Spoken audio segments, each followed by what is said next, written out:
And welcome to the final day of the International WIldcard Qualifiers, where we've already sent one team over to Worlds, and we're looking to send one more. Greetings, my name is Max Arogi for Foglia. On the desk today I have Andy, Vedius, Day, and Barento Raz Muhammad. How are you guys doing today? I'm doing well. I did burn myself on the iron earlier on, but that was purely through excitement as to the games that we have lining up today.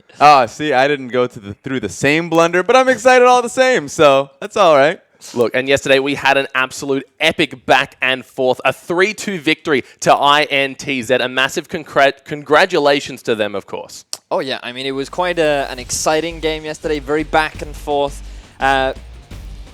There were a lot of mistakes from both teams that resulted in quite the explosive series, but nevertheless it was very enjoyable. I do feel like that between the two teams, INTZ were definitely the team that were the stronger showing on the day. Exactly, and though big point in the great congratulations to INTZ, but I think Kozku really came up big. There were a lot of questions on him, of course. He didn't really have a great showing throughout the entire tournament, so there was questions whether they're going to bring in Kozku or continue with Omotoru. He came in and he had great Varus plays. There's some very excellent games coming out of them. But of course, today we have Lyon Gaming taking on Albus Nox Luna for the final wildcard spot at Worlds. And it's going to be an absolute doozy. Lyon Gaming currently 6-1. Albus 5-2.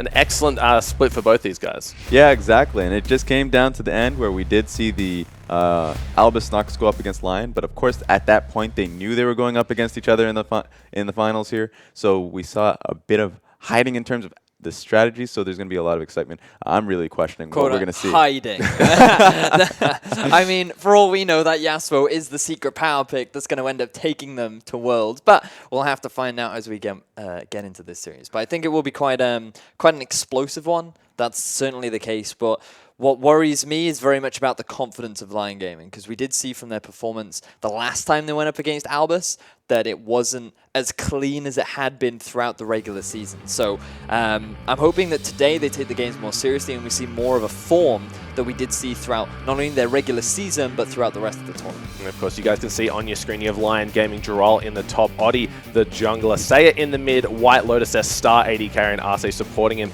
down in that bot lane. Also, these guys have been looking phenomenal. 6-1, you mentioned their only loss was to Albus Nox, who Raz says hiding picks. You reckon that Yasuo or Kog'Maw, we may see it carry them through Worlds? Would be optimistic if we did see them. If they were able to make it work, I'd be very surprised. But they definitely can't afford to underestimate their opponents, because Albus Nox are not a team that will easily forgive you if you try to pick those cocky picks like the Yasuo and the Kog'Maw.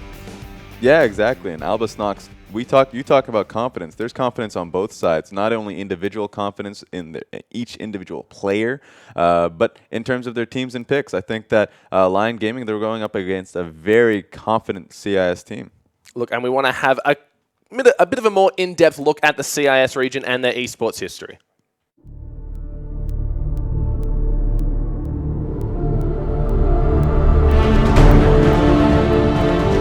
For 2 years in a row, Hard Random has been a worthy representative of the CIS at wildcard tournaments, but never before has a team from a region competed in the World Championship. In anticipation of Albus Nox Luna's debut, let's take a look back at how the region developed since the day of the legendary Moscow 5 till today.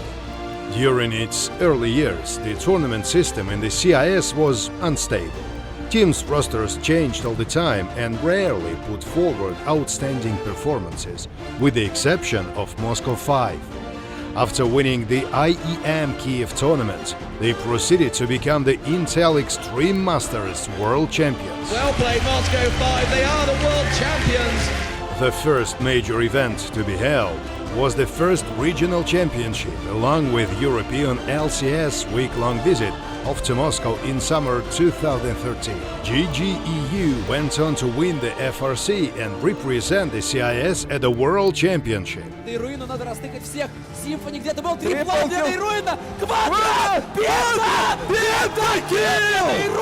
The first attempt to establish more permanent scene was the Star Ladder League, which gathered players from all over the CIS, crowned 6 champions, and was an all-around significant milestone for the scene's development.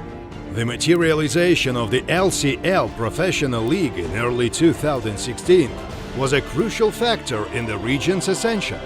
The establishment of the Riot Studio and the arrival of top teams such as Na'Vi and Vega Squadron contributed to the flourishing of new talent and quality of life for all players. After HR's decisive championship victory in the spring, summer brought on semi-finals featuring ROX, ANX, Vega and Na'Vi. ANX demolished ROX, while Na'Vi and Vega fought a closely contested game until the very end, with the Sharks eventually coming out on top. The grand final greatest shock was the two swift victories by Vega, giving them a 2-0 lead in a best-of-5 series. After that, PvP convinced the team to reconsider their strategy, later turning the finals around. 3 victories in a row, and ANX claimed the cup for the first time. Albus, Nox, Luna, Чемпионы СНГ. Both 2016 finals were won by a team led by PvP and FLICKR. But this doesn't mean the region is scarce on promising new talents, whether local and legionary. We can state with confidence that the competition level has achieved new heights in 2016. Considering the aftermath of the spring, the IWCQ tournament represents the best opportunity for the CIS to visit USA and make a name for itself. Soon enough, the region will know whom to support during the World Championship this October. An absolute incredible look into the background of the CIS region, and of course on that Albus Nox Luna squad coming into this tournament with huge results, boasting that 3-2 victory over their long-time rivals. Yeah, exactly. And that video really was amazing and incredible. Everybody remembers the sights of Moscow 5, their accomplishments, and of course it comes down to the very end and the finals between Vega Squadron and this amazing team in Albus Nox was really strong. It really did feel like Edward's team was going to make it through, but they couldn't get the 3-0, they couldn't get the 3-1, and it went to the final game, and it was in Albus Nox's favor. Well, we did hear in the video that they believe that the region's level has now improved, and now we're going to find out whether or not it has successfully reached those heights. So they are going to be going up against Lyon Gaming, who have, in all honesty, been overperforming throughout this tournament and have been exceeding expectations. Look, I think that's kind of what it comes down to. You've got these really strong laners on the side of Lyon Gaming who have been able to get their advantages by picking counter picks here and there across the board. And then you've got this side of Albus Nox, who a little bit of an unorthodox team, to say the least. You've got the Tarek, you've got the Brand in the bot lane. We haven't really seen that replicated throughout any of the other supports here. So it'll be interesting to see how these two teams match up in a best-of-5. It certainly will be. I'm looking forward to seeing the Brand support come out once again. I don't think that Lyon are actually going to ban it away. I think that they have their own strategies in mind to deal with it. But when we consider that White Lotus and Arce have had such phenomenal performances throughout the tournament. I mean, we were talking earlier on, Raz, about this player's, White Lotus's, CS per minute averaging over 10 per game. Like, it's absolutely unbelievable how talented these guys are during the laning phase. When you put that up against an aggressive duo in the form of a Jin and a Brand, I'm excited to see how these two match up against each other. Yeah, exactly. They're not going to have that safety in being able to farm up throughout that laning phase. Real question is going to be how the lanes start out, because kill participation throughout both teams are fairly low, and it comes down to the idea that both teams have so much confidence in their lane strength that really, A, it's going to be more dependent on how the junglers interact with their lanes, but B, how the actual lanes go, because there's a lot of kill threat. I know that with how they went up against Saigon Jokers, Albus Nox, when they went up against them, we saw a lot of lane swaps. They didn't want to deal with the Brand, and then they finally matched, and immediately Alistar dies, so there's going to be a lot of kill threat. It doesn't matter how the lanes go or what they pick for. Well, this is it. This is something that you mentioned earlier on about about these junglers, and I do think that they're actually going to have a massive impact on how this matchup actually plays out, because something that we've praised Lyon for is Oddie in the jungle. Not only does he have the highest KDA in the entire tournament, but he is just so well known for impacting every single lane. When you actually look at some of the numbers and you look at his kill participation, he's actually one of the highest in the league. And then you look at the the rest of the tiers, and they're actually surprisingly low. And that's because this team is actually very skirmish-heavy. Lyon, as you rightly said, rely very much on their laners doing well, whereas Oddie, he's just the one setting up his laners for success. He's the one moving around the map, enabling them to succeed. And when you compare that against Stasios, who typically prefers to spend his time in the top half of the map, I wonder how these two are actually going to be able to compare against each other. No, it's definitely an interesting dynamic, to say the least. And I like that you mentioned that Stasios, he loves to spend his time up in the top half of that jungle, getting Smurf ahead. Getting Smurf ahead, which is odd because a lot of the strengths that come out of this Albus Nox squad really do resonate to me in that bot lane. We've seen Kira actually take a step back from playing these control mages like the Vladimir and the Talia and just pick that Malzahar every chance it's available. Yeah, exactly. And so we've seen him in prior tournaments, always favoring Anivia. Honestly, the entire team focus was around that mid lane and how he would perform. This time around, he is taking a step back, more of a control mage. He picks for comp, so he gets the Malzahar going, really does get the shove in the lane, and he's going to be a major backline threat a lot of the times. Meanwhile, his own backline, it just feels like, as a whole, they play towards a very strong comp, strong team fighting. It's going to be interesting to see how they draw out the game and if they can get to their strengths. And what's even more fascinating about that is the fact that when you look across his opponent, Saya, he's actually brought out a wealth of mid lane champions. He's brought out the Cassio, he's brought out the Echo mid, we've seen the Syndra, and we saw the Yasuo as well. So he's got quite a deep champion pool, or at least he's demonstrated that throughout this tournament.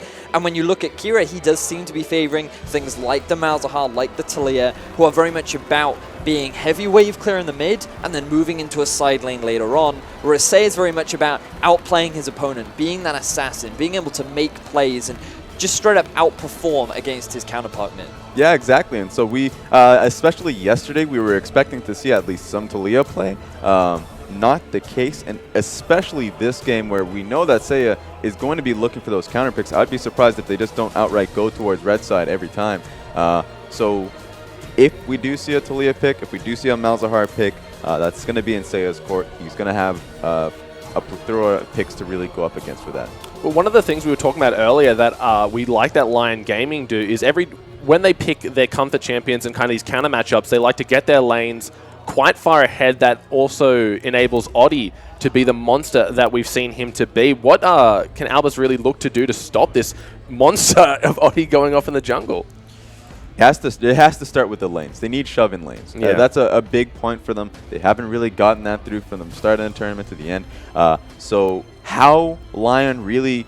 their lanes set up their jungler. Quite a lot of times, every single time they get a shove-in lane, Arceus heading into the enemy jungler to slap down a ward. Same goes for Saya. And so they play around Oddie fairly well in the early game to actually give their major priority is to at least get vision of the enemy jungler. The moment that happens, it really is down to Oddie to then act accordingly, and he always gets the best, the pathing done.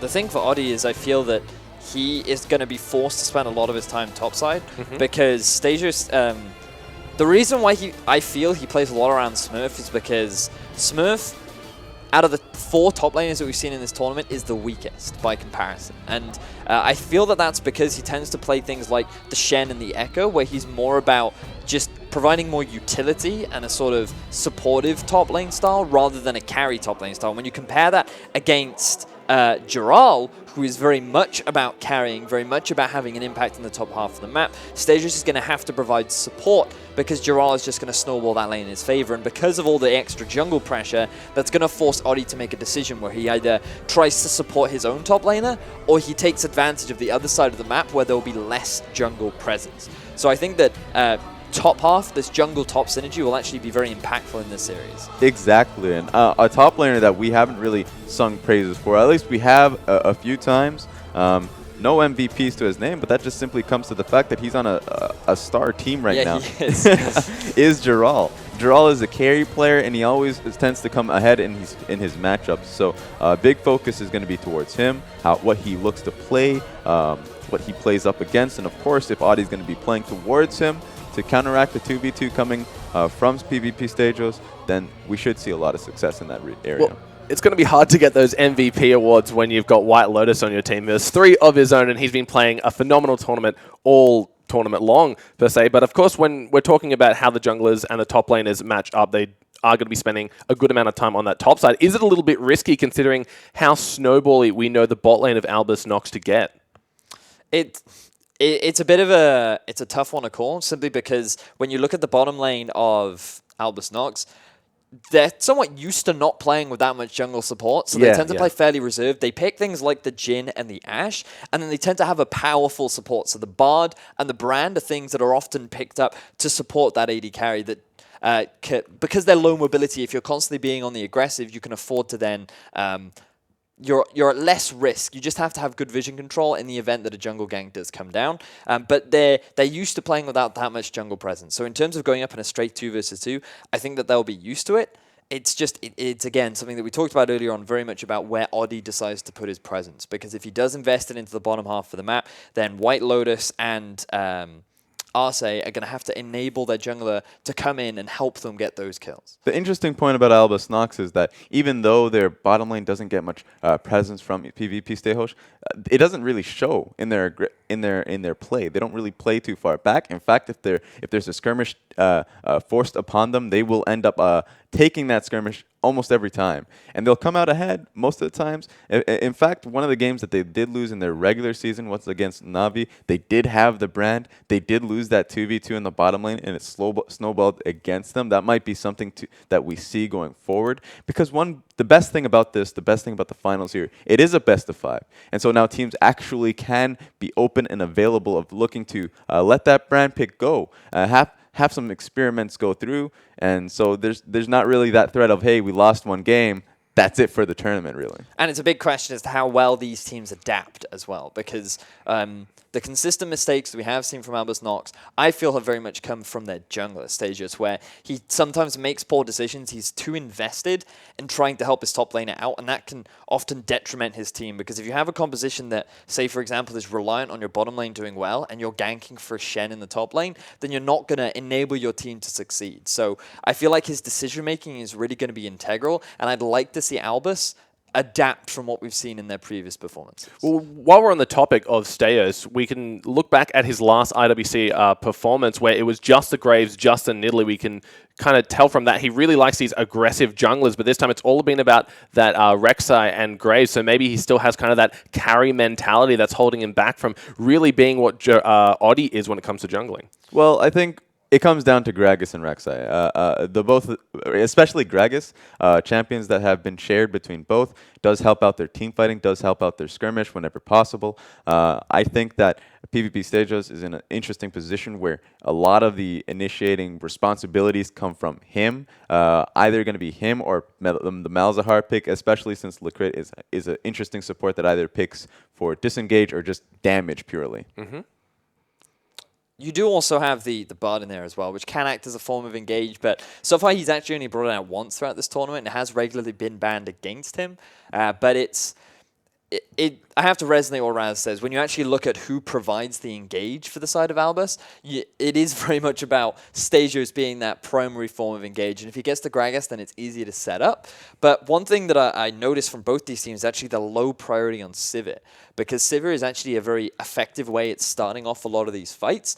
And because she has that on the hunt, and because of her fantastic wave clear and ability to scale, she's actually a very well-rounded pick that we didn't even see that much contention over yesterday either. So I wonder whether or not teams are going to look to pick that one up today, or whether or not they're going to stick to what they've primarily gone for. So we've seen a lot of Lucian from White Lotus, because he's primarily going for that carry lane where he's trying to build up an advantage in the bottom by himself. Whereas over on the side of Miracle, he's actually prioritized things like the Jhin, like the Ashe. And it's very much the poke style utility AD carry that's sitting at the back line and is scaling up over time rather than being that hard carry. So we have two very individual styles, but it's this lack of Sivir, I think, could be a way in which both teams have that better form of engage. Exactly, and the best thing about Sivir, honestly, going for, especially in this meta, is the fact that she does have lane strength, right? Not only can she shove lane, but when she gets BF sword, she actually has a fairly good matchup into Jhin. Usually people do pick the Jhin into the Sivir, but if one point that does continue forward and resonate is that once you get the BF sword, a lot of poke that you have with your support creates a very difficult point and difficult lane for Jin to not only skirmish with the Sivir, but then have to contest the lane wave as well. Well, like, these two teams, they both have such varying different playstyles. It's going to be an absolute treat to watch them go up against each other, of course. The only loss that Lyon had throughout this tournament was to that Albus Nox squad, but and again, people do attribute that to the Kog'Maw and the Yasuo, but just looking at Sayer, he's played so many different champions. At Echo, I want to see him bring that out again. It did such a great job, and there's just so many star players on this Lyon gaming squad that it's really hard to look at where Albus Nox are going to focus their attention anywhere besides maybe the bot lane, just snowballing that ahead. We've seen Jin be the #1 priority for a Miracle, and when he doesn't get that in his hands, things don't seem to go as well for them. Well, just drawing back to the Lyon part, here's the biggest point. Is you said it, it comes down to confidence, because not only are they star players based on how they played, but they actually think they are. Especially in day one, a lot of teams did play passively. They didn't want to lose out their games when they had their leads, so we didn't really see. For instance, INTZ was a team. They're now going to Worlds, but something they had to work on going forward was playing that INTZ playstyle. Meanwhile, Lyon, in fact, their biggest drawbacks was that when they had a lead, they were far too aggressive, diving far too forward. So if we see that today, if we see that again, sure, they'll have some mistakes. We'll see it through, but that's something that will be a constant force. And this was something that we also saw in their loss against Albus Nox as well, because that is the one stain on Lyon's record. They would have had an undefeated season into an undefeated tournament group stage, but they ended up slipping in that final hurdle, largely because they didn't push their advantage, right? So they actually accrued themselves a very early lead in the bottom lane. That Kog'Maw was surprisingly strong. He got a very early wit's end, and things were looking very promising for them. As well as that, the Yasuo was holding his own against the Malzahar in the mid lane. And when you looked across the board, Lyon had everything going in their favor. The problem was they just kept standard lanes for too long a time. They invested too many resources in trying to take that tier 1 tower in the bottom lane. And the problem that they had with that was that the Fiora was just free farming up in the top up against the Shen. And what they should have done is they should have taken that Kog'Maw, rotated him up to the top side like we saw from INTZ yesterday, where you can then punish, you can catch that enemy top laner off guard, and you open up the map more. Then you can start forcing plays and taking advantage of the early lead that you were able to accrue. So this is a large reason as to why Lyon slowly bled out and why they slowly gave away these advantages. And it's a playstyle that I hope that we don't see from them, because I think that, like, when both their mid and their AD carry are scaling champions that rely heavily on having 2 or 3 major items, that can be a massive detriment to them, because it just seems to slow down their pace, which just really doesn't seem to be the Lyon style. Well, and on a team that relies on getting themselves so far ahead in the early game, I'd hate to see them replicate these mistakes. They've had about a week off. I'd only disagree with that, because I think that was one of the critiques that teams like the Chiefs had early on, where they just said they're just an early game team. And then 3rd or 4th game into the tournament, they actually had a very slow early game. They played very passively, and they played very much around objectives. And they were demonstrating, okay, yeah, we know how to snowball an early advantage, but we also know how to play a passive laning phase and then transition that into a lead, because they had a good understanding of their composition. The issue that they had again in their loss was that they had a bit of a wacky composition with Kog'Maw and Yasuo, and they were just like, hey, if we just keep extending the laning phase, we'll outscale them, but obviously you can't have a 30-40 minute laning phase. Exactly. And so one of the bigger points with Lyon is that they do rely a little bit on matchup abuse. So if there does come a point in time, if Albus Nox find themselves on purple side, or it just comes through pick and ban where a matchup doesn't work out properly. And as you said, one of their weaknesses was once the Fiora got rolling, they didn't look to then swap against it. That's something we saw INTZ do once a matchup didn't work out for them yesterday. That they just swapped out 6 minutes in. They've done it 2 times. And their top laner was pretty grateful for it. I'm not going to lie. And so with this team, I think one of the big questions are if they're going to have the lane assignments done properly mid-game going forward. If in the early game, if something does fall through, that they can just swap out, or if we're going to be seeing these 15, 20-minute laning phases that we have seen a little bit in the group stages. So big focus is going to be how long are the laning phases going to go, and how are the assignments going to be done afterwards? Well, it all depends, right? Because if Albus Nox kind of thrive in that environment where they pick their strong laners that are more of their comfort picks rather than these really strong meta champions, will that be more beneficial for them to kind of prolong that laning phase as opposed to Lyon trying to catch it up if they do find themselves behind? It's a tough one to say. I mean, mostly I think that we've covered almost every aspect of both these teams, and at this point we're just trying to figure out the best way in which both teams can succeed. And when you think about the laning phase of both these teams, I would give the slight edge over to Lyon.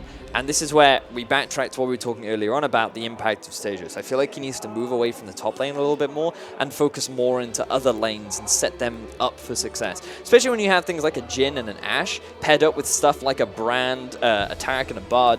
Even a Tahm Kench, there are many ways in which you can set ganks up fairly easily in the bottom half of the map. And so as long as you have good lane setups, this is something that all teams right now in the current meta should aim for, which is pushing power in mid so that you can help your jungler move into the enemy jungle and set up deep vision. It makes it easy to set up around objectives like Dragon, like the Rift Herald if that's your priority, but it also makes roaming incredibly efficient. And when you look at champions like Malz and Talia, if they get an opportunity to roam, they can be exceptionally effective at setting up a gank. Same with the Lissandra. We saw it yesterday coming out from Coscu, trying to roam around the map and setting up his team for success. So I feel like we need to echo very much these two junglers' impact in this game, because for Stasios, he needs to move away from the top half of the map and look to impact everywhere else. But then for Oddie, it's very much like he just needs to keep doing what he's doing, because he seems to have a very good understanding of what's going on and where he needs to be, and how he can actually influence his laners to succeed.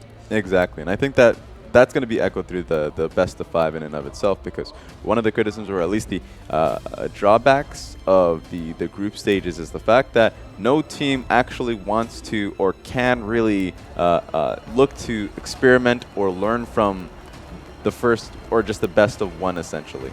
And so now that we come into the first game just going to 100% just be how teams, or at least the junglers, feeling each other up in terms of how do they play, what part of the map are they going to prioritize. Question is whether Stasios is going to be adapting his movements, because he's probably just going to start up going topside once again. That's what he's been most comfortable throughout the tournament and fairly successful with. So if he is going to be playing towards topside, and if Audi does punish him in either proper invades or, quite honestly, just a bot lane dive or skirmish that we've seen even yesterday. So if that happens, adaptation is going to be key for me. Look, and you mentioned, yeah, adaptation will be key, and one of the things that a lot of teams can't really do that a best of one does enable them to is adapt to what champions to ban out. And a lot of the times going up against the Albus Nox squad, it's been pretty much the trifecta. Get rid of the Brand, get rid of the Bard, get rid of the Jhin, and then things sometimes will go your favor. But now we see the best of 5. We're going to have to see them adapt on the fly here. And you mentioned Bard might be getting through on this, so does that leave room for them to be finally banning other things against this team? Well, I mean, when we look at bans, I mean, that's a big question, because I wonder whether or not you look to target someone like Miracle's champion pool, because he has only shown the Jhin and the Ashe so far, and you could question, hey, what else have you actually got available to bring out? What else can you show? Maybe they could take advantage of the fact that he won't be on something he's as comfortable on. And I feel like, again, we talked about it earlier, I feel like there are plenty of answers to deal with these aggressive supports in the form of Bard and Brand. One of the big things for me thinking about this matchup is pressure. Because something that we saw yesterday, I mean, we saw it from Yang in game 1 where he just died 1v1. I mean, like, you have to remember what's on the line here. Both these teams are actually playing for a spot at the World Championship. And when you take into consideration these sort of weights, every single game is super important. You don't want to be giving away those games for free. You want to make sure that you can have the most effective draft. And the weight of this pressure could very well affect them in either a positive or a negative way. We've seen White Lotus just play a ton of Lucian as well, so he's really stepping it up in terms of those high damage, high mobility carries that we haven't really seen out of any other AD carries throughout this tournament. So obviously he's doing something a little bit different here, and that might be another linchpin that Lyon Gaming can use to overcome this Albus Nox squad. I would tend to disagree with that. In fact, I feel like you look at the differences between how this tournament has gone and the rest of pretty much the rest of the globe. Lucian has been more of a priority in terms of how teams pick for it. So my question is, once we see the Lucian picks, are they going to shy away from it, go towards more of a structured pick / team fight comp with Ashe, with Jhin? So Yeah, you made a good point about A Miracle. If he has Jin, if he has Ash, he seems fairly comfortable on both. Take it away. Honestly, I'd like to see one game. It might be a little cheesy, but if you take away both champions, what is A Miracle going to play? Because actually, one good point to even go towards is FLICKR roams out quite frequently.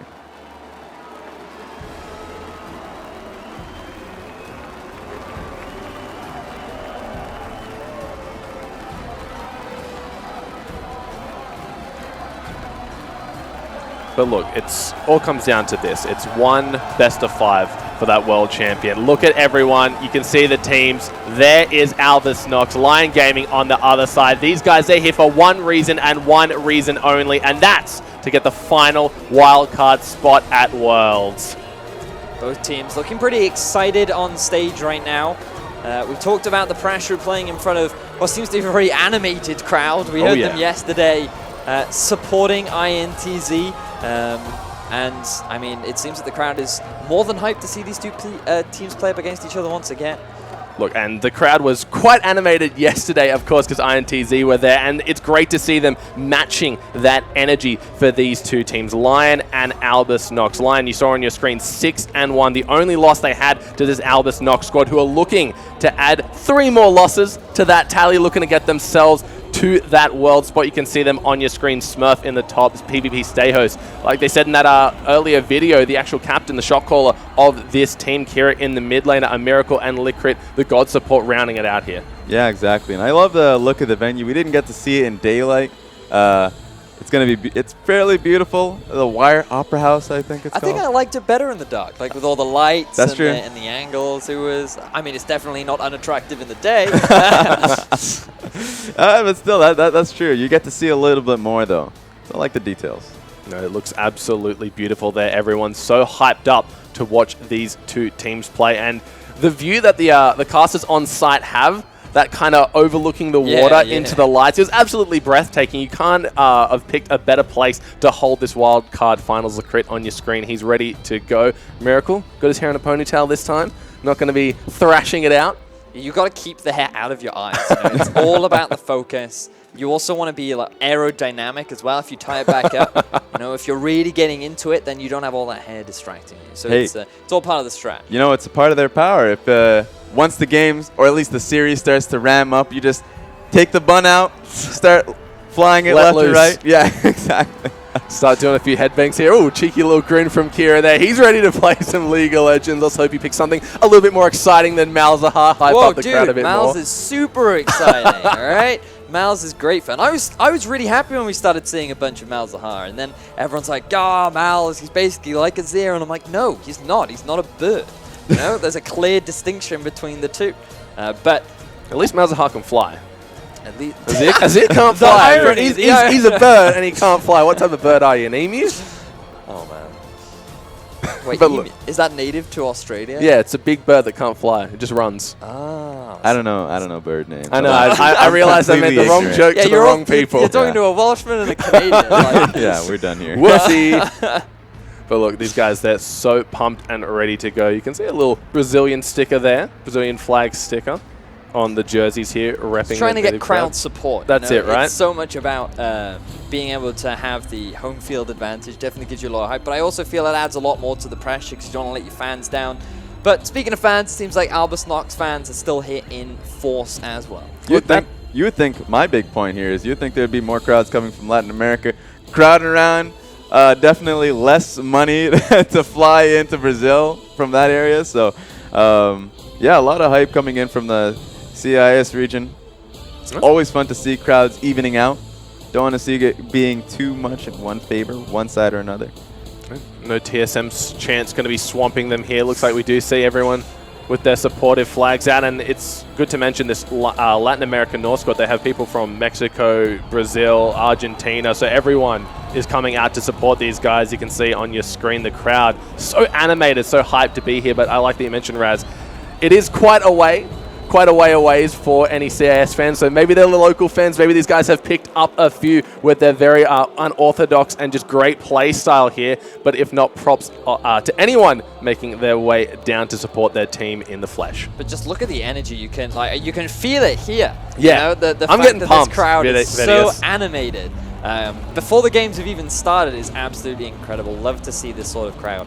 And, you know, even though it's just, we have to remember that, again, these teams are playing for a spot at Worlds, and these fans get to experience which one of these two teams is actually able to make it. Look, and here we are, ladies and gentlemen. Game number 1 of the final game of the International WIldcard Qualifiers. Winner of this best of 5 makes their way to Worlds. First band we see coming through on the Shen, Lyon Gaming taking on Albus Nox Luna. All right, well, we've been talking about it a lot. These bans, these picks, the priority, the powerful laners that these players are looking to get. And so far, it seems that only standard bans are coming out. Nothing too special. We wondered whether or not you'd look to target ban Miracle, but right now that doesn't seem to be the case. But it's interesting that we are seeing the Sivir ban from Albus, because we talked earlier on about how they themselves have not put much value on it, but they have seen it out from White Lotus. So they're just saying, we don't even want you to go anywhere near that. We're going to stick to things that we're comfortable with. Yeah, exactly, and it's a big disengage force coming out of Sivir and Braum. It will allow them to pick the team fights that they want. Trundle's still available, but so that's going to be interesting to see if Giral does pick it up. We see it from Giral and Arceus, so that's a flex in and of itself. Might even be first pickable. There's actually quite a lot of things open. Right now, I feel like you have to ban the... A jungle ban I would have expected, but I was not expecting a Nidalee ban. And the fact that Gnar was left available, and that comes for the instant first pick, really... I mean, it makes a lot of sense. Gnar right now is arguably the strongest top laner in the meta. We have seen Smurf bring out the Fiora, so he can save that one for a little bit later. But it's the risk now that you take, because you prioritize the Gnar, you have to give away something like the Rek'Sai or the Gragas. But because both are still available, the other team can just take the other one. Yeah, they were definitely looking towards getting that Gragas pick. It's interesting that they did ban out the Nidalee, because we especially didn't really see it out of Audi. We've seen one game from him. He doesn't really prioritize it, perhaps. The style works well for him because he does look to skirmish and challenge the enemy jungler, and they've secured themselves a Gragas pick, so that works out well. First rotations, both teams seemingly getting what they want here. That Gnar being a very hotly contested top lane champion, as well as Smurfs, Jhin, and the Gragas in the jungle. But that allows them to get the Cassiopeia on the side of Lyon Gaming here. What will they lock in their second rotation here? Just giving us a little bit of a preview of all the champions available. The support would make a bit of sense right now. You could go for something like the Taric or the Tahm Kench. The risk that you have is the potential brand coming out. So I think Lyon are going to hold on to this, or not. They're just going to go for it straight away. So, but yeah, the support pick you could also go for. The Tahm Kench is relatively safe, but as we were just talking about, there is then the risk of the brand pick coming out. Well, yeah, exactly. And with the Tahm Kench coming out, brand it feels like a pick that will 100% come out. So it's interesting to see that Lyon has actually left open the brand, left open the Jhin, allowed this team to pick it up, challenge it in lane, and we'll see how it goes, because they've actually left it open, and they have not picked their bot lane at all. So Lyon could just go for a pure out counter pick. Let's see what they go for. Well, keep in mind, the first time we saw Arce on that Kench, he got the 2v1 double kill in the bot lane. So we know this guy can play a bit of Kench, but there's the brand, there's the Gangplank. Haven't seen Gangplank filter through the ban phase too often here, but ANX going to be picking that one up for themselves. All right, so already Albus is setting themselves up for spending a lot of time in the top half of the map, enabling their 2v2 in the bottom lane to be strong enough to hold their own. This is very typical from Albus. It seems that they are still sticking to the playstyle that is that they have relied on throughout the tournament, and the fact that Lyon have decided to go for the Ash Tahm Kench bottom lane is somewhat of a standard bottom lane. It's very powerful, it scales very well. Typically it trades fine in lane, but they're going to have a rough time up against the Jhin and the Bard. In terms of the overall comp, I am ever so slightly in fit. It's actually it's a tough one to call, because both have strengths and weaknesses to their comp. I think the biggest difference is the arguably slightly stronger engage coming out from the side of Lyon, but much better poke from the side of Albus Nox. So I think it's going to be an interesting one. Yeah, it definitely is. And I love the fact that we have Audi versus LYNCRIT, because I feel like that's how the game is going to end up going. Audi has picked himself a stronger jungler in this scenario. If we do have the initial shove coming in from Lyon, that they can track PvP stages, and we will see perhaps even a bottom lane gank pre-6, definitely going to be impactful post-6 with that Ashe.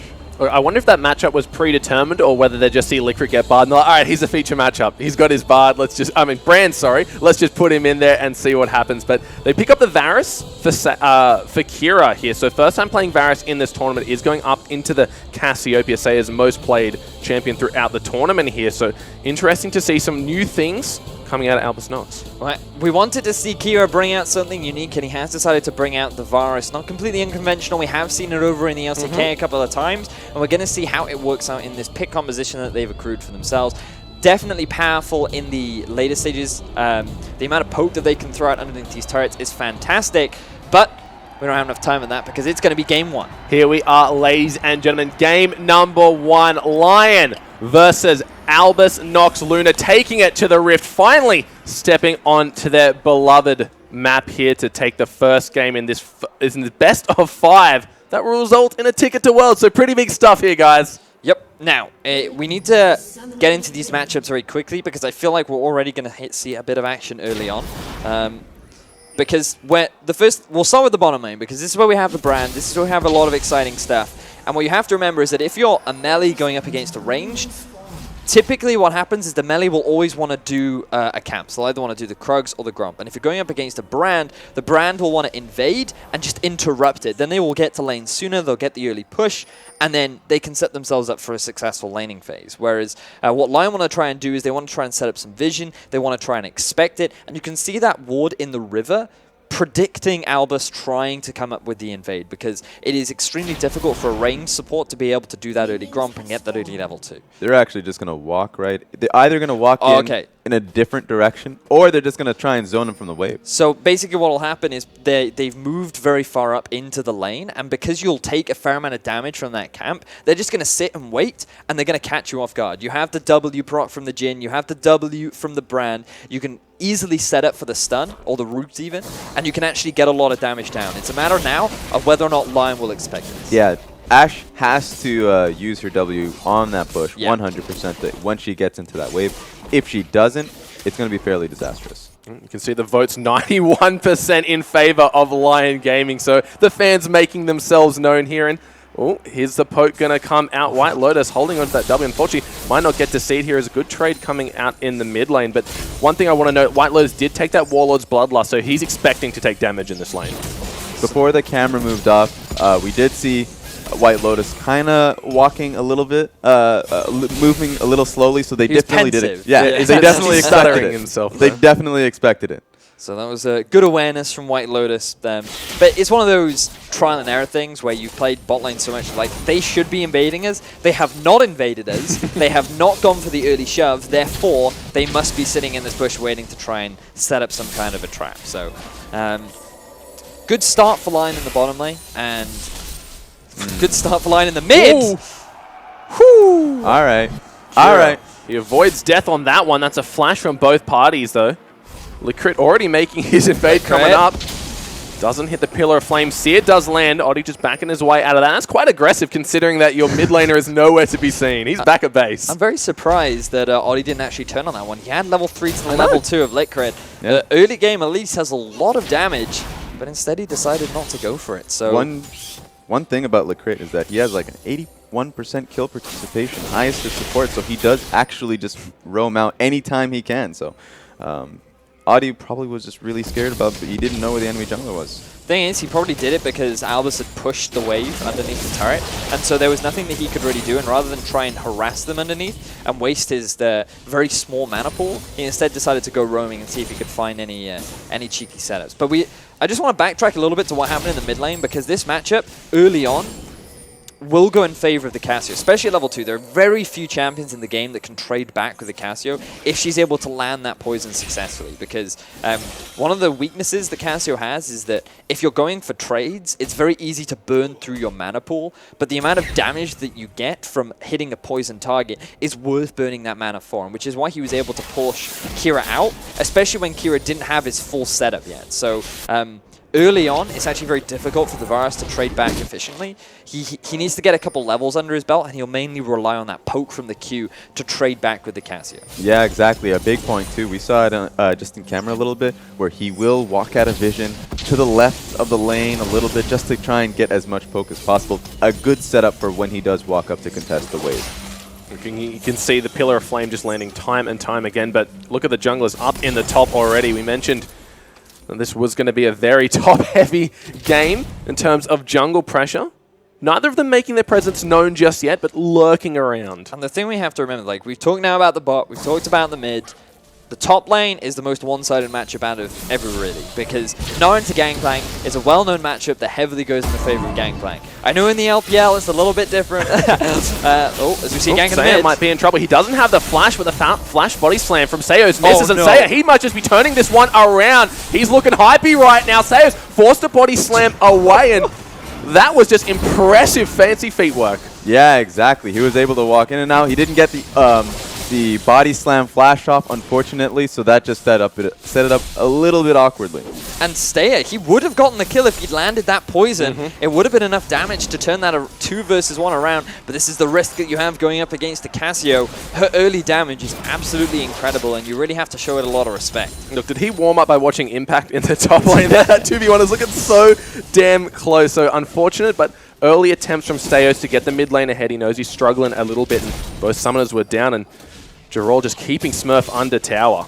And this is what you'll typically see in this matchup. The Gnar, because he has the range advantage, because it's so difficult for the Gangplank to trade back, he's regularly going to get pushed under his turret. And this is actually why I like the Elise pick a lot. We saw it early on from Oddie, posturing around the top half of the map, and I feel like he should try and do that again. It's so easy to dive with an Elise. You have the Repel, you have the Cocoon, and the Gangplank can only use his orange to avoid one of those CC abilities. So yeah, exactly. As you said earlier, that this Gnar is a very one-sided matchup. He actually can get to a point where he can solo dive. Let me just look at top.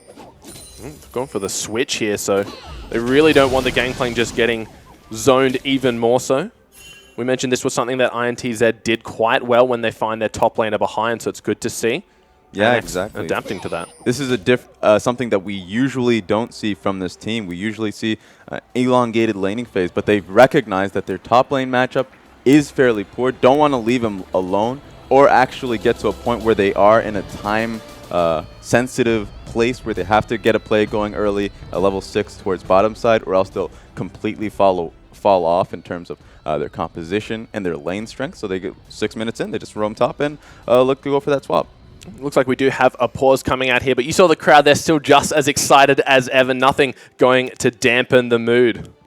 And, I mean, it's good to keep your spirits up when you're in a very high-pressure situation like this. A pause can do benefits for some teams. It can affect others. I know when speaking to Perks a few times, if it has to sit through a pause during a best of 5 like this, it just infuriates him. He just gets really tilted. He gets affected by it. Whereas other players appreciate the small break. All they want to do is just like, hey, you know what? I'll take a few minutes, sit down, evaluate the map. They're not allowed to speak to one another, but they can just figure out their next move. And given that we've just seen Albus rotate the bottom lane up to the top half, they realize the pressure the Gangplank is under, so they've tried to catch the Gnar off guard, and this is a good response coming out from Albus. They haven't allowed that very difficult matchup in the top side to suddenly snowball out of control. Yeah, exactly. And so as you said about the pause, it's a perfect time to pause, at least for Lyon, where they can check out what's just happened. Obviously, Jarol has recognized that Brand is in the top lane. You have to assume that Miracle is following up with him. So how do you want to respond to that? Obviously, they can't talk to each other, but individually,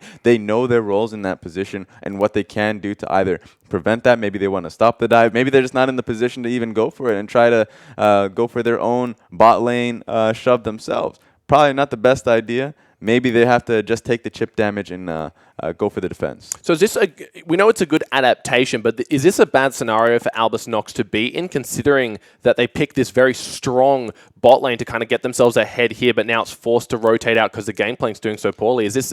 I know it's a good adaptation, but is it a good overall way that the game's heading for them? Well, I don't think it's negatively affecting them. I don't think this is necessarily going to be a detriment to the side of Albus, because at the end of the day, it's a team game. You need all of your members to be strong, and if you can build up an advantage in the bottom lane, but is it going to be a big enough advantage to compensate for the deficit that the Gangplank is going to be put under? And from what we saw, White Lotus and Arce were not actually that far behind. They were holding their own. They were trading pack fairly evenly. The use of the Tahm Kench consume onto minions to then throw them at the brand, so you can actually trade back. If you also use a proc of your, I forget the name of it, the Relic Shield, you can also then use that as an effective way to provide sustain for your AD carry, and they were doing fairly well. So the better decision is, okay, we're pretty even in the bottom lane, our top laner is struggling, our mid laner is struggling. Stasios, we see him, he puts pressure in the mid rather than the top, so that top lane pressure has to be alleviated in some other way, and this is the best option that Albus have available to them. Yeah, exactly. And we saw Liquid's interview. Even though primarily, if you are a mage support that's looking towards getting as much damage, if you're like, for instance, the Zyra or the Brand, getting yourself in a lane swap situation where you're not going towards the matchup is fairly damaging. But Liquid's actually really comfortable. Doesn't really care if he's not in the lane, even if it isn't a swap. Actually, we're just seeing some action here. Also getting quite hurt here. They might be going for this first turret. Jarol nearly mega. This poor member's top flash. He actually gets Smurf back in. He eats an orange, gets himself to safety. Stun coming through from the Seer.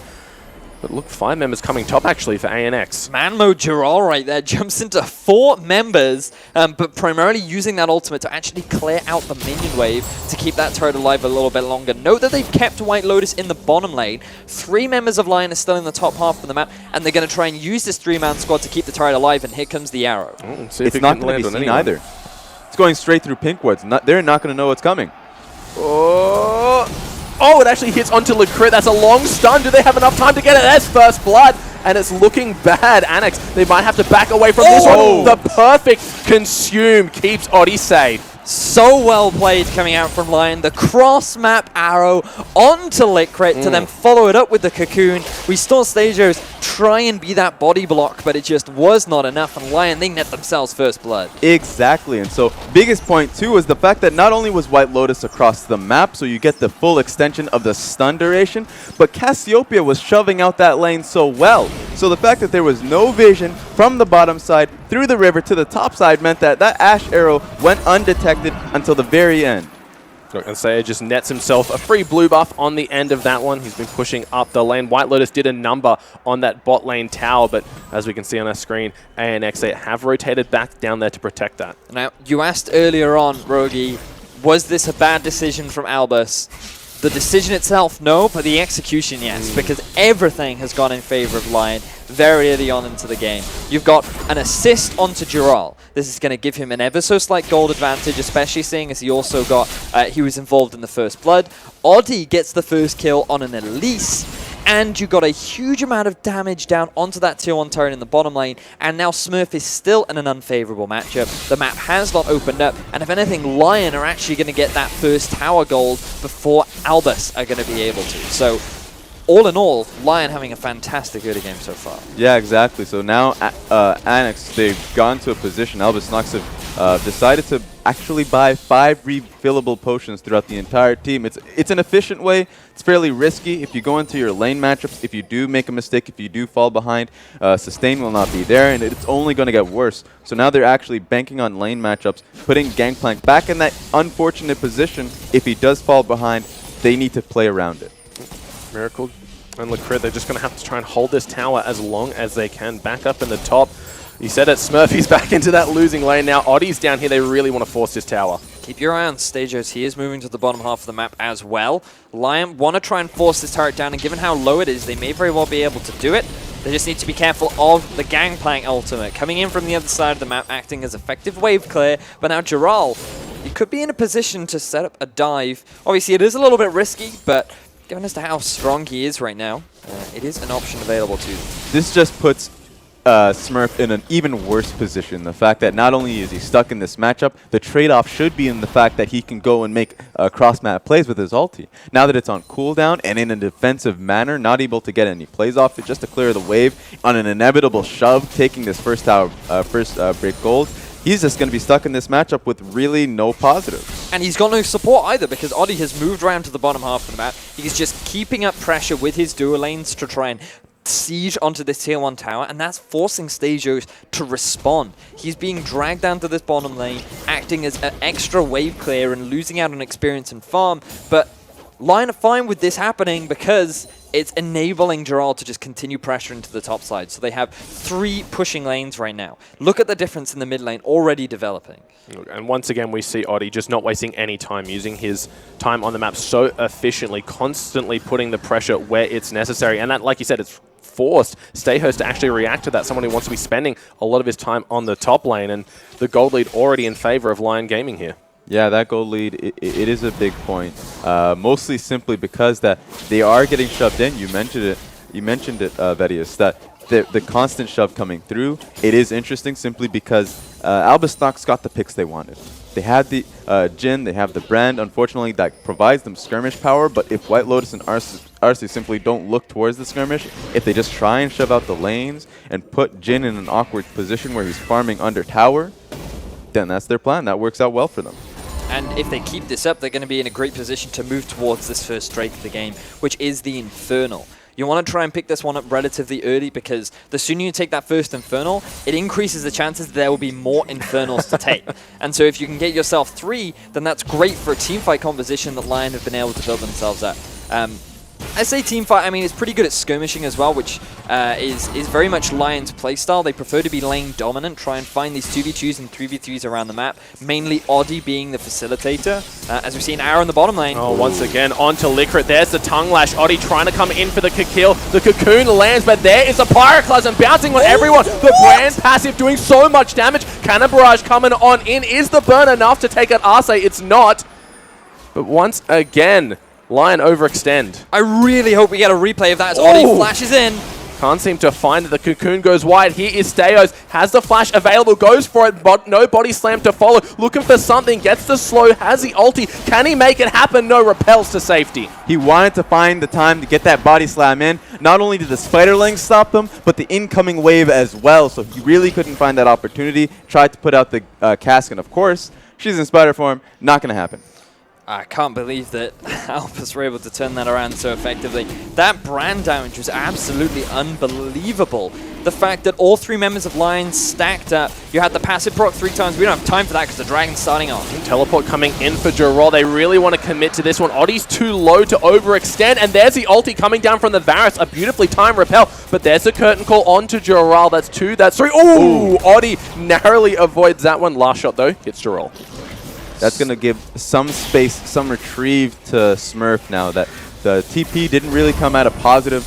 He is now on the opposite side. He has to now travel top side. That's going to give some space for Gangplank to actually get some farm under his belt. And as you rightly said, drawing that teleport away from the Gnar is going to relieve a little bit of pressure from Albus. But fortunately for Lyon, they're able to get themselves the tier 1 in the bottom lane. So that'll be the first tower gold. Smurf is going to be able to respond in kind in the top half, and now the map has opened up. The first dragon is gone, and this is where we should start seeing what else the teams have to offer, because you now want to look to try and get that tier 1 in the top side. You should send your bottom lane up to that half of the map. You have a freeze being set up by Miracle in the bottom half of the map, so you can actually send 4 members strong, push as a unit to try and take that tier 1 turret down, and then you can move around to the Rift Tower, move around to mid.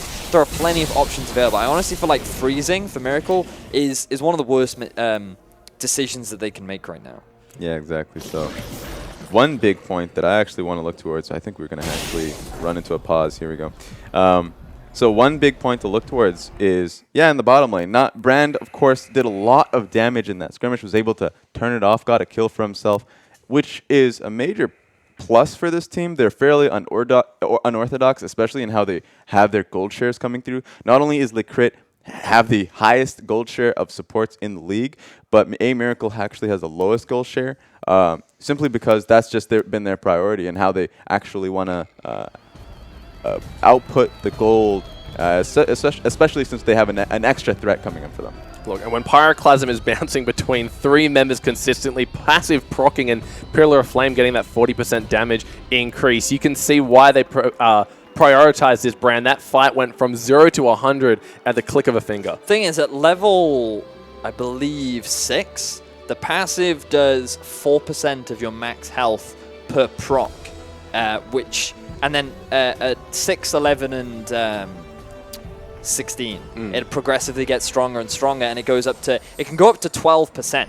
And I believe we're actually going to get a replay of the earlier fight where you have that cross-map arrow. You can hear the crowd excited with the cross-map play. The whole setup was just fantastic coming out from Lyon. I mean, the play itself was promising. They were very committed to trying to take that tier 1, and that over-committed play is what resulted in their downfall. So really good response from Lyon to net themselves that first blood. But then just that bottom lane fight, as we were just talking about, the fact that you have 3 of those stacks, each hitting 4% of your max health per proc, on top of the Pyroclasm, on top of the Jhin, it was just an unbelievable amount of burst that the Ash just was not expecting at all. Exactly, and they were trying to reach in for that extra kill, which is why White Lotus, he did go in for it, got the brunt of it. But this is another point about just melee matchups. We had to have, or at least RC had to walk in to at least just get towards the added kill. Unfortunately, that means that the 3 bounces are going to come forward. They had no opportunity to really disengage from that extra damage. A, they didn't think it was going to kill them. B, they needed to get that kill to make that gank worthwhile.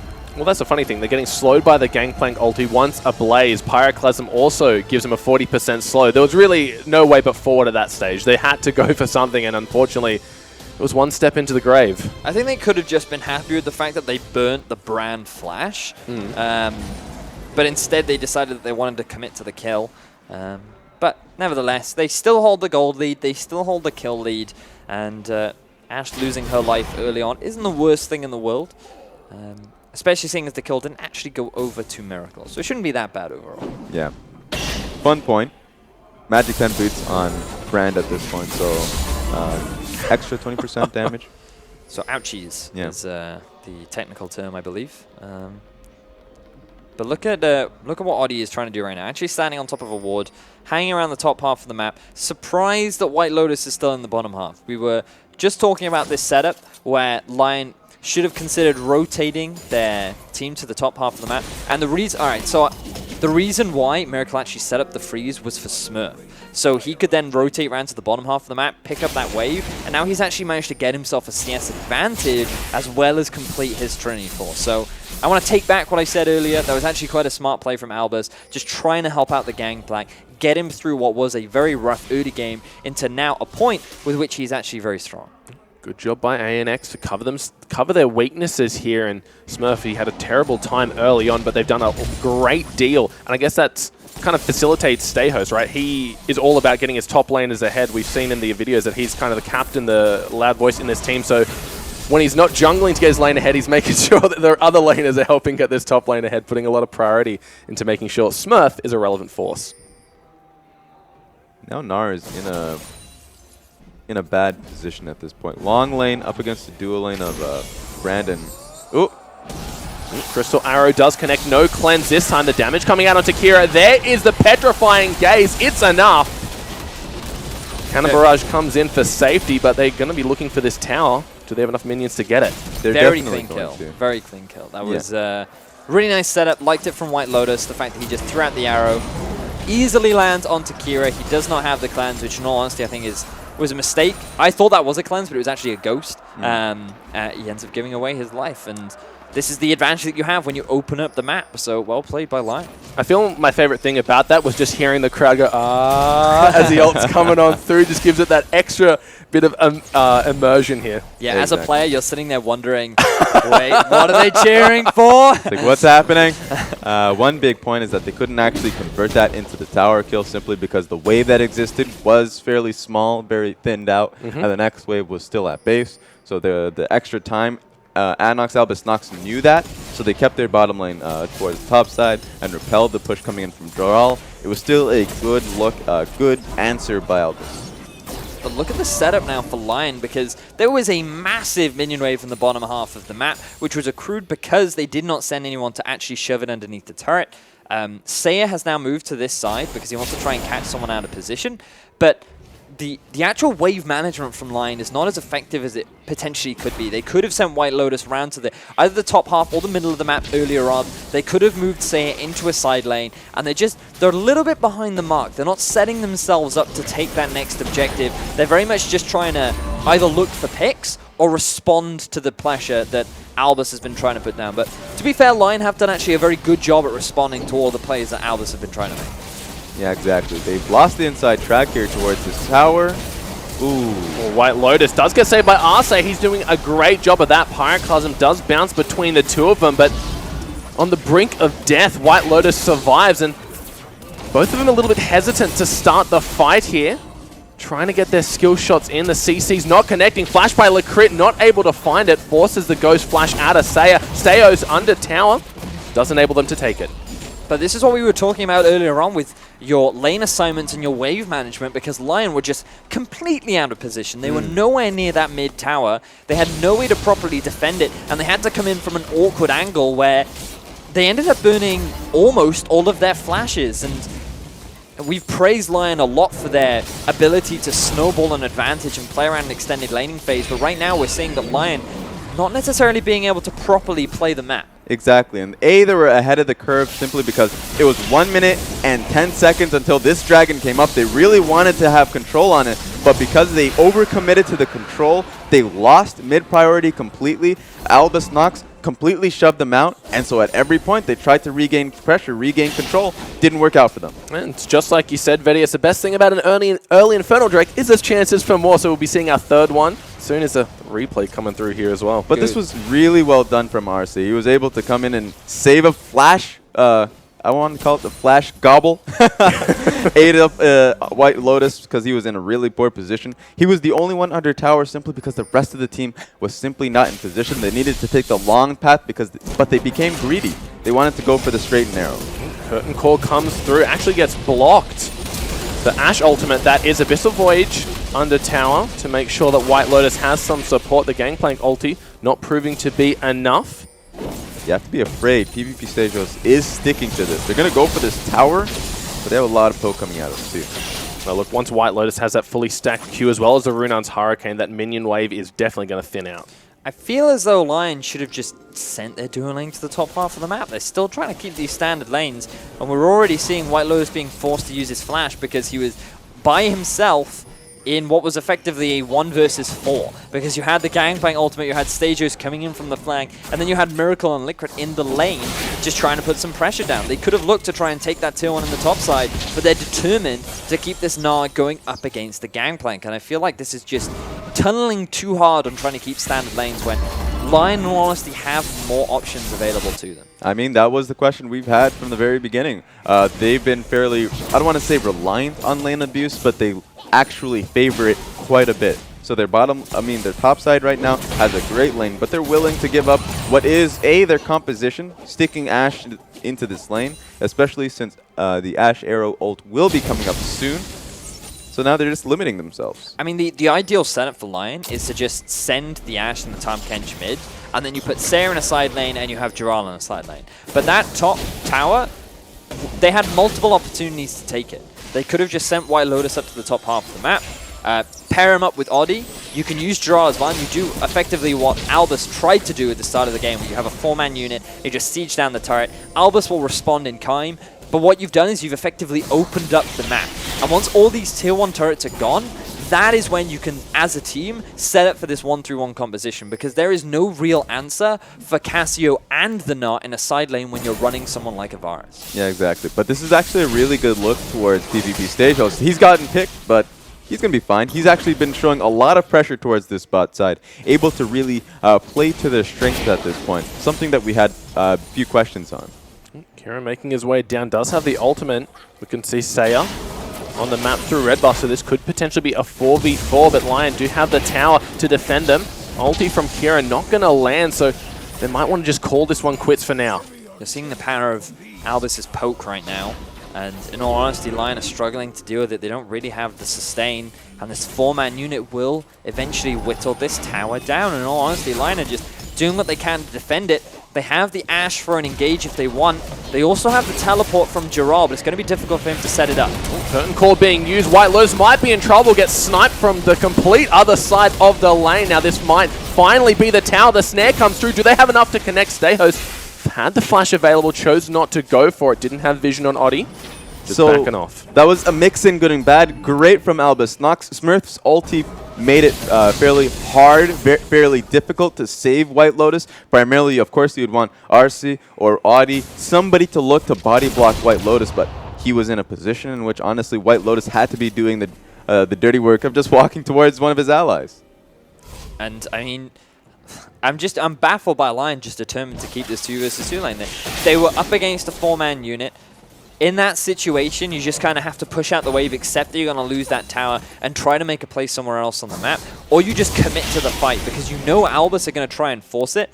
Gnar was in the middle lane. He could have looked to rotate down. You could have looked to try and put a ward in a position where he could try and TP in for a flank, and then you force the fight. But Lyon didn't do anything. They just sat there, they ate the poke, and they just waited to eventually lose that tower and enabled Albus to just do whatever they wanted. Well, I understood their thought process. They thought they could stall it out for Gerald to really force the pressure mid. He was chipping down that turret. They thought that would be the answer. That would take away the pressure from Albus Nox. But Albus Nox had the answer. Smurf is always going to be answering Gerald. Even though he can't face him 1v1, he can clear out waves, and he can make Gerald's job at looking to pressure the towers especially hard. Interesting that Gerald's actually decided to go for a dead man's plate second. Typically, we do see the black cleaver come out to help up with your side lane pressure. So we actually saw a cheeky Baron coming out from Albus Nox, but there was vision from the side of Lyon, so they did get to spot that one out. But yeah, this build, I'm not sold on it from Gerald. I feel like I can understand the armor. I mean, you have a full AD comp aside from the brand, naturally, but I feel like if you're going to go for that side lane split push play, then the Black Cleaver would help a lot.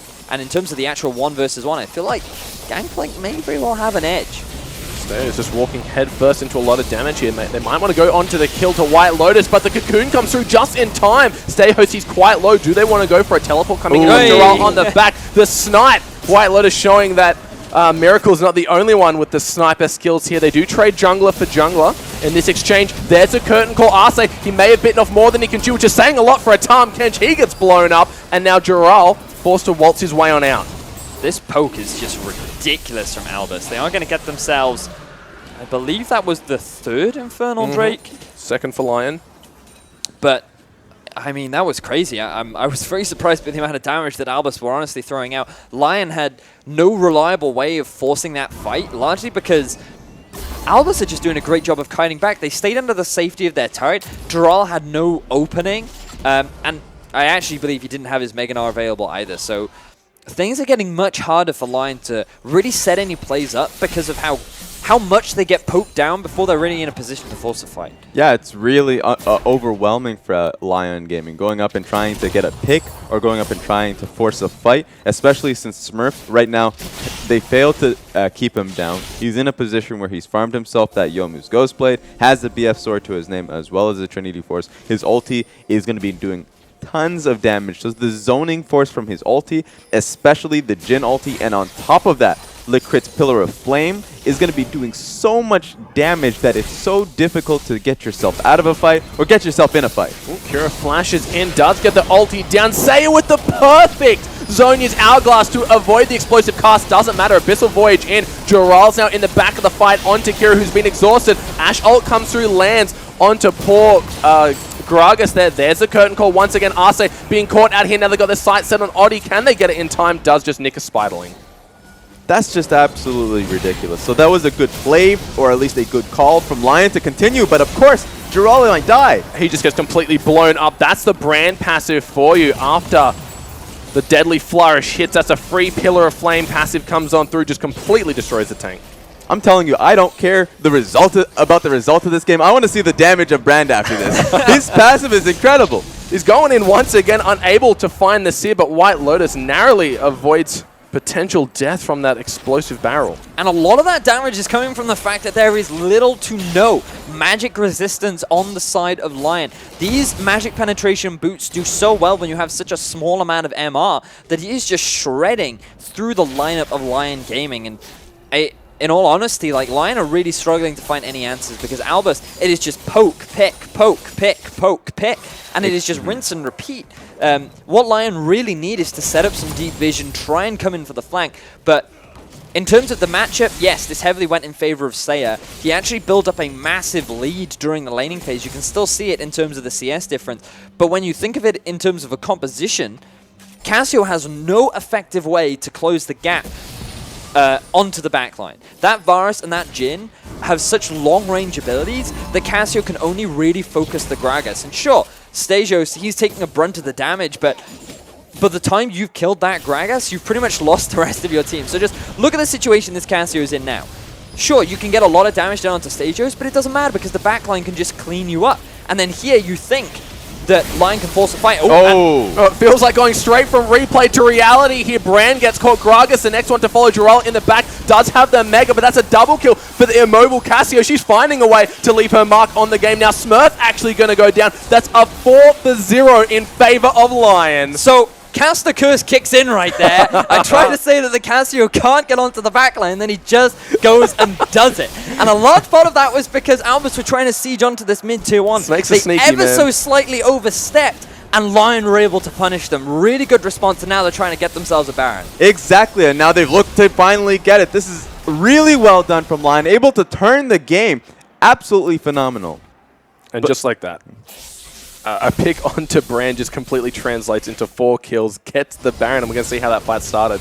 Once against the Ashe ult. Yeah, exactly. So, of course, Caster Curse gets in. He was able to ulti right in. But, of course, Albus Nox, they've gotten to this point in the game where they're able to get the poke on first, just completely poke them down with Varus Q, but they kind of stepped far too forward without actually putting in the work initially. Yeah, the problem that they had was the fact that Brand was on the front line when you really don't want the Brand on the front line. Note that there are 2 QSSs completed, one for Kira and one for Miracle, yet these Ashe arrows are not actually hitting either of those targets. They're either going onto Stasios or they're going onto FLICKR, and they're always resulting in some kind of gain to the side of Lyon.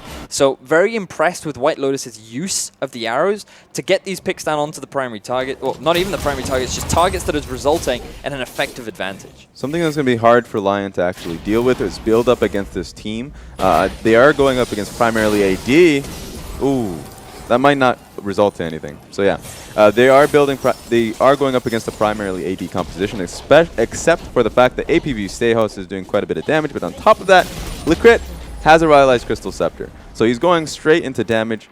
Not too sure what his next item is going to be. Haunting Guides, most likely, just to add a bit of penetration to his build. But now the Locket is finished for Arce, which is a really big item to help manage some of the early base damages that FLICKR is able to put out. So on top of that, I believe we see the GA completed now for Giral, GA completed or on its way for Oddie. And so this front line is becoming a little bit tanky, but look at Giral. Oh, just completely getting dived under tower. Not sure where the camera's going, but Giral, he might be going to the grave here. They do get the top tower on the back of that. Saya now maybe in trouble standing in the cannon barrage here. They are able to find one. Giral's GA not saving him this time. Now, Giral overcommitted to it. Oh, very nice flash from RSV, but Giral overcommitted to it. He just wanted to stop A Miracle's ulti from going down.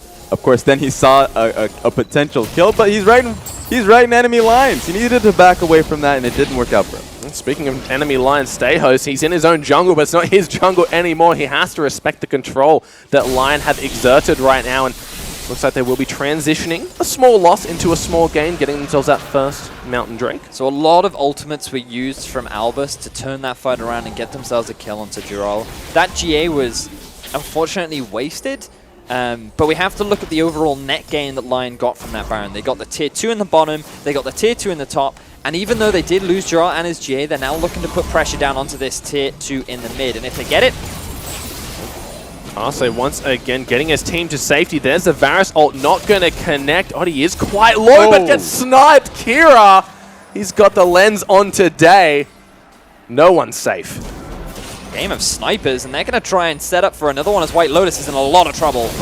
He's able to, once again, Arce gets himself to Oh safety. my Saya just God. flashes on in, but may pay for it with his life. Actually, no! There is the hourglass in time. White Lotus, look at the goal of this guy just jumping straight in. Yeah, he's going straight in for this, trying to clean up Miracle and Smurf. Exhaust down on that one.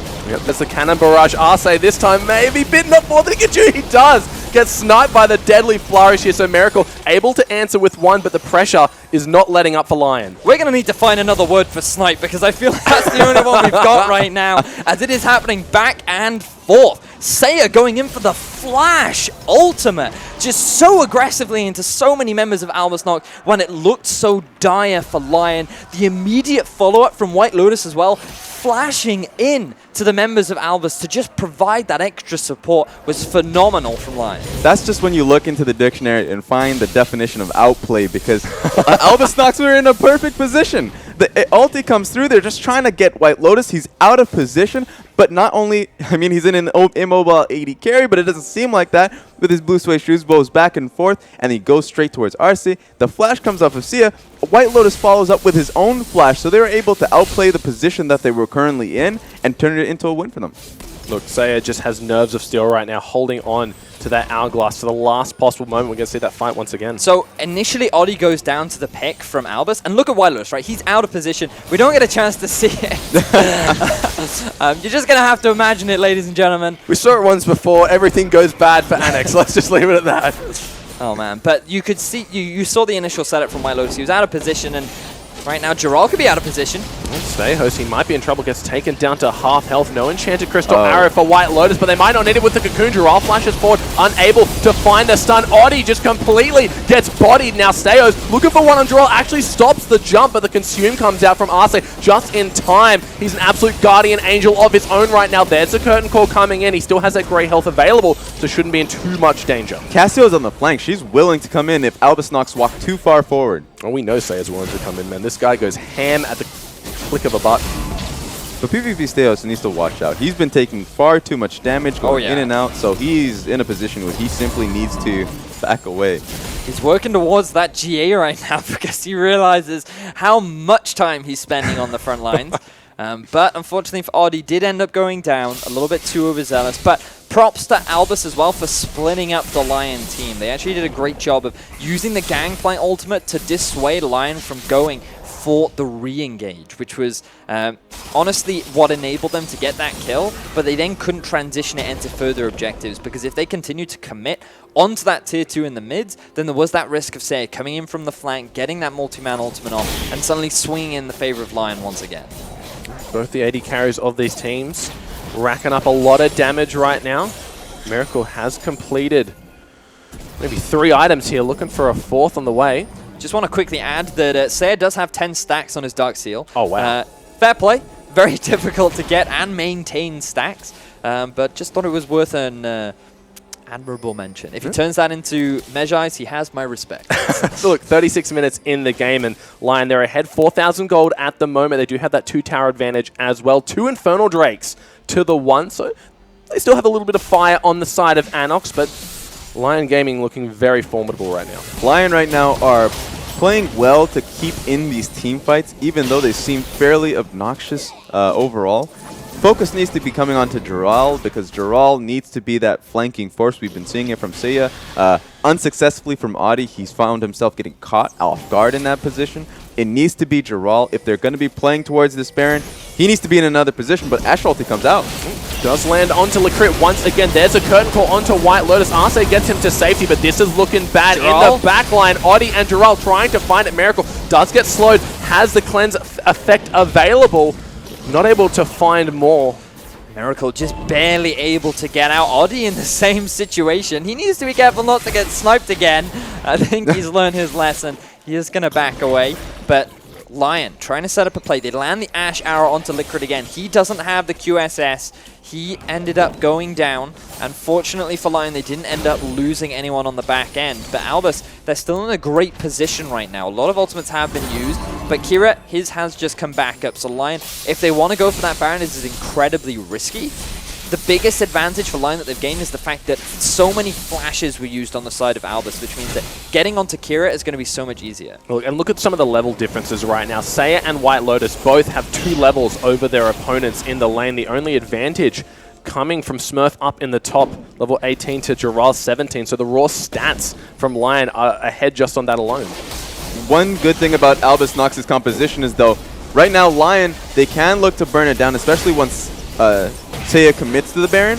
But there's so much poke and engage coming from Albus Nox, they won't let this go. Well, Sejos comes on in, not going to find it. Can't find the kill either. Dies for his trouble. Licorice over the wall, bouncing it around. Oddie does have the Guardian Angel to keep him safe, but now White Lotus might be in trouble with a massive outplay. Survives it, then sidesteps the snipe. Now in the backline, Seiya just giving them such a hard time. Kira, can he find his way to safety? One more attack should do it. Giral picks up that. There is the curtain call coming on through Seiya with enough extra health off the Seraph. Survives another one. These players are just so damn good. White Lotus with just impeccable sidestepping in that Baron pick. He should have died. Any other AD carry would have lost their life, but his ability to just avoid everything was absolutely fantastic. Seiya coming in from the flank, effectively 1 versus 4, and just holding his own. These 2 carries have shown time and time again why they are so good. And they are a large part as to why Lyon is doing so well. Exactly, and I've questioned a lot of the scenarios. Now, of course, Audi gets saved here. White Lotus is in an awful position. The brand passive procs, not only does it get the GA off of Elise, but he's in an awful position. He's skirting between life and death, able to go back and forth. Literally, he is the Argentinian masterpiece. He is just his ability to not get killed is fantastic. That was so he sidestepped a Varus Q. He flashed a Gangplank barrel and the Gragas barrel. He was able to he noticed that he was stuck in the Baron pit, and rather than dying, he just kills Lecrit. It was just, so good. So good. Look, we got Giddy just watching it again, but now Lyon, they're barreling down the mid lane. A second Baron buff this time around, as well as the Elder Dragon with 2 Infernals and a Mountain, amplifying that damage so much. And now White Lotus has 4 items. So damn strong. The ulti coming down from Kira, just a deterrent at this stage. Heard the Enchanted Crystal Arrow go off, but it's not the go button just yet. See, now, I would always look to question the ability of, let's say, an Ashes. Oh, actually. Well, Pyroclasm comes down. Only does a lot of damage onto Giral, but he has a Guardian Angel and a bit of MR. So this is the problem that Lyon are currently experiencing, where Albus have so much poke and pick power that whenever Lyon try to take a turret, it is just so much effort, because they take so much damage that it's very difficult for them to actually commit to a dive. Fortunately, that Giral goes back to base and is now able to TP back in, means that Lyon are in a better position to continue this siege. And it's looking bad here for ANX. I don't think there's a lot they can do. They're trying to get down their poke, but that's just the power that Baron-empowered minions have. Arce does take quite a bit of damage, gets sniped by Kira. Could this be a window for them to find Sejos? Can't get in. That wall of cannon minions is being too much. He gets destroyed, and now Oddie in the backline along with Giral trying to find something. Does get the kill, trades his Guardian Angel for it, but this is going to come back for Lyon. Oh, no, he's not. Gets bursted down. Oh, man. He woke up to a barrel surprise, the Gangplank special. Don't think he ordered it, but regardless, he got it anyway. And Lyon, they're just going to back off with picking up 2 inhibitors. Perhaps falling back to some traits that we saw during the group stages, while Lyon, knowing that they have a lead, were a little bit overzealous in trying to commit to these objectives. But overall, they still break into the base. That's what matters. They still have the Baron available. They can now rotate to the top half of the map and just use the Baron-empowered minions, the super minions to just push in the other 2 side lanes. Look, and they've also got White Lotus, who's been playing impeccably this entire game. Just fancy feet, nearly completed build. He has a completed build here. Do you want to give a shout out to Arce as well? I mean, what is an AD carry without his support? And the number of saves that Arce has made throughout this game has honestly been outstanding. I wish there was some kind of stat for the number of people that he's saved on a slither of health, because he has done a phenomenal job on this Tom Kench. I guess it would be how many times has W been on cooldown is the number of teammates he's saved, because we could be singing a completely different song had they not been on the Tom Kench. Yeah, the Tom Kench has been a saving grace from the very beginning to the very end, so... Even it's not over yet. That's true. That's true. In fact, it only can get worse. Down to inhibs. Now they actually have to commit as a team one final team fight is a constant worry now going into the trying to kill the actual Nexus. If we just look across the board, all GAs are currently down. And the Gangplank, late game Gangplank is definitely a scary thing. He has Flame Horizoned Jural. He's definitely at a point where his damage cannot afford to be underestimated. Let's not forget that incredibly long game between, I believe it was KMV and Saigon Jokers, where the Gangplank barrel literally one-shot the Lucian. So that is the player that they need to keep their eyes on, but Jural's doing a good job of keeping him distracted. Yeah, Jural's been... He had to be the one sole tank, of course, of being able to dive into the back line and get it going for his team, create a lot of space, and he's been doing just that. With his GA, there's a lot of players, if they have GA, they play far too passively, and it really does go to waste, but he's just been diving on through. Really can't find their way in just yet, trying to keep those super minion waves pushed up.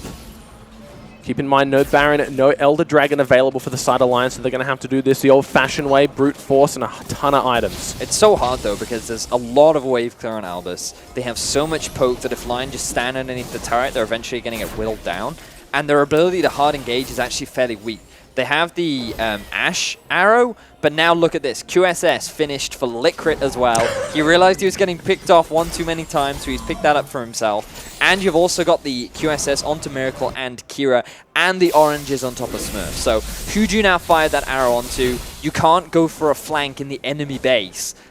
So it's very difficult for Lyon. Their best bet now is to just keep the pressure up, move round to the Baron, and wait for that objective to be available. Yeah, they're actually doing something incredibly smart. They're pink control of this red side jungle, as you can see on the mini-map, completely dead. There is no vision at all. So the fact that they're bouncing between mid and top lane meant that they were just waiting for the waves to become an actual problem in the bottom lane. GP does have to consistently look to pick this up. Instead of actually crashing on the tower, which I believe they should have done, they started to back away, and it seems like now the pressure and the real task will be looking towards Baron now. To see if they can go for it without a lot of vision. It's going to be very difficult for them to find their way into the thick of it. And Baron spawning in 10 seconds. Lyon already in position to go for this one. Oddie just precautionary sweep. But that gives Albus Nox a little bit of an opportunity. They really didn't have to make this a Baron situation. They didn't really have to rely on it. They were doing a good job at waiting for the waves to crash. They should have just actually pressed the button towards that top side. Maybe even choose to disengage depending on Gangplank's positioning. But use your waves, and it feels like right now they're just going to try and use those waves towards this Baron take. Baron has been started, health dropping lower and lower. You can see both the top laners not even there. They have teleport available, but he's just going to get smited by Oddie. Both ultins being used by the carries on the side of ANX. Unable to find anything though, so this could be the end. Lyon have everything that they need to close out this game now. Ooh, as the fight kicks off. Oh, but do they have the members getting 2 kills just like that? ANX answer. They thought they had the answers. Oh, Jural forced a flash. Sejos comes on in, the CC being layered down, gets the kill, and out of nowhere, Albus Nox come in and they come in swinging. Look at those death timers. Only 2 members alive for Lyon. Albus, this is a prime opportunity to try and push into the base of Lyon. I cannot believe what we are seeing. They were on the brink of death. They had nothing but 1 or 2 towers remaining. Then they get 2 picks. White Lotus and Arce overconfident, caught out of position, not respecting Lucrit's brand, and they're going to pay for it. That's the worry that we had initially, that they actually had to inevitably walk towards the Nexus and try and take it. Now they had the Baron. They're trying to get all their chips in order to be able to actually not have to commit to a fight. They get picked off, and now this is what Albus Nox want. They want that one opportunity to actually get their damage down, that they're comfortable in, and they get the picks necessary. The thing is, Lyon felt so comfortable in the top half of the jungle because that had become their playground for the last 5 to 10 minutes. The problem is, the moment they got that Baron, they then moved through what they believed to be their territory, which ANX had actually reclaimed for themselves. And like, that was a bad pick. There is no other way to set that one up. Like, so aggressive, you literally brought your AD carry into his own death. You had everything that you needed to close out that game. you put Jural in a side lane, you group up as 4 members in the top, and then you just use the Baron-empowered minions to close things out, and instead you try to force a fight, and you end up getting punished for it. So now, LYN, did they just have to reset and kind of rinse and repeat, do the same thing, get control, try to get the inhibitors, or after that they have to give so much respect to this ANX squad? They need to be careful trying to force this fight, because it could very well end up backfiring in their face. Only a lot of damage onto Arce Stejos. He has to be careful. Does have the Guardian Angel available. Now the crit in trouble. He's just going to get bursted out immediately. Jural able to find the CC onto Stejos, but that's not the target they're looking for. The carries, they're still untouched. Guardian Angel is going to be popped, but that's the complete frontline dead for the ANX squad. Oddie in the back. Can he find something? Cocoon lands on a minion. He's going right in there. They're trying to get in. Actually cancelled at the last minute. They thought, hey, this is what happened last time when we nearly threw the game. Wait a minute. But it is going to be the inhibitor going down to White Lotus. And in all honesty, this is just the difference with having a tanky frontline versus a squishy frontline. Yeah. FLICKR ended up dropping way too quickly. When you have the Tahm Kench and you have Oddie building what is effectively full tank, it becomes very difficult for this poke of ANX to be able to shred through when Lyon is hard engaging that hard. So it was...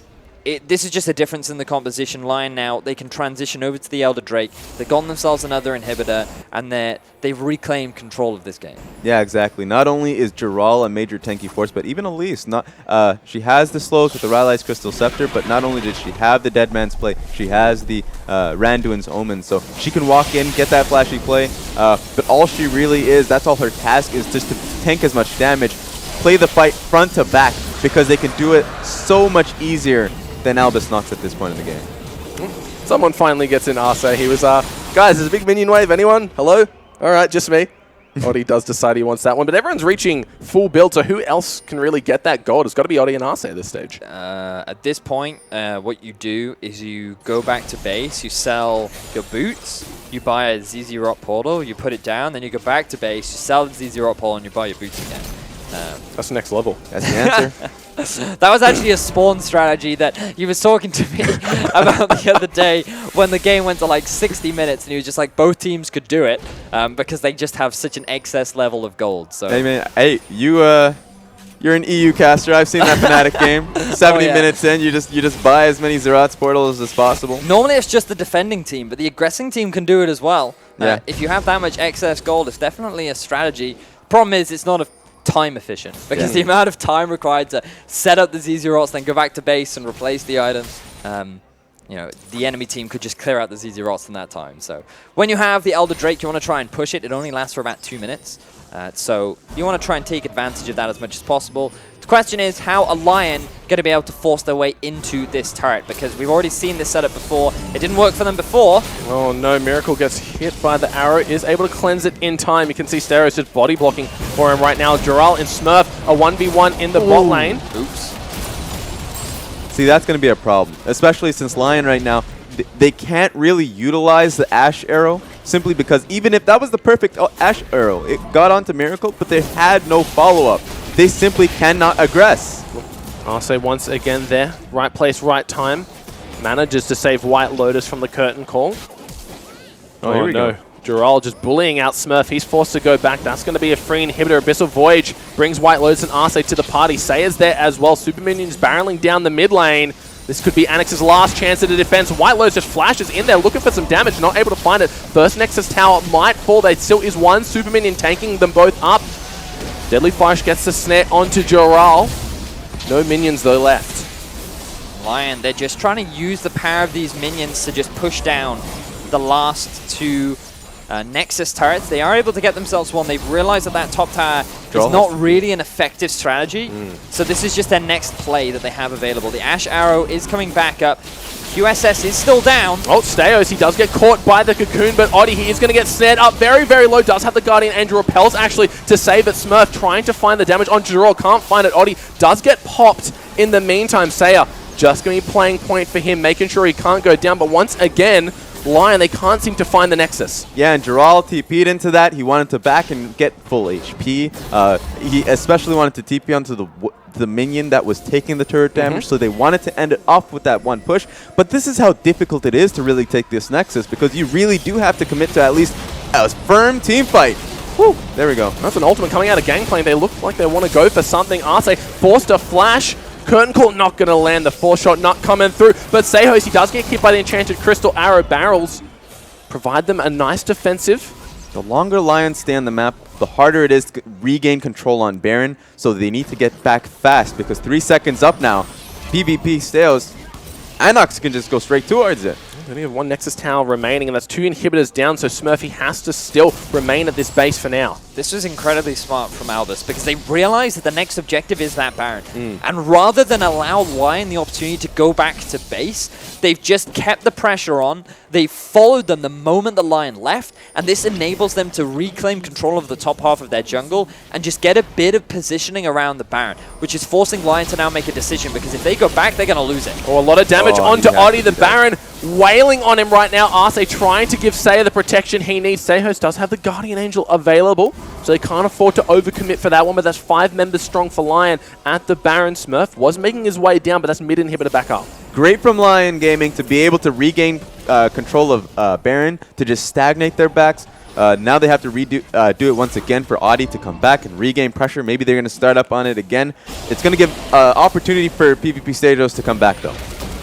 They don't have vision. There's the ulti. Kira, he does flash to safety, gets himself out to roll, does find the kill onto LYNcrit, flashes onto a Miracle. He might be in trouble. He's about to go mega, slams him into the wall. He's got not long for this world trying to find it. He's still alive somehow. No way he gets that kill. Dural is able to find it in the end. Smurf pops the GA, but here comes Oddie finding the targets, finding the kills, and potentially finding the first game of this best of 5. Seiya with the hero play goes in for the flash ultimate, just like he's been doing throughout this game, and this should be enough to secure Lyon the first game in this series. Yeah. Look, Smurf, he's still alive, he's still trying to survive, but he's not long for this world. Barreling down the lane, 1 tower stands between them and going 1-0 in this best of 5 series. There's the tower, should be falling any minute now. The Nexus completely naked, no hope. ANX, a valiant defense, but in the end, they do get taken out in the first game. And Lyon, that is their first victory on the way to Worlds. Definitely a lot closer than I initially anticipated, but what a back and forth game. Very exciting to watch. One of the biggest issues I feel that we need to highlight was we saw the power of both comps in that game, where you had a lot of poke coming out from the side of Albus Nox, which was making things really difficult for the side of Lyon to actually get the engage. Albus got a little bit too cocky, they overstepped in the mid, and that's suddenly where Lyon swung the game in their favor, because you had the flank coming from Dural. Seiya had no issues just barreling down the team, and when he was finally able to get onto the backline, there was nothing they could do against that Cassio. That transitioned into a Baron, and then after that Baron, it was just very back and forth between the two teams. Yeah, exactly. And Lyon had the gold lead for quite a long time. Major point. This was a major statement, and I love the fact that we got to see this play once again. Saw a replay of it earlier. That's the 3rd time we've seen it. It's that hype. It really is a well-done place. Ulti, major point about this game is the fact that the statement of simply giving Albus Nox every pick that they wanted. They got the brand. They got the Jhin. They had the composition that they usually rely on, and the statement of Lyon being able to close out the game. Of course, it was difficult to close out the game, but the fact that they had the gold lead for essentially the majority of it means a lot, especially for game 1.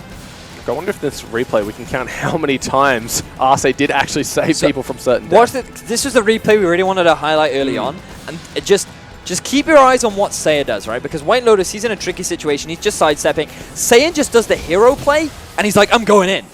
He gets the flash play onto Kira. He shuts him down, the immediate Zhonya's, and then the flash from White Lotus. He's just like, I've got you, fam. He's there to just provide support for his mid lane. And like that's just so great to see. The fact that it was Seiya going in to keep his AD carry alive, followed by his AD carry going in to keep his mid laner alive. And that was just really exceptional to see. And then Arce gives his life away at the very end in the name of his AD carry. Yeah, but toss it up to Kira. Kira actually played this game exceptionally well. Was it putting his team in an amazing position to set up these fights that were in their lead, in their favor.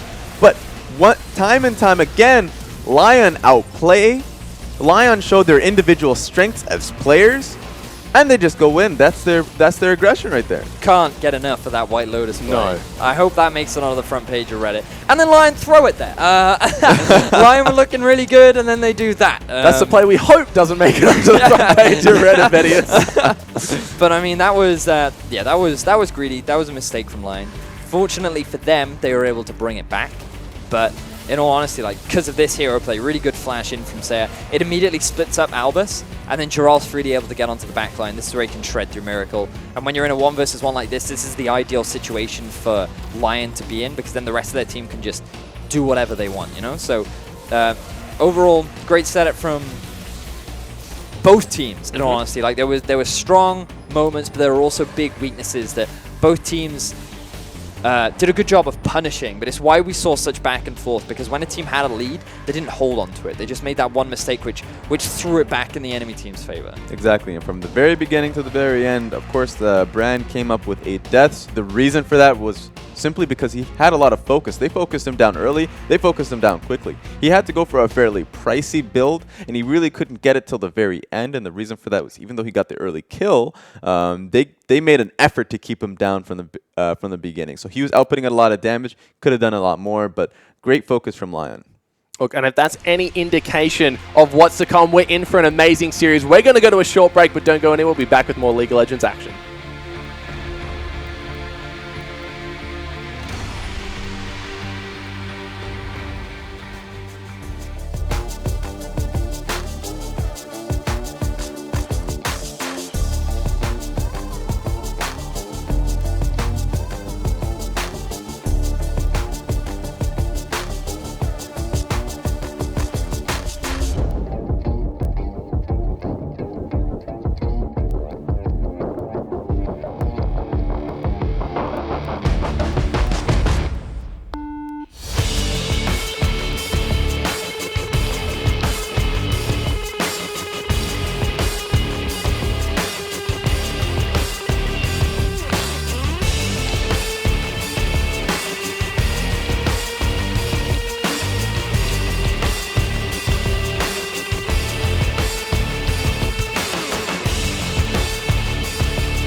And welcome back to the final day of the International WIldcard Qualifiers, where we just saw a 55-minute slugfest in our first game in the best of 5 that's going to send one of these two teams to Worlds. Oh yeah, it was quite an exciting game, very back and forth. A lot of mistakes, a lot of outplays, but overall it was an exciting way to kick off this series.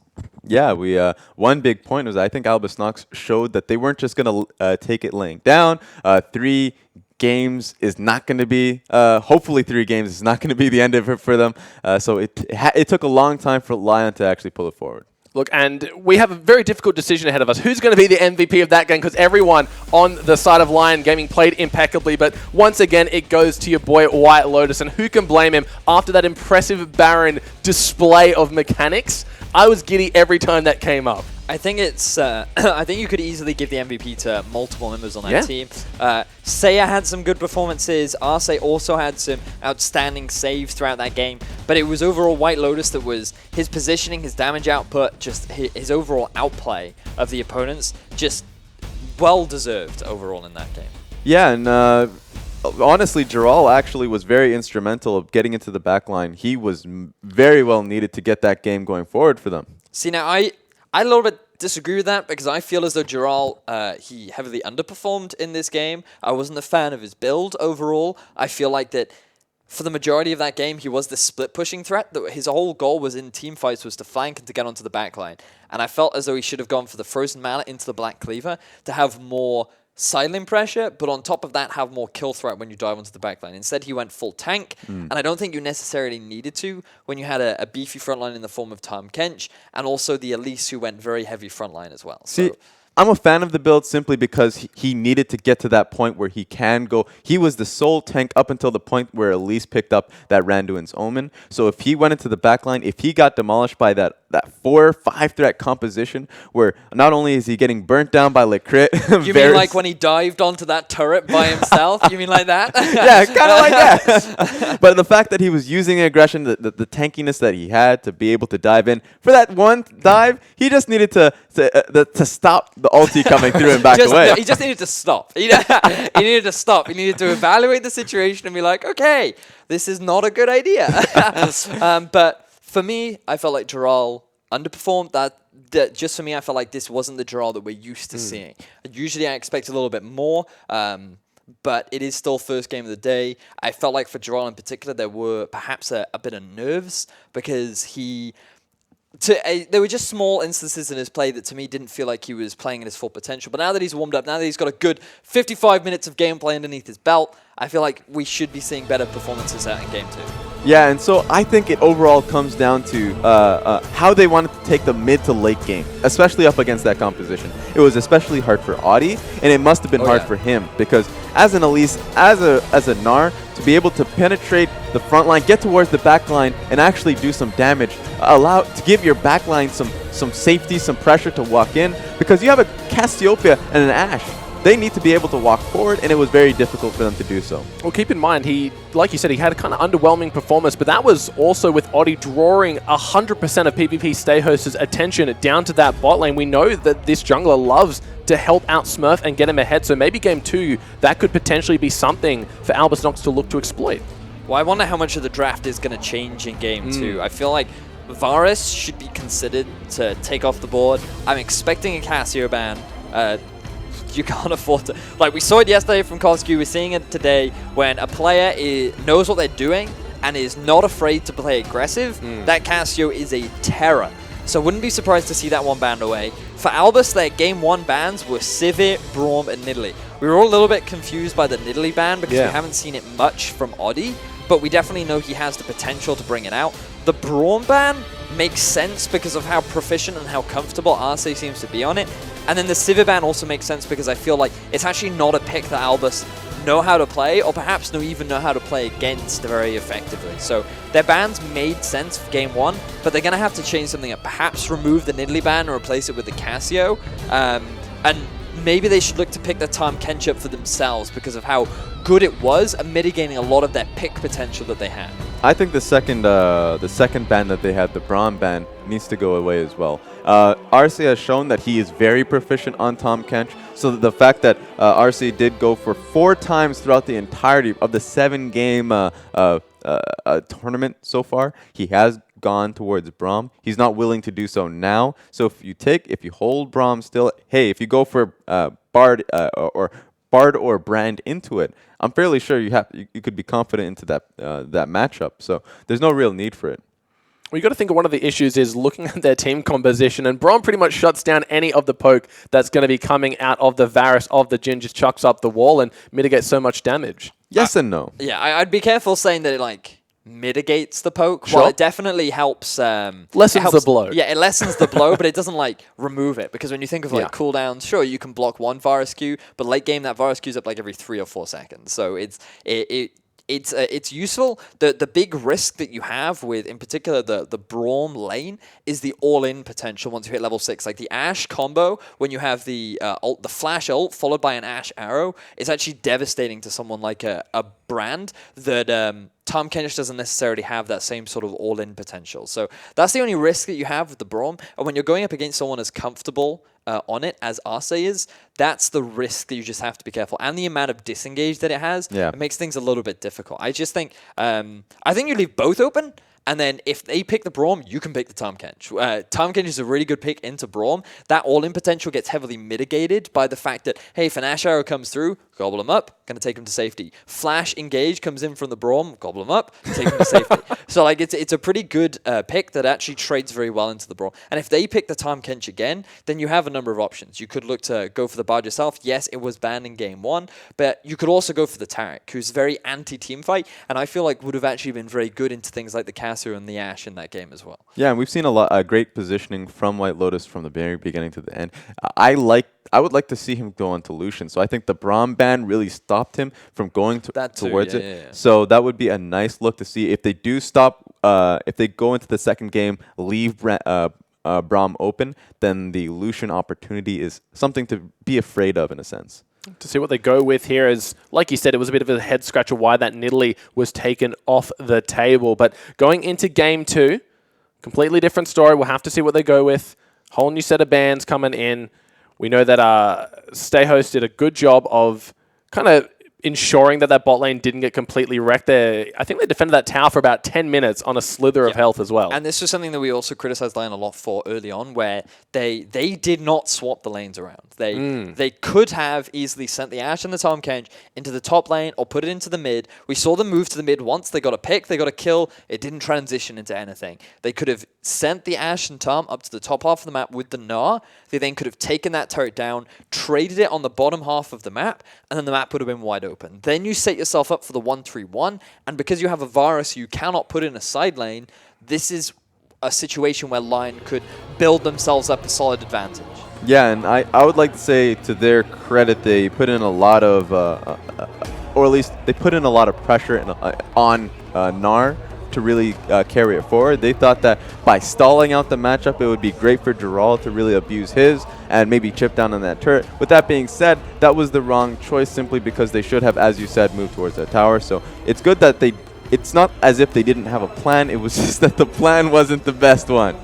What's interesting to note, because that's how they lost to Albus Nox in the group stages, is they refused to get out of standard lanes and slowly just bled out. And they kind of repeated that mistake where they just did not want to swap around the Gnar. They wanted to keep him up against the gangplank, even though he was getting further and further behind. I think when Anox had the gold lead, it was 2,000 in favor of gangplank just in that lane alone. So, I mean, these are the things we'll have to factor in moving into game 2. If Lyon is still making the same mistakes that we saw from them last week, I feel like they're not going to suddenly adapt into the rest of the series. I feel like the best thing for Lyon is to try and keep standard lanes for as long as possible, because what we've noticed in the early game is the fact that Albus seem to better understand how to play the map. They know very well how to punish your mistakes. The biggest problem for them is their own mistakes, where they overstep, they don't set up for objectives properly. We saw it in the top lane where the idea was good, the idea was promising, but once they realize that they cannot take that tower, they should have just taken the gangplank, send him down to the bottom lane, then you have the gangplank versus the Ashe, and you're not only denying the Gnar, but you're sort of getting equal on either side of the map. The Ashe won't get that much damage down onto the tower. You can zone the Nama away from the farm using the Brand and Jhin combo that's very effective. Instead, they committed to trying to take that tier 1 in the top lane. They ended up getting punished for it.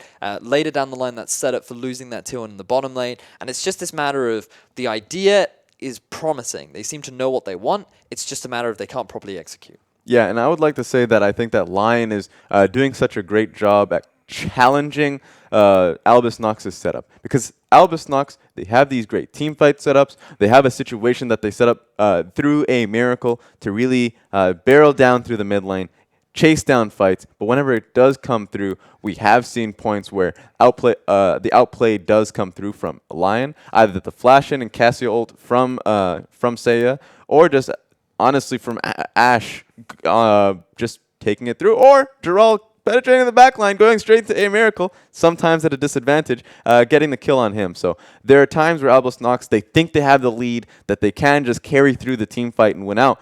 But there are points where they walk a little bit too far forward, especially on that siege in the mid lane, and they do get punished. Well, I guess that begs the question. Ashe was kind of the crux of the undoing of this Albus Nox squad. Do they have to come up with something to deny that, potentially maybe get the Kench onto Licrit, or just straight ban it away? That's an interesting question, because I feel like that the Ashe was a big engage part for Lyon's composition. They either needed the flank from Dural, or they needed the Ashe arrow to land onto people. And as we saw as the game went on, it became a lot harder for them to use that Ashe arrow because of the consistent QSSs that were coming out. He gradually ran out of targets to actually land on, and then eventually his only target was the Gragas, who had a GA and had like a lot of tenacity, so even the stun would only last like half a second, maybe even only a second. So I don't think the Ashe pick was necessarily the problem. It was just the way in which White Lotus played it, because of how aggressive he was, how non-afraid he was to just dive in, and his damage with full stacks of focus was just ridiculous. So I don't think it's worth taking him off it. I think they just need to find better ways of dealing with it, because in all honesty, like, in a lot of the situations, White Lotus was over-committing, overstepping, and even though it was in a degree calculated aggression, at the same time, if you had a little bit more engage, a little bit more crowd control on the side of Albus Nox, you could have easily punished him for it. Yeah, exactly. A lot of the times he does have a lot of confidence in his engage and stepping forward. I think Albus Nox need to start challenging that when they can. Going into when he did actually output his first Ashe game earlier on in this in the tournament, I was questioning it simply because he had put in 4 games of Lucian. He was coming in as a Lucian player, and his positioning was phenomenal, but simply because of what he can do with the reset on dash, right? So once he went on Ashe, I was questioning whether he was limiting himself, limiting his movements, and his ability to walk forward. Yeah, actually, that's Revolta. That's the INTZ squad just hanging out. They've got to check out potentially their competitions here at Worlds. They're eyeing up their Worlds opponents. Due to seeding, they're unlikely to play against each other in the group stages, but then once they both make it out of dream. groups, Oh, there we go. They meet in the quarterfinals, you know? When they meet in the grand finals. Yeah, exactly. You know? Yeah, just to finish up my point is that the Ashe pick, he's actually finding ways to not have it limit his positioning. Yeah. So he's doing really well. Well, I guess it's hard to factor in a cross-map Ashe arrow at like 10 minutes in the game, so maybe those things won't happen again, but you can see how beautiful the Opera House is now that it is that night time over there. So the lights are on. Hopefully we get a nice outside view, because that's where the beauty really shines at this place. It's a shame we don't have more camera shots of you, Rogi, because that's where the real beauty lies. Oh, no.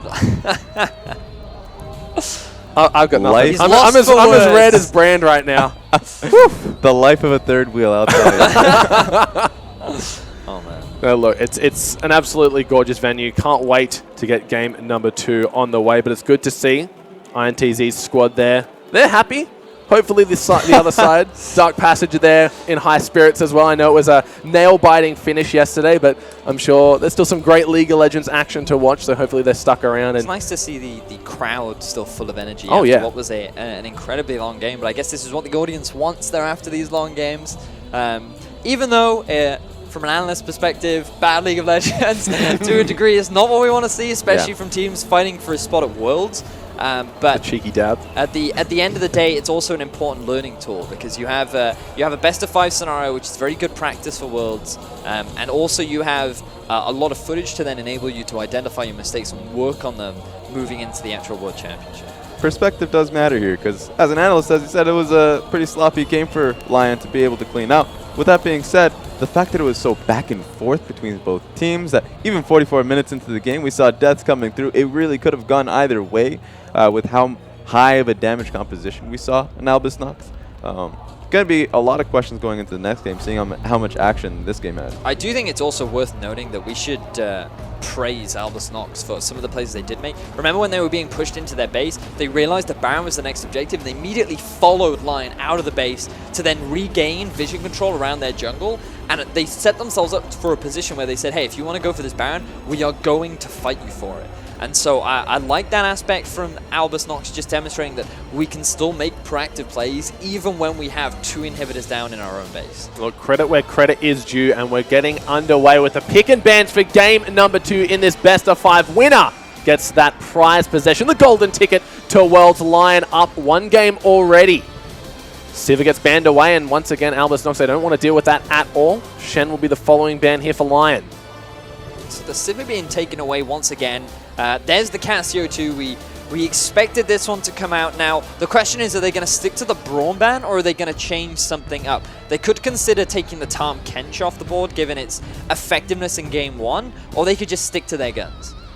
Have to see what works for them. Be interesting to see. No adaptation, but the Kench actually getting put on the bench here, and Arce might have a little bit of a cheeky grin after that one because he did such a good job saving his teammates from the brink of death multiple times. Question now is if Lyon is going to levy a brand ban. Now that the Tahm Kench is there, cannot save anyone else. Now they can't find themselves in a position where they can save them. It's got to be Gnar or Gangplank, I feel. Malzahar, actually. Either. Interesting. Ooh, this is going to be a very loaded pick and ban phase here. So targeted towards Kira right there. He's obviously played it a lot. We didn't see the Mal's band come out. Bear in mind the things that have now been left available. The Bard is up and the Braum is up. So I would not be surprised to see Lyon look to get themselves an early Braum, given as to how proficient they are. And with Tahm Kench taken off the table, the next best pick into that would be someone like the Bard or the Tarek that Albus could bring themselves out. So in terms of first rotation, Gnar makes the most sense, or something like the Rek'Sai to get that early jungle pressure going. One big question now is where does the Varus fit? It was a nice last pick on purple side. Might not see it as a blind blue side pick, but we saw it yesterday, and the Jhin pick is a major priority for Albus Nox here. So now you just go Gnar Gragas if you're Lyon Gaming. I mean, there's no reason not to. They've already picked their AD carry. You get a strong jungler in the form of Gragas who acts as engage, disengage, and also really good scaling. Yes, you lose a bit on early pressure, but that doesn't matter because if you have a Gnar, he has no bad matchups. You could go for the Echo, maybe the Fiora, but other than that, like, you're just setting yourself up because they can get the counter pick in bot. They know that the Jhin is coming out. Lyon could look to pick up the Ashe later on. I feel like this Jhin first pick was a mistake. I don't agree with it at all. Well, that's the thing, right? We've said this about Albus Nox, that they find their engage in the strangest of places here, and once again, it seems that they are proficient on that Jhin. The curtain call was quite good, and now that the Kench is off the table, they might actually be able to zero in on the correct targets without him getting them to safety, but they go with the Braum as their support pick here. Here's the thing, it may seem like a mistake, but Albus Nox once again find comfort in the Jhin. If they get the Jhin, it opens up the brand. If they get the brand, it opens up really the composition that they've been going for. Now they don't have the Malzahar, so question is how they're going to have the extra engage in their comp. So it's going to be interesting to see. Hovering over the rise, I'm not so sure. The answer for Albus Nox now is to go for... You want to try and save your mid and support for the final picks, so you then try and look to pick up your jungler now. Wouldn't be surprised if it was the Gragas and... Oh, now I'm cheating because I see that they've logged it in. So it is in fact the Gragas and the Gangplank. But this is risky again because you have a losing lane in the top. Because Lyon know what the bottom lane is, wouldn't be surprised to see them go for the Lucian here. Yeah. Something that you talked about earlier on. Very lane dominant when you pair it up with the Braum. It's also White Lotus's one of his comfort picks. And if we thought that he could outplay his opponents on an Ashe, then imagine what he could do on the Lucian. And then you could also just round it out with your jungler here to save your mid to guarantee Seiya the counter pick. And come on now, Lyon, don't troll us. Don't do it again. It's best of 5, buddy. Well, they've got that 1-game buffer, so who knows, they could pull out something cheeky. We've seen him on the Kog'Maw before, and like you said, it did quite well in the lane. Don't think they'll be going with that one, though. Hovering the Lucian. Now, actually looking in the Zac, though. Ooh, this is a call-out. This is actually a really good call-out because they know that they set up the lanes that Brand is going to be perfect into Braum. Brand is going to be great into Lucian because Lucian is a mid-range 80 carry. So then if they are baiting them into this, you pick the Zac and you really start to challenge the Brand pick. It's something that now FLICKR is not comfortable going towards. Tara could make much more sense here for Albus Nox because you can see Lyon developing a very powerful teamfight composition. You have a very effective engage with the Zac with the follow-up from the Gnar, and then the mid-game power of Lucian is just phenomenal. And Tarek is a really good counter teamfighter thanks to his ultimate.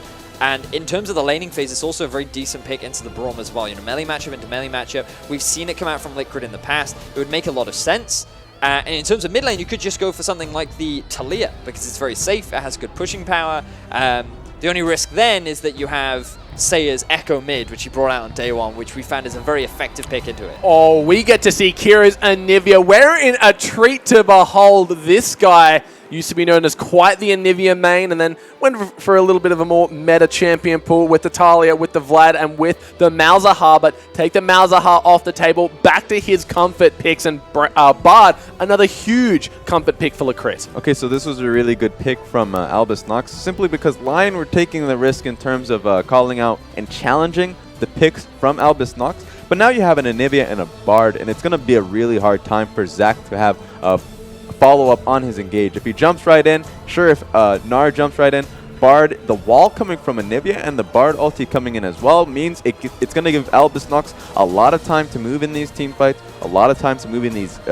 skirmishes, and of course we've seen a lot of play coming out of Akira's Anivia in the history of his play overall. Thing is, I'm afraid I'm going to have to disagree with you because I feel like Anivia into this comp is extremely ballsy. She is super low mobile. 1 to 5, she is incredibly weak. She has no pushing power. To set up for her damage, she relies on the enemy team positioning in a way where she can get that free damage down. But when you look at the mobility, her wall is going to be little to no effective against that composition. You have 5 jumps. You have an incredibly powerful hard engage comp. She is super low mobility. And then you have a Zac, a Gnar, and a Lissandra to just dive onto that backline and make her life hell. That's true. I feel like that this Anivia is really going to struggle. And I also think that Oddie should prioritize all of his attention ganking mid. It is so easy to gank a Lissandra lane, especially at the level 6 mark. And when you also have 3 points into your E, you can do it from behind the wall. You can do it from blind vision. There's nothing that the Anivia can do about it. And I mean, I honestly feel like Lyon have come out ahead in the draft in this one. And this is going to be a very interesting game to behold. We've got the Zac, we've got the Anivia facing off against the Rift. It feels like years ago this would be common practice, but Kira, very confident on the Anivia. FLICKR, very confident on the Bard. It feels like comfort is the name of the game here. They're back at home. They're back in the nice comfy chairs, playing in a familiar surrounding, playing the League of Legends that they love to play. So we'll have to see if it works out for them here.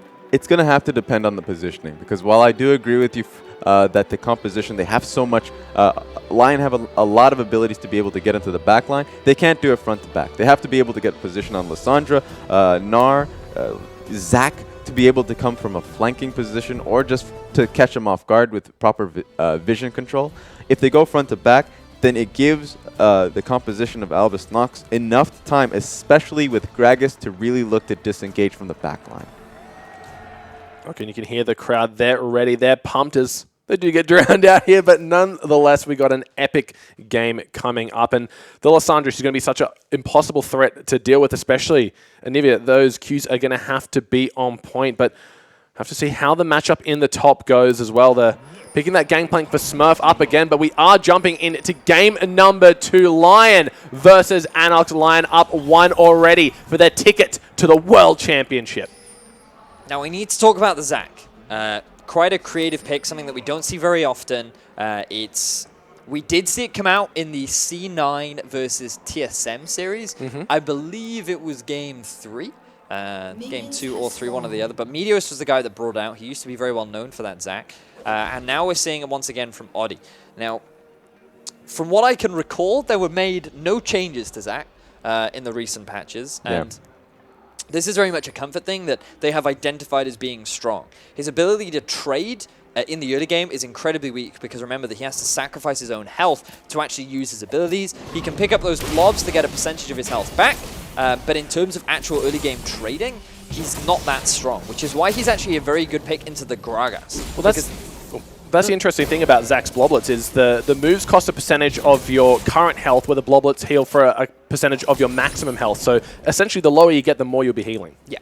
So in terms of jungle clear in the early game, it's a little bit rough, but that's why he's so good against champions like Gragas, who primarily are focused on farming their own jungle. They're not really interested in invading. They're interested in trying to set up any sort of early plays, and that just allows the Zac to have free farming during the early game. He can just get through what is usually known as the rough part, and then he can just scale up to the level 5, level 6 mark where he'll have a couple points in his leap, and he can then look to set up plays around the mid lane or around the top. Yeah, so this was great setup in pick and ban for Lyon to be able to allow Audi the time to really just farm up.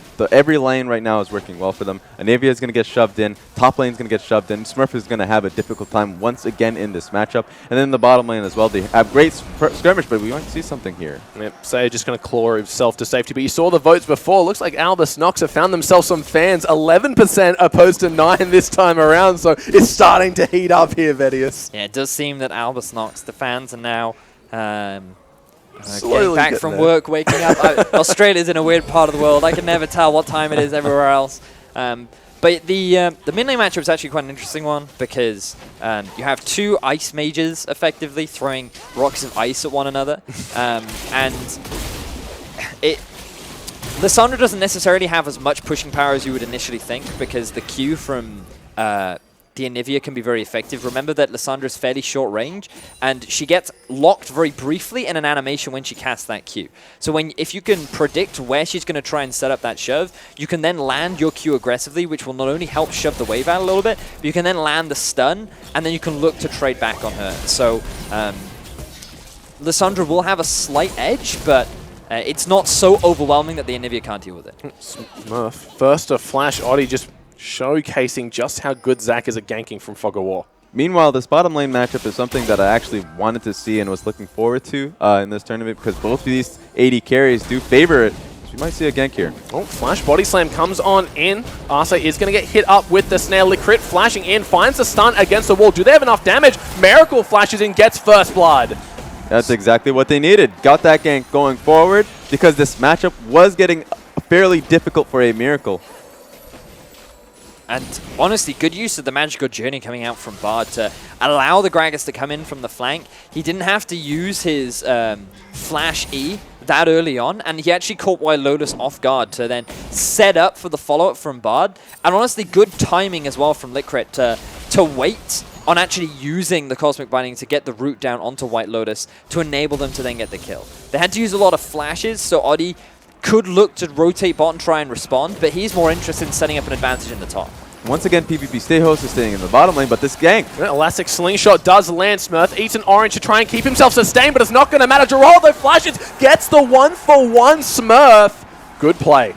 Good, the best of a bad situation for Smurf. He didn't have his flash available, and in all honesty, I feel like Oddie should have just taken the extra tower shot. He should have popped into his passive. He wouldn't have lost his life, and that would have enabled enough time for Gerald to get himself that kill and not lose his life on the back end. So, honestly, that wasn't as bad as it could have been for Smurf. Exactly.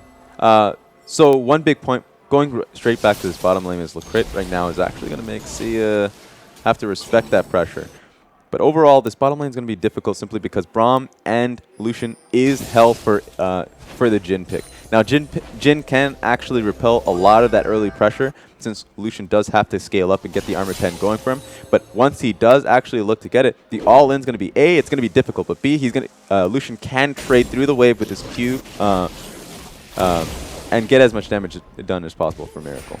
Look, they know that this could be a potential weakness for ANX having this Anivia, so they're paying a lot of attention to ensure that he can lane quite safely. We saw LyCrit doing the roam. Claw comes in, actually gets the snare. Don't think it's enough damage to kill him. Might just egg him here, though. No cleanse being burned, and just pops a passive. Stejos and Stejos actually having a little bit of a battle here. Oddie and Stejos, rather.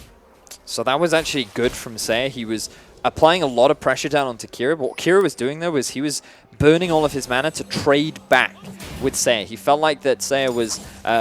he was starting to read his movements. He was doing a good job of landing those Qs, and that was forcing Seiya to use his mana to trade back as well. But the difference is he had his teleport. So when he was forced back, he returned to lane. Kira had a significant disadvantage in terms of mana, so it then became so much easier for Seiya to walk up aggressively and start trading. And once Kira took too much poke, it ended up like it could in the bot. Oh, Elastic Slingshot comes in, but Magical Journey could get them to safety. Gets the stun onto White Lotus. There's the Gangplank ulti. Here comes Gragas. White Lotus, he might be in trouble. He gets blown up. Smurf actually picks off that one. Deadly Flourish finds it onto Oddie, who's forced to flash. Slingshots himself to safety, but the gank gets turned around. That was a good idea from Lyon, but of course you follow the brand, or at least the Bard magical journey. I know, how confusing is that? It's back and forth with this guy. Yeah, it's the worst. You cannot afford to take an adventure where you just don't know the destination, unfortunately. White Lotus, he did not have his flash, and here we go, a contention over the blue. Oddie does smite that one away, but it does deny it from Seiya, so we'll be struggling with a little bit of mana. Kira finds the stun, finds a Flash Frost, and now he may have found Seiya.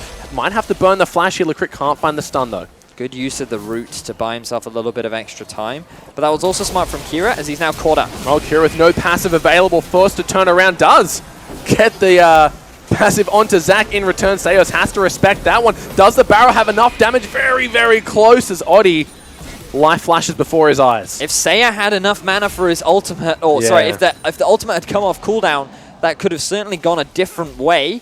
But so far, the early game going heavily in the favor of Albus Nox. Good advantages being gained in the bottom lane. And honestly, like, a good response to the Gangplank ultimate. It came the moment that the 3 members of Lyon had gone through that magical journey. And thankfully, because of the knockback from Stejos, it actually knocked the White Lotus into the ultimate again, giving Smurf the kill. So all that pressure that was accrued in the top half of the map has now been slightly mitigated by that extra kill that Smurf was able to get himself. Yeah, exactly. And while Oddie was saved from RC, something we didn't really notice was he put up his Braum shield while PvP Stejos did have his cask available, and he was looking to get it off, but was not able to. Just burning flashes on cooldown here. Smurf has to respect that. Now we see things slowing down a little bit, but as we were talking about doing champion select, the top lane once again going in favor of the Nard. This time, though, much more heavily in the favor of Gerard. You can see a big CS differential already starting to accrue. Zac has gotten through what was the rough part of the game, which is his 1-5 early clear. He's now at a point where he can very easily clear his jungle, as we see a bit of trading in the bottom lane. White Lotus doesn't get the favorable exchange out of that. Miracle has the ult available, finds the first shot onto Arce. Second one connects as well. Can LyCrit find a stun? There's a Gangplank ulti on the back. Now Arce, the heal comes out of White Lotus. Captive Audience slows him a little bit. LyCrit, ooh, narrowly avoids the Captive Audience, but there is the Tempered Fate. Can they get in range for it? The stun doesn't land as the beautiful Braum blocks it away. Here comes Oddie. Elastic Slingshot still too low rank to find anything. Yeah, Oddie just tried to play defense there to see if Albus Nox tried to play a little too far forward. But that was just great for Albus Nox to really disengage the early pressure coming in from White Lotus on the RC. Honestly, as well, just White Lotus not really respecting the damage coming out from Miracle. I thought that Arce was actually holding onto his shield until the 4th shot, because there's no point really blocking the earlier ones when that big crit is the thing that you really need to be careful of. But he actually didn't even have it up. He'd already used it in an earlier exchange, which is a large part as to why Miracle decided to go for that all in. And they very nearly came to getting themselves a kill, but the heal from White Lotus was enough to keep their bottom lane alive. And right now they are certainly struggling underneath this pressure. Yeah, exactly. So one big point was, especially from game 1, we wanted to see Albus Nox actually challenge White Lotus's aggression. That is one point that we did see him from, because he dashed in and it looks like they're going to go on Kira. Oh, a great wall. Keeps him safe for now. Let's bounce use. Doesn't really get much out of that. Gerald does layer the CC quite well. Smurf taking a lot of damage, but here comes LyCrit. Here comes Stejos, and Gerald, he might have to go for the trade here. Not going to find Exhaust. Coming out of the support. What are you doing, Smurf? Great turnaround from Giral. It looked like that he was gonna end up going down to a gank, but he returns the favor to Smurf. What was a very difficult situation for him to get out of. He's able to turn around. I was saying that Giral was not performing in game 1, but I feel like he's definitely stepping it up here in game 2. Look, Smurf, he shouldn't have just gone back in for that Q. That was the greediest Q I've ever seen in my whole life. And he's playing Gangplank. He's the king of greedy Qs. He's got to get the it's all about that bank, man. It's all about that bank. I guess, right? Look, back in the mid lane, he's doing a good job of surviving. We mentioned in the pick and ban that Lyon want to focus a lot of attention on this, but Oddie can't seem to really leave his mark anywhere but that top lane. Yeah, overall, it was great from FLICKR to actually start roaming towards that top side. He did that light in the last game, though it was as a result of a swap in general. But FLICKR, his kill participation is massive, but that just comes it just comes off the fact that he does leave a miracle to his own device. You can see the early mobility boots because this is a trait that FLICKR likes to go for because he likes to roam around the map. And on Bard, there's plenty of opportunities for you to set up plays around the map because of the Tempered Fate, because of the Magical Journey. It just makes it so much easier for him and Stasios to just set up ganks around these different lanes. So promising from FLICKR, but the problem is you can't quite push your early advantage that you're able to get yourself in the bottom lane. And this isn't actually that bad for Albus Nox, simply because Lucian will fall off relative to the Jhin, especially in the late game stages. And in terms of their actual impact, this is often why some people will move away from the Lucian, because he is very much about playing for lane, and if you fall behind in lane, his impact in the game becomes heavily reduced. He falls off based off of overall play. If a miracle right now, if he does get the lane down, if the tower does go down for him, if they swap from the matchup entirely, or if it just gets far enough into the game, he needs to swap towards mid side. Otherwise, Lucian will be able to just duel him at every point in the game. Elastic Slingshot being charged. Oddie decides against it, though. Once again, trying to look for some advantages in the bot lane, but the only thing that's working for him so far is burning Smurf's flash. Steo's just going to try and spot out some wards here. Kira doing a good job of staying alive in this lane. And 13 minutes in the game. Gold lead only a couple hundred over to ANX despite having a 2-kill advantage. Now, for Lyon, things are going well in the top half of the map, not so well in the bottom half. We see another gank in the mid. Well, once again, Kira just sidesteps, but he might be in trouble now. Forces to use a cleanse, but here comes Steos. He's found onto Saya. The flash comes out from both the mid laners here. Actually, Kira saved his, only using that one. Tempered Fate comes through, can't seem to nick the Lissandra. Steos goes on in, there's the stun, not going to land as a claw gets him to safety just in time. Now Oddie looking to turn it around with the Elastic Slingshot. The crit flashes over, there's the Magical Journey. Giral's made his way down. Kira still has the egg available, so only looking to pop the passive, layering down the CC quite well. Here comes the Zach, can he do anything about it? He's so low! Oh, a big slap from the Rift Herald, who's now joined the thick of the fight, and he wants to kill Zach. He wants it, he gets it. Smurf finds a kill in the end, but that was a 6v5. Unfortunately for Lyon, they try to force a play. They could have gotten out of that situation, but they decide to commit to the fight. The teleport coming in from Giral at a not so optimal situation results in Albus Nox being able to get themselves a kill. And what's worse for Lyon is the fact that Gangplank picks himself up another one, which is honestly exactly where Albus want to be. They want to get this Gangplank ahead. They want to start the snowball in his favor. And I mean, just that whole play was simply a matter of another roam coming out from FLICKR. He moved up to the mid lane. He landed the Tempered Fate onto Saya, forcing him into a situation where he, if it wasn't for some very quick thinking and quick response time, he could have very easily lost his life. And he may very well do just now. Oh, Kira just walks straight up, gets the 1v1. This guy is an Anivia monster, I was telling ya. Vedius, you mentioned it early on. The main focus is going to be towards Kira. In fact, a lot of ganks did go towards this mid lane.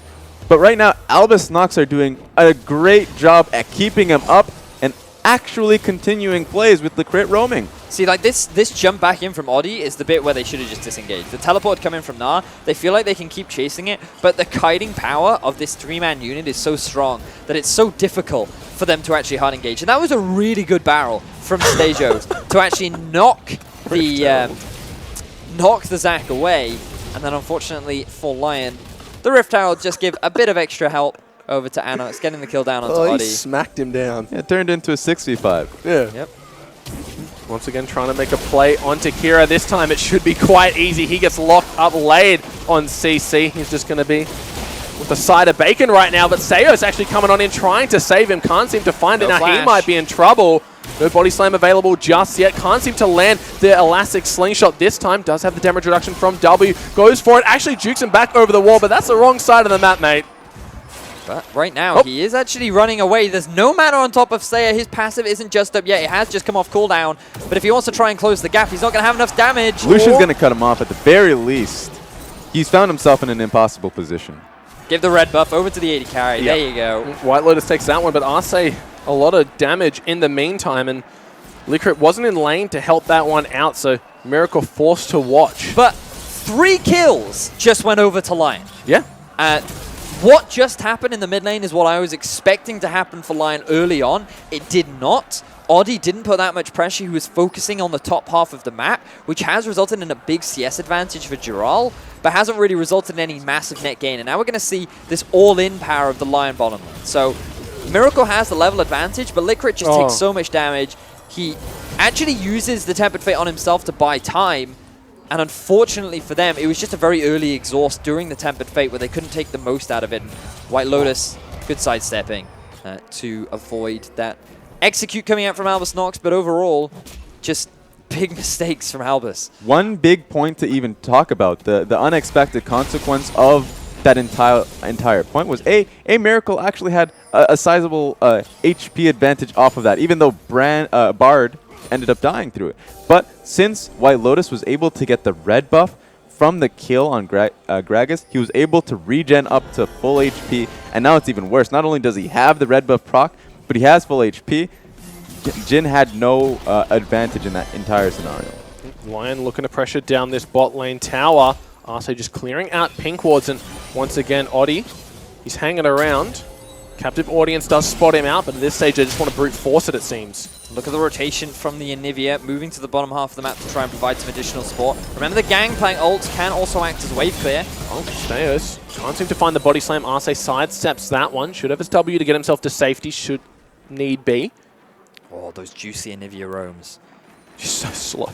Yeah. She has level 2 boots and it doesn't even look like she's moving fast. What I don't understand from Lyon is they have so much control in the bot lane. There's no real need to look to take down this bot tower. They can actually just use their shove to then walk top. There's nothing holding them. The thing is, they can. It's fine for them to maintain pressure in the bot because of the amount of pressure that Dural has in the top side of the map. And sending Oddie there is also drawing Kira away from the mid lane, which is enabling Saya to get the additional push on. Because when you match up against an Anivia, the amount of wave clear that Anivia has is just really unparalleled.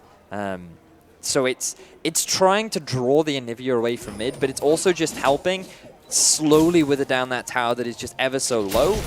And then it's also keeping Gragas away from being able to do anything else on the map. So he can't help top lane, he can't help mid, and instead he's just forced to just do what he can in the bottom half of the map. Well, he's still down here. He's really persistent and can't seem to find anything else, so where else is he going to be? They do have their advantages elsewhere, but White Lotus did pick up 2 kills, started 0-2. Rift Herald returns to the Void. He did pick himself up 1 kill already, so he's happy with that one. His bloodlust has been sated for now. But 1-0-0. Look, we saw how easy it was once Oddie lands the CC to take out Kira. Just why can't they keep just replicating that? Well, I mean, that's the big question, really. Yeah. I suppose Kira does have his cleanse up, which will make it a little bit difficult, but when you just consider cooldowns, it should be very easy to burn his flash. But honestly, if I was in Lyon's position, if I was Saya, I'd be like, just camp mid. Yeah. Top lane should win, bot lane should win. Yes, she has egg. TP coming in. TP in on the back. Miracle actually gets stunned up by his own Crit. He might be in trouble now. Gangplank ulti gives him a little bit of safety, but Dural looking for something. The first one from mid is going to be Kira. Saya found his way in, teleported there, so they do trade 0 for 1 for now. FLICKR was the first one to go down, but Arce can't seem to close the gap. That was actually best case scenario for Albus Nox. They only lost 1 kill to a double TP play. Of course, Oddie might just go in for a 1v1. He just forces a flash on his own right now. Smurf, are you a top laner or what? Act like one. Oddie is just going to straight try and tower dive you here. Oh no, this is a disaster. Zach, baby, he goes and gets himself the 1 versus 1 against Smurf. We were wondering how effective this pick was going to be, while Oddie just shut up all the question marks as he gets himself that outplay onto Smurf. Zach is back, baby. So the double TP comes in from both Lissandra and Gnar. Really solid play overall. LYCR gets the perfect ulti, but Miracle's just in a poor position through and through. I'm surprised Saya decided to focus down onto LYCR. He did use his E early on. He still had his flash. He could have just gone for the flash ultimate onto Miracle to potentially get himself that kill, but decided not to go for it. Also interesting that Kira looked like he actually put a lot of points into his wall, because that was a surprisingly big wall for level 13. Hopefully we'll hover over it so we can have a check later on, but that's not typically the build, the max path that you'll go for in Anivia. You want to try and max the E and the Q as quickly as possible, and then you take the points in the wall for later on to maximize your damage.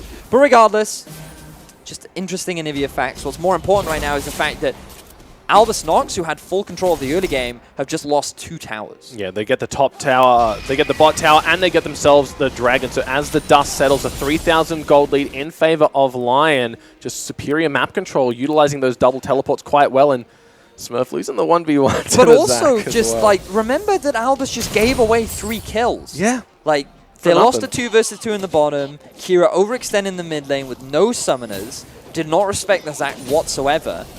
And then Smurf just goes and dies 1v1 to RB top. Like, these are not plays you can afford to make, especially if you're a team looking to try and make it into World. Dying 1v1 is not an option that you can just go ahead and make, because it's such a big mistake that will cause such a massive deficit. Yeah, and honestly, PvP stage host is going to be taking the brunt of that force. If he's a lot of his time is being spent answering to Audie's plays in the bottom side, and if his top lane is dying 1v1 in that scenario, they're getting absolutely nothing. He's losing camps to Giral, consistently shoving up the top lane and looking to just contest buffs. So if the lanes are converging onto his camps, he's just getting nothing here. Audie once again just trying to find something here. May have found Steos. We know how much damage he can actually output on the right targets. That percentage of maximum health from unstable matter on the W really starts to take its toll. And unless you're stepping on those bloblets, it's going to be very difficult. But look at the builds in the bot lane. Lucian already completed his Ghost Blade as Miracle still working on the Dust Blade. We've also got the Proto Valve finished for Saya. So that burst is going to be absolutely monumental from this Lissandra now. Likely going to be working towards the... Oh, White Lotus just caught out here, and this is why they prioritize the Jhin. They love that long-range potential that brings to the team. So, all right, we were just criticizing Albus for solo dying, and then White Lotus goes and does it. He gets so much praise for his Game 1 performance. He oversteps in the bottom lane, gives away another kill, and this very likely going to be a tower for Albus Nox. So it was just great for Albus Nox to not only they sent a Miracle into the long lane. That was a risky fact. But with PvP Statos there, they were able to set up a play and get the kill on Lucian. Flash comes out there from Arce, avoids the Tempered Fate and the wall, and we know that Saya does have the potential to actually lose a 1v1 to Kira, so can't really face check him or meet him in the roam, and we're going to see how this 1v2 unfolded. Ooh, that was a nice prediction. He hits all of them, I think. Yep, all 4 shots. Very well played from Miracle, to be honest. All right, I don't want to beat on White Lotus too much. That was actually a very good play from Miracle to land the first 2 shots, because he landed it as he dashed as well. So if White Lotus had managed to dash that first one, he may very well have been able to get away, but still shouldn't have been overstepping that much. Depends on your perspective. Well, that's the thing with these champions with such extreme range. Overstepping becomes such an arbitrary term, because what's overstepping against a Jhin who can pretty much hit you from tower to tower? Well, 25 minutes into the game now, of course they're going to be looking to pressure out this lane. Lyon should just look to stall out as much as possible. Well, he's found his way onto Kira. Does have the cleanse and the flash available. Let's Bounce being used, but maybe a little bit preemptively forces the flash to get himself to safety. Off on the side, Culling does a lot of damage onto LYCR. He may have overstepped once again. This time he definitely overstepped. He's going to get taken down by the barrel. Miracle gets stunned up by the Frozen Tomb. Giral in the back. Can he get to Mega? He's getting CC'd up. Finds it onto Seos. Can't find the kill. There's the Frozen Brick just gets thrown at him, but Kira, he's finding a few kills here and there. Tempered Fate not going to land, flashes in, takes him out. Miracle finds another one. Albus Nox find the fight that they needed. This was something we talked about earlier on before Champion Selector. White Lotus, he is an aggressive player. And in Game 1, Albus Nox could not punish his aggression. But in Game 2, they are expecting it. They are prepared for it. And White Lotus, he is experiencing way more gray screen than he initially would have liked. Really good response from Albus to get themselves 3 kills. But Oddie... oh, he might be in trouble. Ooh. A perfect wall makes him path straight into the stun. And even without the Rift Herald's help, they're able to pick him up. And that's the beauty of a best of 5 because they have got him downloaded right now. White Lotus, it started in the bottom lane where he got A Miracle got the first bullet on Lelouch, recognized where he was going to duck and dodge because last game he couldn't get anything. His ulti bullets were just simply not hitting. Now he's recognized where they're going to head, where they're going to dodge. And right now Lion's engages. Lion's positioning is getting red. You can see the issue that you have with a Zac. When you dive in, the only thing you can do is hard command. And look at how overstepped White Lotus is. He shouldn't have been in this position. He couldn't use his flash because of the engage from Stagio. And even with the burst coming out from the Lissandra, it wasn't enough to kill Miracle. The TP from Giral wasn't an optimal situation. All in all, it just felt like a very broken team fight from Lion. They had different members coming in at different times. Oddie goes in for the hard engage. When he's trying to disengage, White Lotus goes in. The Lissandra then follows up once White Lotus is already taken out of the fight. And honestly, just a messy fight from Lion, but also just really good response from Albus to pick out the correct targets and punish the mistakes of Lion. Yeah, so this team, Albus Nox right now, they've had great setup, and I feel like they are starting to tighten it up. They're improving as the series goes on. Look, and I think you're right about Kira maxing that wall second because at level 15 and it's already taking up pretty much any of the choke points of this game. Definitely has a strategy to that one, but they also have a strategy. It's picking 5 champions that can dash over it. Right now, another engage. Yeah, they might be in trouble. FLICKR gets taken very, very low. They just love to focus this guy out. Miracle with 1 shot left in the chamber. Who's it going to be on? Can't find the reload. Does get the Saya. Oddie might be in trouble. Doesn't have the passive this time. There's the ulti. Saya forced to flash away. Giral in the thick of it. Does he have the bounce available? The wall in the wall. Wallception right now. Doesn't matter because Miracle finds a kill. So Lion try to force another fight, and unfortunately for them, they are not able to find it. But Albus Nox are feeling incredibly confident. Their positioning in these fights is outstanding. Kira and Miracle sitting at the back line, using their zoning tools to just split up Lion Gaming, is resulting in them winning fight after fight, and they're going to get themselves an Infernal. And they just can't fight front to back. It really comes down to positioning because Lissandra is recognized, she's known. She's not going to be able to outright 100 to 0 the targets that they had in the Crit and PvP stages. So they just need to be able to set up a fight properly so they can threaten Kira, so they can threaten Miracle. Because at this point in time, there's so much disengage coming from this Albus Nox lineup that if you show up 5v5 in a bush, and if you just run at them, 100%, that's the fight Albus Nox want. Kira just going to get himself the blue buff. Does need that mana sustain as Glacial Storm is quite taxing on that mana pool. The crit seems to just be the focal point. It was him on the brand last game that they were just zeroing out. This time it's the Bard. They followed a few questionable magical journeys to their own demise, so maybe they need to reevaluate their target priority and selection here. It's really difficult for Lion to again find these fights, because when you think about the amount of zone control nanosecond stage shows, you should be fine. Just walks up to the wall, feigns the E, and they just back off. Doesn't even have to use it. Didn't even notice them. It was almost like he was in a drunk coma. He was just like, in a trance wait, what? state. Did someone hit me? I'm just gonna stare at this wall for a while I calm down. But you can see now Lion on the back foot. The question is now for Albus Nox, how do they break into these tier 2 turrets? Because the Gangplank is at 3 items, he's very powerful, and they might just brute force it, but they have to be careful of the potential flank and re-engage power that Lion have. They do have the vision. Oddie gets knocked out of the jump. Can't seem to find it, but Stayhos now might be in a little bit of trouble. 2 stacks on the concussive blow. Saya trying to find his way over the Gromp wall, but sticking as a 5-man unit. That was beautiful. Yeah. That was beautiful. It was, and this is the difficulty of Zac, especially in this matchup. People don't actually like picking Zac into a few champions, one of them being Thresh, another one being Gragas, because it's very easy to understand where Zach is falling down because there's a shadow that gets placed and he's going straight in. Yeah, Oddie, he does hit the 5-man Let's Bounce, and it's an absolute party right now, but it could be a party that the side of Lyon weren't invited to. Arce, he is quite low. Oddie goes down. Here comes Saya over the wall. Gets completely denied by the body slam. A huge gnar comes in from Jarol, but that might spell his end. The damage coming out. Stuns being laid on by Lacrit, and ANX looking unstoppable. I'm telling you, PvP Steos is playing godly this game.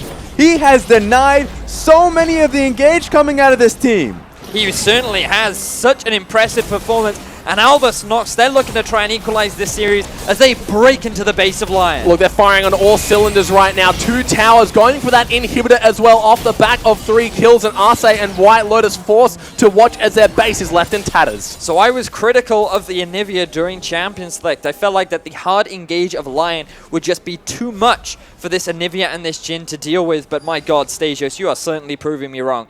Every single time Lyon tried to hard engage, he is always there saying, no, you shall not pass, ladies and gentlemen. You will get nowhere near. And just watch this, right? So here we have Oddie coming in. Stasios tries to interrupt, but he can't. The wall splits up the hard engage from ANX. That gives time for Kira to disengage. Once Lyon have overcommitted, that's when the Gangplank ultimate comes in. Now here's Saya. Watch this. Great knockup from Stasios. Instantly pops that. And you can just see the disjointedness from Lyon. They want to get the hard 5 versus 5 all-in comp, but Albus Nox are just dividing up the team and forcing them to just come in one at a time, breaking up this hard wombo combo that they have available to themselves, and it's just resulting in Albus Nox consistently coming ahead in these fights. And right now the Gangplank is doing so much work. It really comes down to the fact that you're starting to understand why it's been getting banned throughout the entire series. They're unable to really threaten him in the individual matchup. He's coming out of the Gnar matchup well and truly alive, and then every single time they try and hard engage onto this Albus Nox backline, every time the disengage comes out with PvP Stasios, the moment that happens, the re-engage with Gragas or Gangplank ulti comes down, and it does a billion damage. Tempered Fate lands onto 2, should have no trouble hitting the Q off that, but they didn't bank on the Anivia one also. Not going to follow it up with too much. But this just comes back to ANX playing League of Legends that they love. The Bard, the Jhin, the Anivia. It's all resonates with how these guys love to play League, and Saya, he may have been caught out here. He's just going to get exploded. No idea why Saya's even there. He has this flash. There's no need to be past your turret. You should be helping with the wave clear. Now zoning ult. Oddie comes in with a nice full-range elastic slingshot, but that's a double kill for Miracle already. Looking for some more. Oddie does get stunned up. A little minion being his downfall here. Jarral forced a Mega Gnar to safety, and that's another tower that bites the dust. This has been Albus Nox's game. It's showing through their team fights. It's showing through their control, their confidence right now. They have understood Lyon's playstyle. They've understood their confidence and how willing they are to go in, and they were just able to just time and time again counter it and take the game from them. And I think they can end the game right now. Oddie oh, they're again. definitely trying for it. Stayhos once again denies Oddie from getting in the backline. This Zach not doing enough. The first Nexus turret goes down. The second one soon to follow. How long are the death timers? They're way too long right now. Jarol can't even get into Mega. He goes down, and just like that, ANX answer, and they answer strong. Albus Nox with the return game, equalizing the score 1-1 now. Definitely not what I was expecting, if I'm honest. I felt like that Lyon, they had Albus's number. They had a strong draft coming into game 2. But I mean, we just have to backtrack to the very early game. In all honesty, like, we have to remember, 6-2 was the kill score in favor of Albus Nox early on. They got themselves a lot of early kills, and a large part of that was thanks to this gank in the bottom lane. There was just advantages being accrued in the bottom lane, in the mid lane, and Stasios was just having a fantastic game. His pressure was so much better because he just wasn't sitting in the top half of the map. Smurf was undergoing a lot of pressure himself, but because of how well he was playing, he was able to turn a lot of bad situations around, and he was still relevant thanks to the kills that he was able to pick up. In all honesty, it just got to a point where Lyon just didn't build up a big enough lead in the early to mid game, where once you started hitting these mid to late game fights, Albus were just too far ahead for them to be able to turn it around. Exactly. Well, I like the idea of the composition for Albus Nox. If they were able to pick up their early game, allow their mid and top laner to not fall too far behind, and it was off the back of Lacrit and PvP Stasios, their roams. really spot on. FLICKR once again able to show that his push, his movement around the map is always spot on. And the instant White Lotus steps on that captive audience, that's the go button. They turn on, they catch out the carry, and ANX, they look like they were playing all on the same page here, where Lyon a little bit disjointed at times. I was honestly just very impressed with the Nivea overall. Kira demonstrating why he was well known for the champion. He had some fantastic walls, maxing it second. A little bit unorthodox, not what we usually see, but he was making it work. And you could this is just another example of where you could see Lyon trying to force a fight. The amount of zone control that ANX had made it so difficult for the rest of Lyon to actually efficiently follow up. And look at Miracle at the back line. Completely safe. Yeah. Never takes any damage. He's never at risk of ever being collapsed upon. And it was just overall really good positioning and fantastic team fighting coming out from the side of Albus. Yeah, exactly. So they're able to take the game. They're able to take it in the same style, honestly, that they were able to draw the last game back. Game 1 went to 55 minutes simply because of the zone control and absolute damage coming out of the Gangplank pick, and at the same time the Jin pick as well. And so Gangplank, Jin, and Gragas coming through time and time again, honestly stopping the initial force and pressure coming from Lyon Gaming. Which pick goes away? Which pick do they leave up? Game 3 leaves a lot of questions. Well, that's the thing, right? These guys have shown proficiency on so many unorthodox champions. The Brand, the Bard, the Anivia as well. Like, I agree that the Zac pick was kind of questionable, and they should have been able to execute early on in the game. We saw when the combo comes down, just jump straight onto Anivia. She has no way to escape. Frozen Tomb comes down. She's kaput. There's nothing she can do about that. But there were like 3 times where she just walked out of the Elastic Slingshot. Yeah. And, I mean, I feel like there should have been more pressure in the mid lane. That you could have set up a lot more ganks in the early game. Lissandra is a very easy lane to gank for. The risk was the cleanse.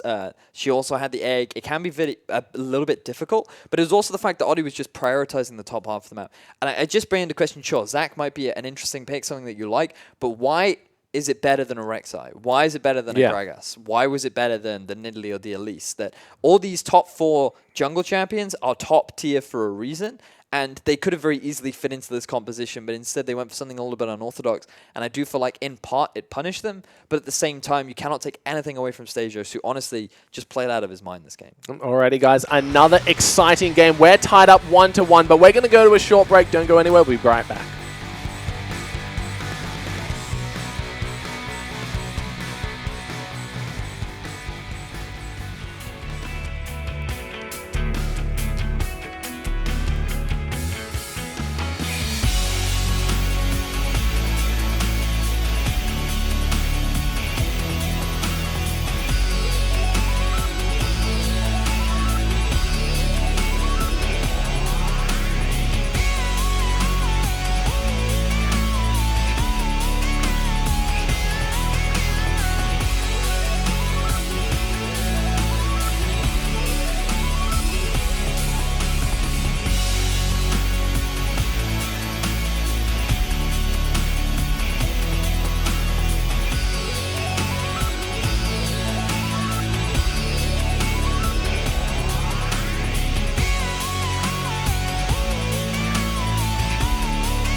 And welcome back to the International WIldcard Qualifiers, where we just saw Kira and friends tie up the best-of-5 series 1-1. And despite a very dominant game, Vedius, there were a few mistakes that Albus Nox was still making. Yeah, I mean, we talked about it during the cast, where basically Albus, they gave away a lot of their early game leads by just dying in a very unforgivable way. The fact that we saw the Anivia dying in the mid lane to when he had no summoners, he was super overextended. The Lissandra was clearly visible. The Lissandra had her ultimate. The Zac was also at risk of coming over the wall, and he ends up giving away his life. The Gragas comes into support when he really shouldn't have. He also gives away his life, and then the Bard ends up dying in a 2 versus 2 down the bottom lane. The Gangplank dying 1 versus 1 top to the Zac. Like, there are so many small outplays where, honestly, Lyon just should have taken, or they did take advantage of, and Albus Nox really shouldn't be giving away those free kills. Yeah, exactly. That's a great point. But overall, the setup from Albus Nox from the start of the game was phenomenal, and it really just showed that Lyon really needed to be a lot more creative going forward. They needed to have a lot more control to really pull it through, but it just didn't work out that way. Look, we're going to check out who the MVP is. I got a feeling it might be Kira. Oh, it's actually going to be Stayhost, and how can you look past his body slams that game? They were so impressive, constantly interrupting the key moves such as elastic slingshot, such as the claw coming in from the backline. So props to him, he really stepped up his game. I feel like he did a great job up against the Zac, in all honesty. Early game, Oddie, I felt, was putting out a fair amount of pressure, but Stasios' ganks were resulting in more successful outcomes. And, you know, we saw the kill onto Oddie in the river, where the Rift Herald helped out a little bit, but like the number of interrupts onto those slingshots were just overall phenomenal from Stasios. So it was phenomenal, and it was working well for him, and it just came to the fact that Lyon, once again, they need to be creative. They need to take out flanks. They have Gnar, they have Zac, and they have Lissandra. But going front to back, that gives Gragas, it gave PvP Stasios a lot of opportunities to then use his Gragas ulti or his body slam to reject it and take the disengage and then re-engage straight back on. So he was a star simply because Lyon allowed him to be a star. They needed to actually take control and give their diving force an opportunity to actually dive this backline. But this is something that we've criticized them a number of times for, with the fact that, in all honesty, they are not setting up properly. Lyon have not been getting deep vision down. They have not been setting up for the objectives that they want to try and contest for. They've pretty much just been reacting on the fly. They've been, oh, let's go for a play now. And sure, on an individual level, they are mechanically solid players. But in terms of being able to play the map, we saw this in Game 1. We're seeing it again in Game 2. Lyon are just not properly being able to set up their composition for success. Well, is like a 5 to 10 minute break enough to kind of talk about these issues and think, how are we going to resolve this going forward? Or do you think this is a week? Yeah, I guess, but between games, is that enough to kind of identify some of these issues and fix them for this coming series? I think you can't just fix macro issues, you know? It is a bit of a buzzword, macro issues, but like what we mean by that is rotating a bottom lane to the top half of the map to snowball an advantage. Yeah. Bear in mind that the Gnar had an early kill. You could just send your bottom lane up there. They'd already fallen into a deficit, so you just move them up to the top half of the map, get that early first tower build. You could even give that first tower gold over to the Lucian, and then suddenly start to get him back into the game. Or if you want to set up for a dragon, you get deep vision down, you look to take the Rift Scuttle or emitter before. All these little things are considered macro plays where you're setting up the map in order for you to make a play or take an objective. And this is something that Lyon consistently throughout the tournament didn't do and are currently not doing again. Yeah, it's definitely an ideological point for them to continue to take these standard lanes, go 1v1, because they're fairly confident in their players. But if you put it to matchup, if you put it to your confidence in your own abilities, then you will have natural limitations on what you're willing to do in terms of strategy. Because right now, 100%, as you said, they could have just walked towards top lane. They could have actually decided to siege up mid whenever they had the shove in bottom lane. But they didn't use their shove to good use. In fact, the Lucian Braum shove was honestly just, they stuck to the lane to try and get more out of it. Meanwhile, Albus Nox, whenever they have a lane advantage, even just a small lane push, FLICKR just decides to go out. Decide to go at top lane, go mid. He's been a lot more mobile with his shove. And you have to remember that you are looking to go onto the world stage. If you're just going to try and go for standard lanes, well, everyone at World is good at standard lanes. They will not give you free kills. You will not be able to build an advantage that way. And where the difference lies is your ability to be able to set up for objectives and move around the map and take advantage of your composition. Twice now, Lyon have had 1-3-1 comps, and neither time have we actually seen them set up for a 1-3-1, and that's because they don't open up the map early enough. They keep those tier 1 turrets for at least till like the 20-25 minute mark, which is an insanely long time, especially when you get such powerful early game advantages. And it is simply a matter of, in my eyes, perhaps a little bit of inexperience of knowing properly how to play the map. Sure, they are talented, and sure, they swept through their region in dominating fashion, but now they're going up against Albus Nox, who have worked very hard to understand what they need to be doing on the map, and while they might not be as mechanically strong in the lane, they definitely know how to take advantage of their team composition and how to play around these objectives. So this means that Lyon need to start to evolve here, because they're starting to get red. Their mechanical plays or their tendencies are starting to get understood in red as well. So if right now, if the AD carry, if White Lotus cannot walk in, if he can't try and mechanically outplay because simply they know what he's going to do, and if you get Gragas, you're just going to be flying into the enemy team, then that means they have to actually think of what's the next play for them. Do they take the Jhin pick away? I mean, he hasn't showed Jhin at all. Maybe he goes towards the Ashe once again and make it a little more easier to set up your own plays, but just a click of a button. Or does it have absolutely nothing to do with plays, and it's simply a matter of whoever gets blue side wins, just like we saw yesterday? Maybe that's the case. Well, that was the story of yesterday, but you've got to keep in mind as well that some of the mistakes that these guys are making is going to be weighing so much more heavy, knowing that ticket to Worlds is staring them down the barrel right now. So hopefully they have the fortitude to keep it up and play this series to the best of their abilities. We have to remember now that it is effectively a best of 3 with some good understanding of how the enemy teams play. So there are a maximum of 3 games left. Whichever team is going to take this next one will be on match point. And you would imagine at this point now, the teams have relaxed a little bit more. Pressure isn't weighing on you as much. The audience will become less of a thing because now all you're focusing on is the game. Both teams have experienced a win. Both teams have experienced a loss. And now you would expect the teams to be able to reset, start from scratch. We know what the teams like to play. We have a good understanding of their tendencies and their priorities. So now we can start building a draft around trying to play against that and while also suiting for our own needs. Yeah, so with Lyon, I think that they used their buffer period. They had that 1 game lead. They wanted to try and see how that Zac would work, if that backline pressure would result to anything. I think big point now, perhaps Elise is going to be an issue, because if they can't change or resolve their overall macro issues, maybe they just go hard on with their strengths. They just go with Elise, they pick the same lanes, and they just decide to not give PvP Stejos the initial pressure that he had. If he had that pressure with a Gragas, that was honestly, it's inexcusable for the team themselves, simply because Audi has been such a major force, an omnipresent force throughout the entire tournament. Well, I want to see now that Albus Nox have come off a win. They've got some of the confidence back, some wind in their sails. They go for a little bit more of these strong meta picks rather than falling back onto what they're comfortable with, because that game kind of was comfort picks all around. You had Kira on the Anivia. Sure, he's a great Anivia player, but it should have been punished way more than it was. You had Lecrit on the Bard actually being let through the tables this time. Miracle on the Jhin. All these champions that they're well-versed in, they're well comfortable with. So it'd be interesting to see now that they have got a little bit of confidence whether they'll go back to standard.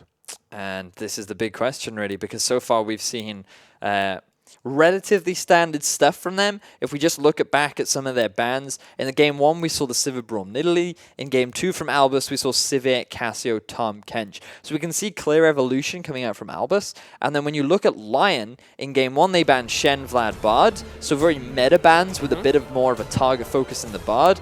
And then they actually went Shen, Vlad, Malz. Now for me the Malz is a little bit confusing. I'm not entirely sure why they decided to give that one away. And in hindsight, now that we've seen the Bard, I feel like they should reevaluate and consider taking that one off the board again. But simply because there are many answers to Malz, and while he is annoying, especially if you are red side, you can get the counter pick into Malz. There are plenty of things that you can pick into it, because he does have, I mean, Lissandra is a perfectly fine pick into Malz as well. Exactly. You know, so I feel like that if you're Lyon Gaming, you go back to what happened in Game 1. You ban the Shen, you ban the Vlad, you ban Bard, and then for Albus, they will probably stick to the same because it works for them. And now you're in Game 3, you can evaluate once again to see if that still works, but you're also forcing FLICKR onto something else, which I'm expecting will be the Taric.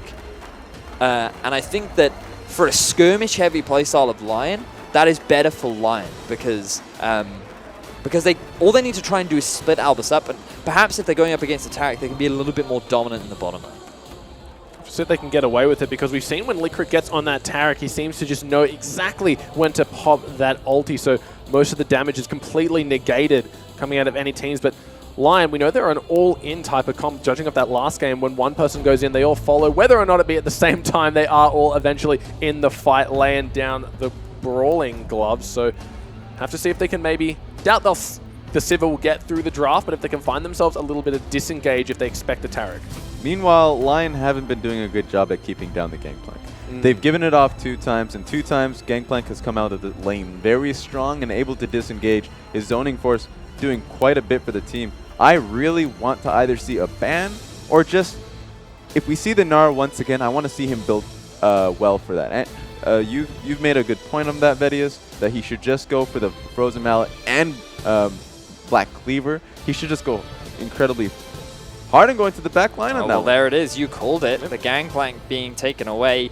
They felt like that they couldn't punish it enough, and then you'd have to immediately respond with the Gnar. Ah, there we are. Because if you take away the Gangplank, then you just go, okay, no more answers for the Gnar. And now we're going to see the top lane open a little bit more. Champions like Echo now become much higher in the priority ladder, and we did see some Fiora throughout the tournament. We're yet to see it so far, but also the Trundle is something that you have to take into consideration when so many top laners are gone. Ooh, Albus Nox, they play such a high priority on this Jhin, maybe a little bit too reliant on it. It gets banned away from them here, so they aren't going to have to default onto something else in line with a very quick insta-lock, pick themselves up that Vladimir. This is absolutely fine because the Mouse is still open. Kira can go for that in the later draft. You don't have to pick it up early. Get the Gragas. Stasios, so far he's only played it throughout this series. He's clearly very comfortable on it. You can pick it up early on, and then perhaps get yourself the Bard right now as well. Or maybe even pick yourself up the Ashe to deny it away from White Lotus, so that you've made sure that Miracle is on a comfort AD carry. We have a lot of jokes about Blue Side getting a lot of wins, but this is a legitimate strength that comes out. It feels like a 4th ban coming through, simply because they have the ability to play that Vladimir. First time that we've actually seen Seiya just outright go for that blind pick. He hasn't even played it this tournament yet. Exactly. So that's something that he, as a player, he has a lot of picks in his arsenal. If they're afraid of the Vladimir pick, and if they're afraid of, honestly, Shen, Gangplank, and Jhin, you can fit them all in there by just getting that first pick going for you. And Albus Nox, Miracle showing that the only other character he's willing to play right now is the Ashe, picking that one up, but could potentially see a Kench coming out of Lyon. We do know how well they love that. And it's a good call. The Kench would make a lot of sense. Really good pick into the Ashe. And we could, I wouldn't be surprised to see an Ezreal come out from White Lotus. He hasn't played it yet, but something that we saw yesterday coming out from INTZ was the, or during that series even, was the Ezreal as a decent pick into the Ashe. You can go into the Iceborne Gauntlet and you actually do a great job of kiting around. And the laning phase isn't actually that bad either. So if you are Lyon, you could, I think that an Ezreal or a Tahm Kench Trundle rotation would be good for them right now. So they go with here, Kench being hovered over, 14 seconds left on the clock. Second rotation here for Lyon. Already got their mid laner locked in, and Vedius a prophet right now. Do you do this for a living or something, mate? Well, I'm going to take a quick stab in the dark at the next one. I do think that he covered over it before I had a chance. But you could pick your Mals now and save your support for the last pick. But from what we saw yesterday, Trundle does relatively well into the Echo, but when you're limited in what you can pick, that the Echo is just kind of the natural fallback. I do feel like you could still pick a Fiora into the Trundle. It's a relatively decent matchup, but they're still right now prioritizing the Echo. But right now, Mals would make a fair amount of sense if you just want to have something safe that you know will be a good matchup. And the last time we did see Smurf go towards that Fiora, it was the Fiora and at least take away from Dark Passage. So perhaps it was just an individual point where they decided that they didn't respect the pick, or at least the rest of the champion pool coming out of Dark Passage. So they might not even retouch on that pick in general. They're actually going to go with the Anivia one more time. No. In the end, with 1 second left on the clock, they end up going with that Mal's once again. I wonder how we saw that one coming, Vedius. Well, it is Kira's. Kira's most preferred pick is the Mal's throughout this tournament. He has picked it up 4 times.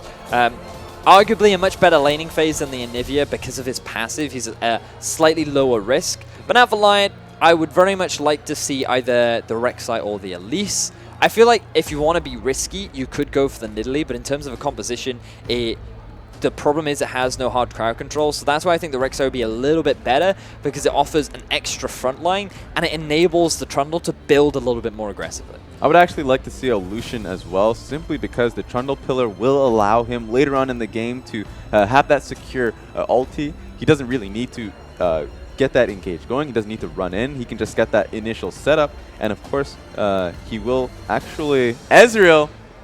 I'm just going to have to shut up because you can take it forward. Hasn't played it a single time, but Vedius doesn't matter. Called the Ezreal. Quick, what's next? What's next? Go. That's support, so Taric. Taric makes the most sense. It's a good pick into the Tahm Kench, and it's also very anti-team fight, which is naturally a good pick into the Vlad as well. It's also something that FLICKR has brought out. We had the flowchart of is Bard banned, is Brand banned, or yes, then you go for the Taric. But he still has the Bard available to him. It gives him a little bit more lane dominance, and it also acts as a secondary engage. When you've also got the Ashe, you've also got the Gragas barrel. It's just another way to start these fights. We'll lock it in here, and the thing I love about Bard is he just offers 2 skills that no other champion can replicate: Magical Journey and Tempered Fate. There's nothing that can even come close in terms of utility there. Always getting your team to safety in those sticky situations, and hopefully Lyon have learned from last game. Unless you Bilbo Baggins, don't go on an unexpected journey. So this is something that you were talking about earlier on, Raz. Lyon seem to be going once again for just lane dominance. Vlad, early game, definitely has the advantage. Trundle, early game, definitely has the advantage. The only one that might go slightly in the favor of Albus is the bottom lane with the Bard coming in there, but even then at level 2, there is the risk of the Ezreal actually putting out a fair amount of damage in terms of trading back and forth, but it's definitely reasonable for the Ashe Bard to be able to come out ahead in that 2 versus 2 as well. So, but overall, that just means that Oddie can just put his focus into the bottom half of the map, because he knows that mid is going to be pushing, he knows that top is going to have the edge, and that means that there's only 1 weak lane left, so I'm just going to concentrate all of my ganks there. Yeah, and honestly, this is the biggest strength this team has had in general. Their last game was hard simply because Audi really just had to farm. He really couldn't impact the match. The gank top a lot, to be fair. That's true. But this time around, he's going to be able to gank top, mid, bot freely, not really have that that opportunity or fallback in terms of, oh, well, my ability didn't land. I can't really follow up on this now.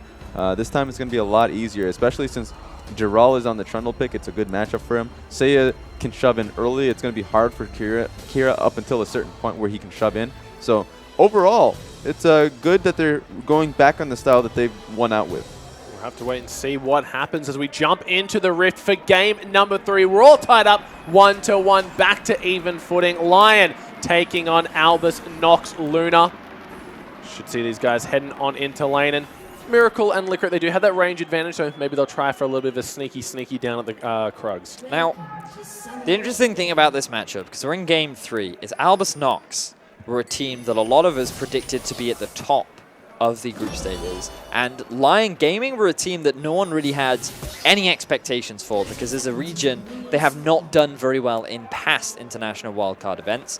And it was a very big surprise to have Lyon come out ahead of Albus Nox. And it was even more of a surprise for them to then lose to Albus Nox, not get the 7-0, and for Albus Nox to come in 4th, because we thought that as the tournament progressed, these would be the top 2 teams. But now they're playing up against each other, and I feel like that Albus Nox are actually doing a great job of highlighting the weaknesses that Lyon have had. A lot of their strengths throughout the tournament have honestly been just Lyon outperforming their opponents. And now we're starting to see in the best of series that Lyon might not be as strong as they initially came across as during the group stages. Yeah, and Albus Nox, they not only do they have the smarter play and team fight, this is a great matchup for them simply because, relatively speaking, their individual players match up in certain areas as well. So it's fun to see them going up against Lyon rather than INTZ, because you start to see an outlined performance on Albus Nox's macro play. And you get to see a little bit in terms of the team fights as well. Consistently, the vote getting larger and larger. This time, 14%. Albus Knox coming in swinging hard this game. Oh man, so it seems like the Albus Knox fans here to support their brothers in arms, help them get through. They're trying to. But right now, we talked about the lane matchups early on. The push is going to be in favor of Sayer in the mid lane early on. Vladimir, this is a matchup we've seen multiple times where the Malzahar has to make a decision where he can choose to either trade back early on and force all of his mana that way, or he just pushes as much as he can. And in all honesty, the best decision really is to try and push, because the worst place for Malz to be is stuck underneath his turret. But the same is happening up in the top side. It's very difficult for Smurf to be able to trade back into the Trundle.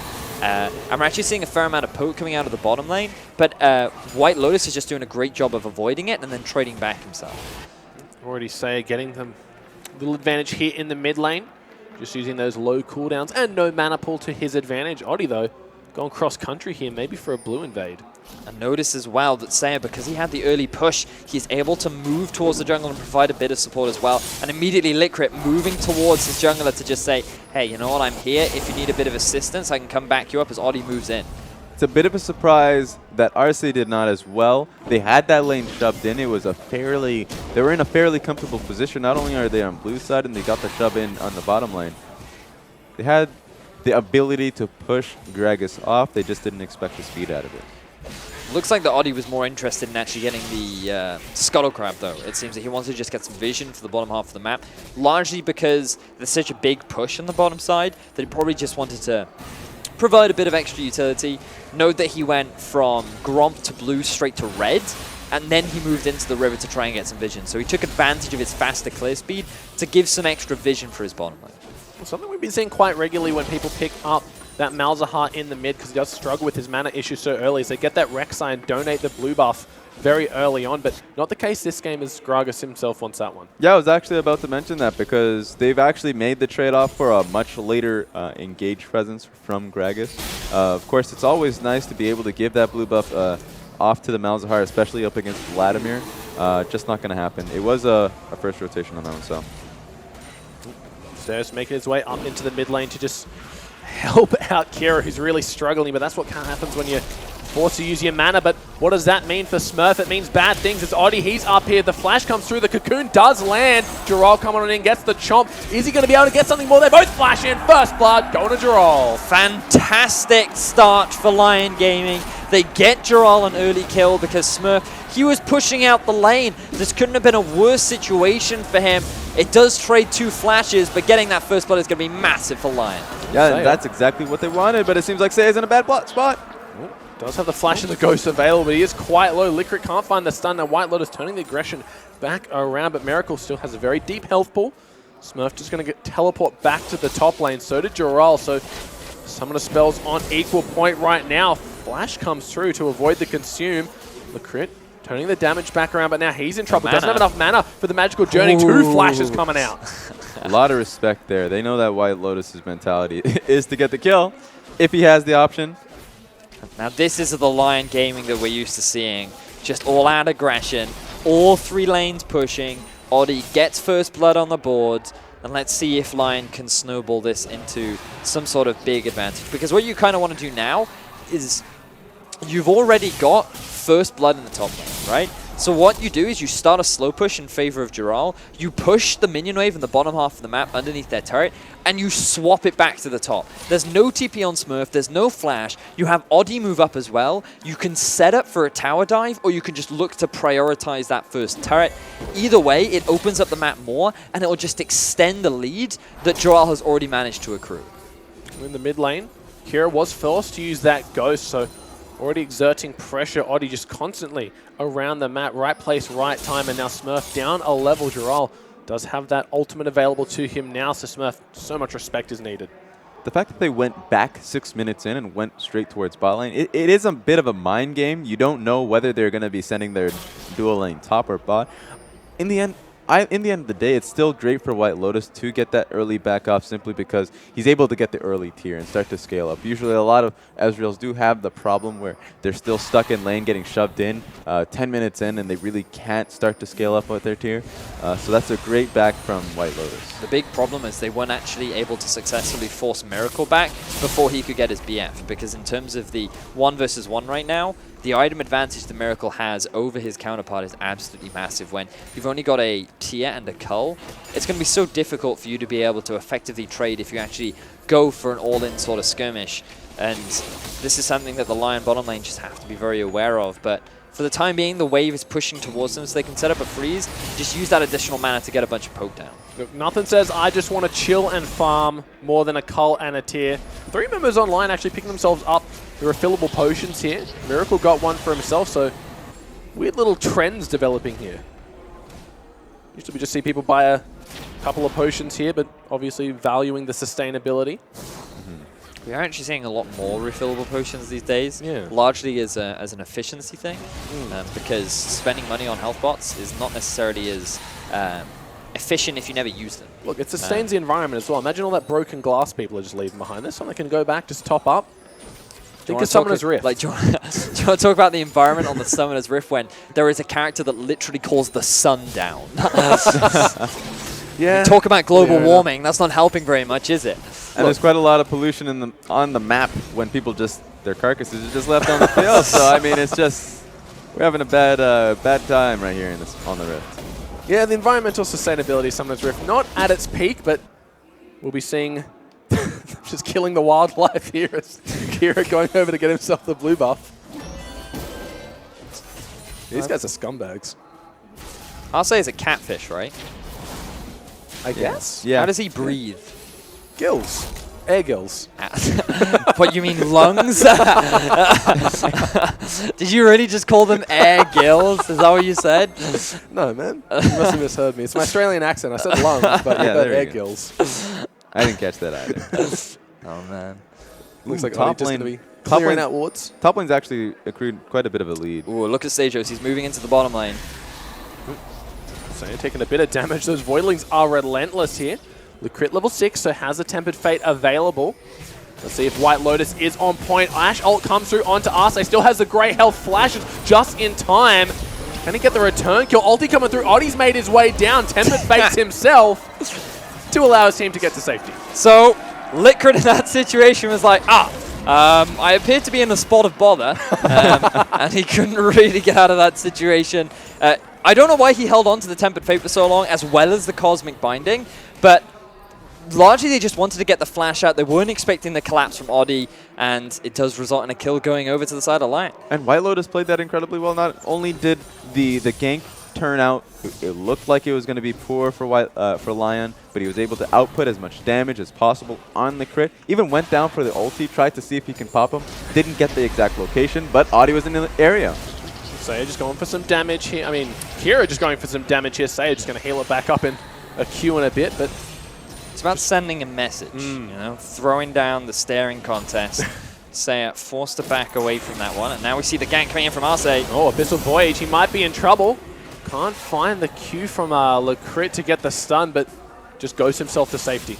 And that's the big change with the Tahm Kench pick. We would have never seen that patches ago, but ever since they've decreased the time in which he can ulti into the plays, we've been seeing it a lot more aggressively. And it's nice to see this coming out from Arce as well. We've praised FLICKR for his roaming so much in Game 2. Now that Arce is trying to match that using this Tahm Kench, it's alleviating some of the pressure that FLICKR is trying to exert. So nice response from Arce. And given that White Lotus is holding his own, as we see a dive in the mid. Saya playing with fire right now is able to avoid the silence, so did have the pool available should the over-aggression have stayed, but manages to avoid the potential death. Oddie the omnipresent one. Every single time it seems very dire. Sayo was in a bad spot, but of course Oddie, it seems like the communication on this team is very spot on because Oddie knows what's happening. He knows the status of each laner and he's able to catch it out. It's because he's a ghost, mate. He can just pass through walls. He's always where you never expect him to be. But it can't stop his name reminding me of the Pokemon Oddish for some reason. I've had that problem throughout the video. Like, I've stopped myself from saying on. I've actually had to do it. We just good to see him clearing out some wards here, making his way around him. You guys are right. Every single time we look, where's Oddie? Oh, he's in the perfect position at the perfect time. Hey, what do you know? So massive props to him. Oh, there he is in mid again, just making sure that Kira can't get any lane control. Well, he's just trying to get Sia to get the perfect back timing. It was great for Albus Nox to try and challenge that. They try to get a pick off of it, but in the end of the day, Kira needs to get it back off too, and LYN just needs to help push this wave. Kira can't do this on his own.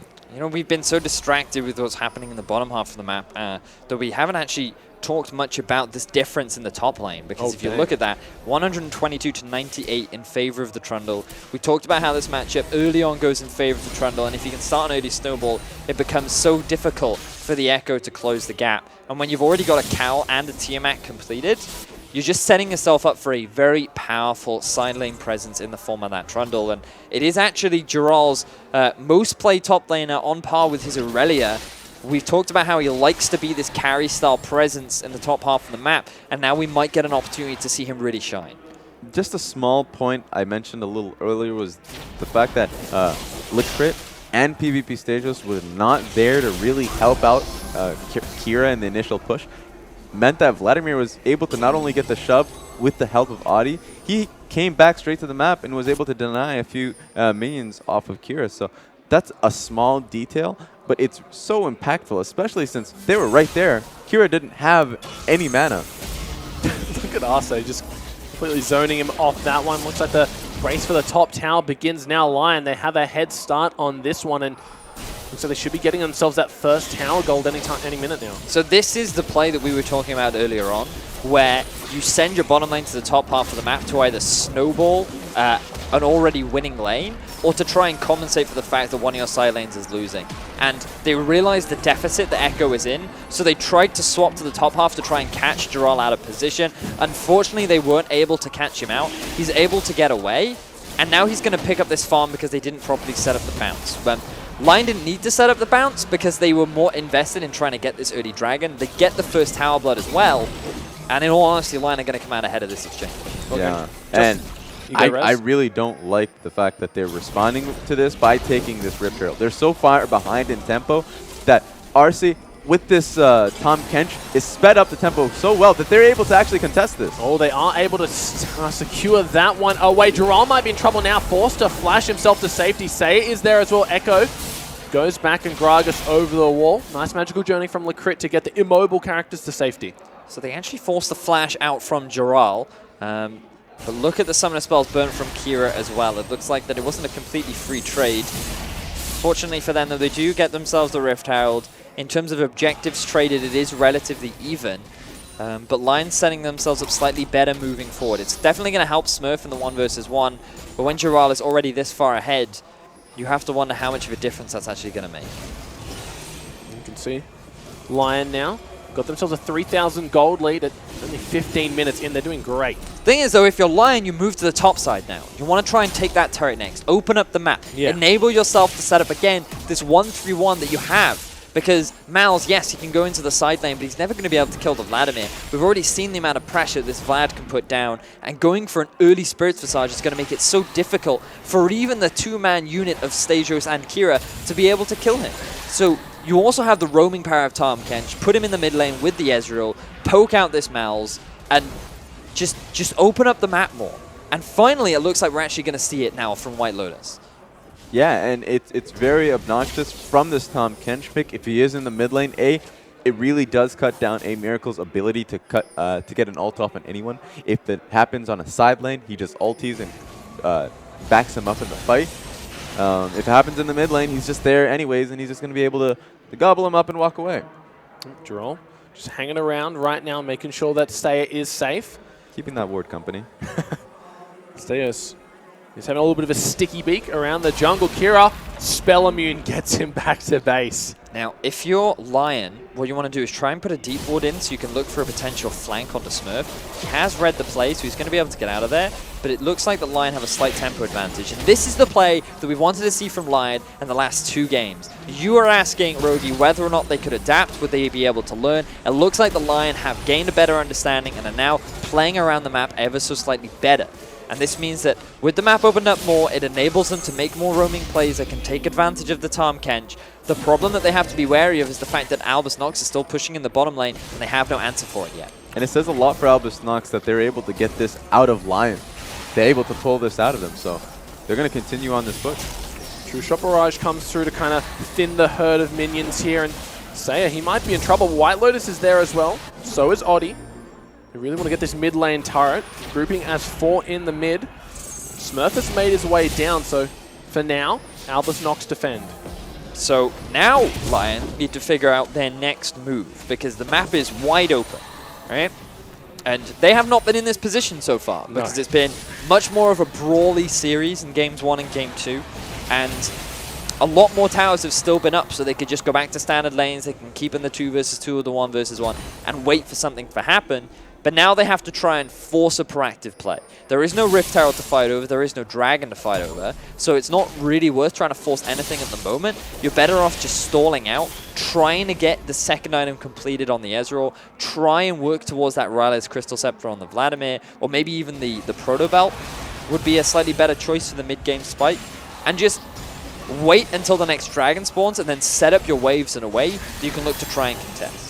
But right now, Lyon's making it so hard for Albus Nox to output their main strength as they go in for it. I don't know if they can really do anything off this. Ulti going to come down, and that's a lot expended just for Arce. He's going to fall, but there's 3 ultimates used. That's exactly what Albus Nox needed to do from the beginning. They needed to free up Kira. They did it so well in game 2 to free him up. That was their primary engage point this game, and he just kept getting shoved into tower, especially since the matchup was turned in his favor. But since Saya did get help from Arce, he got help from Audi to get shoved into the lane and help him out in his back timings. Kira has always been behind in the curve. This time, he finally got ahead of it. They find themselves a kill. It is only on to Arce. He did burn an exhaust, but no flash for his troubles. Still stacking up that tier as White Lotus has it upgraded now in the makings of that Iceborne Gauntlet. This is going to be Albus Nox's strength now. Blue buff is coming up. Once Kira is able to attain that, he's going to be able to actually shove into this matchup and then go roam towards top or bot. Finally, Albus Nox will be able to push a play of their own.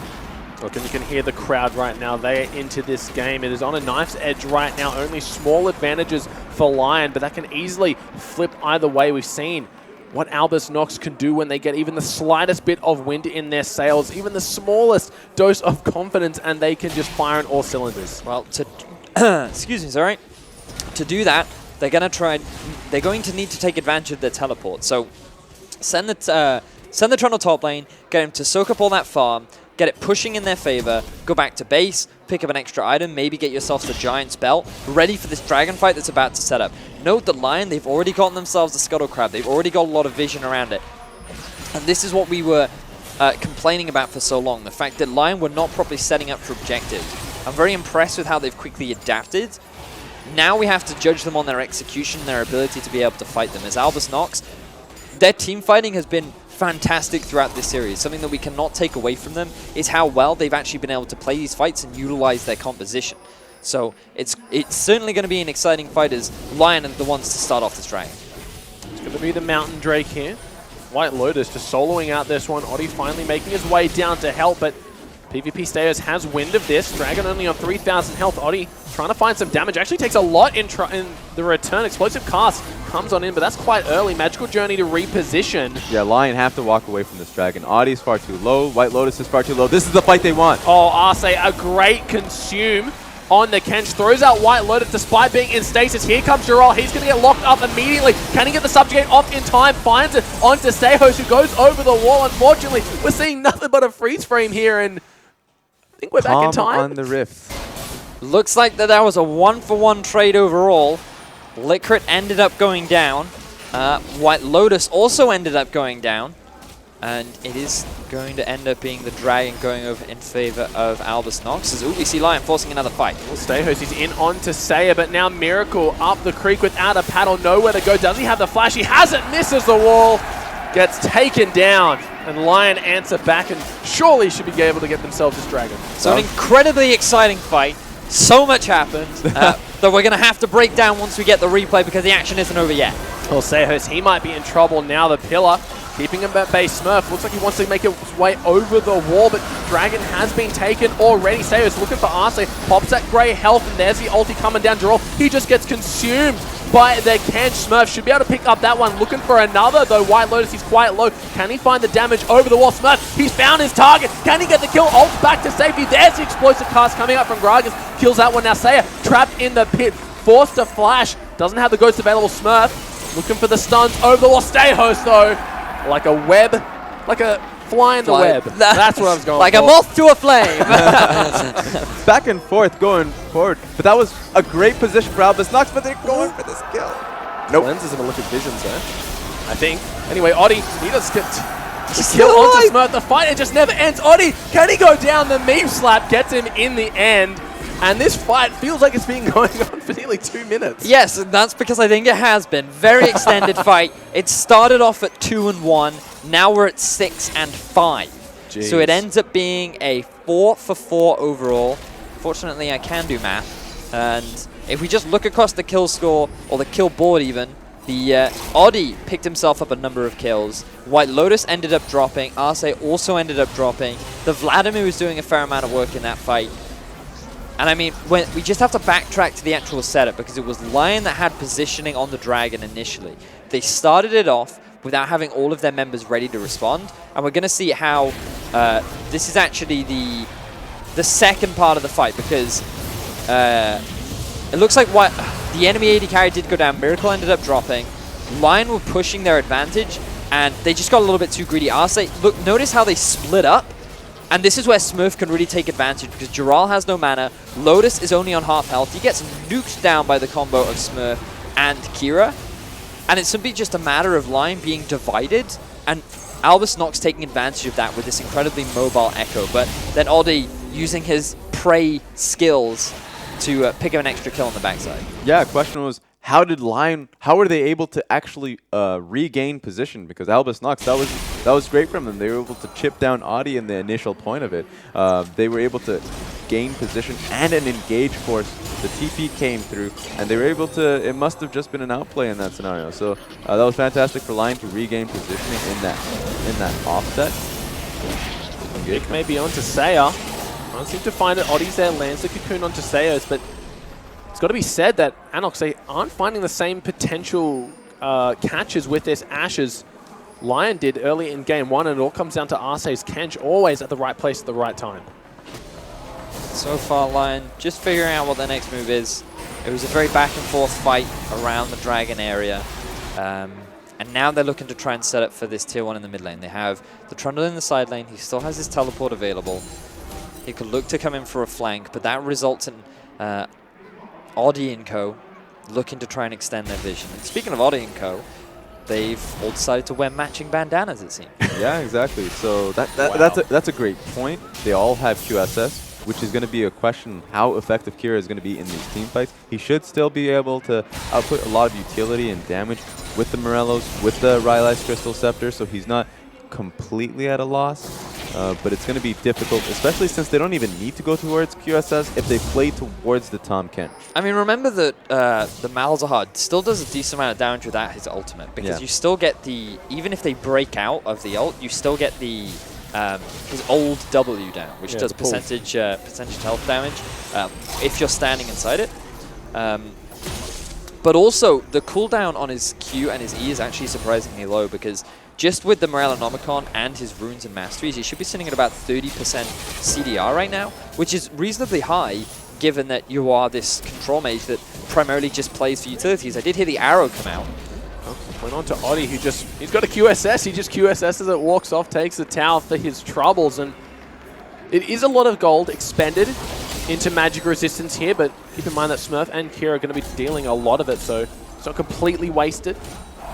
So this is a strong point for Lyon. Jarrell is still continuing the split push, especially since this inner turret is still up. He's still able to consistently shove it into tower, force Smurf to start to answer, and if that's the case, whenever he has that option, he can roam out and give Lyon the ability to have that strong vision towards Baron.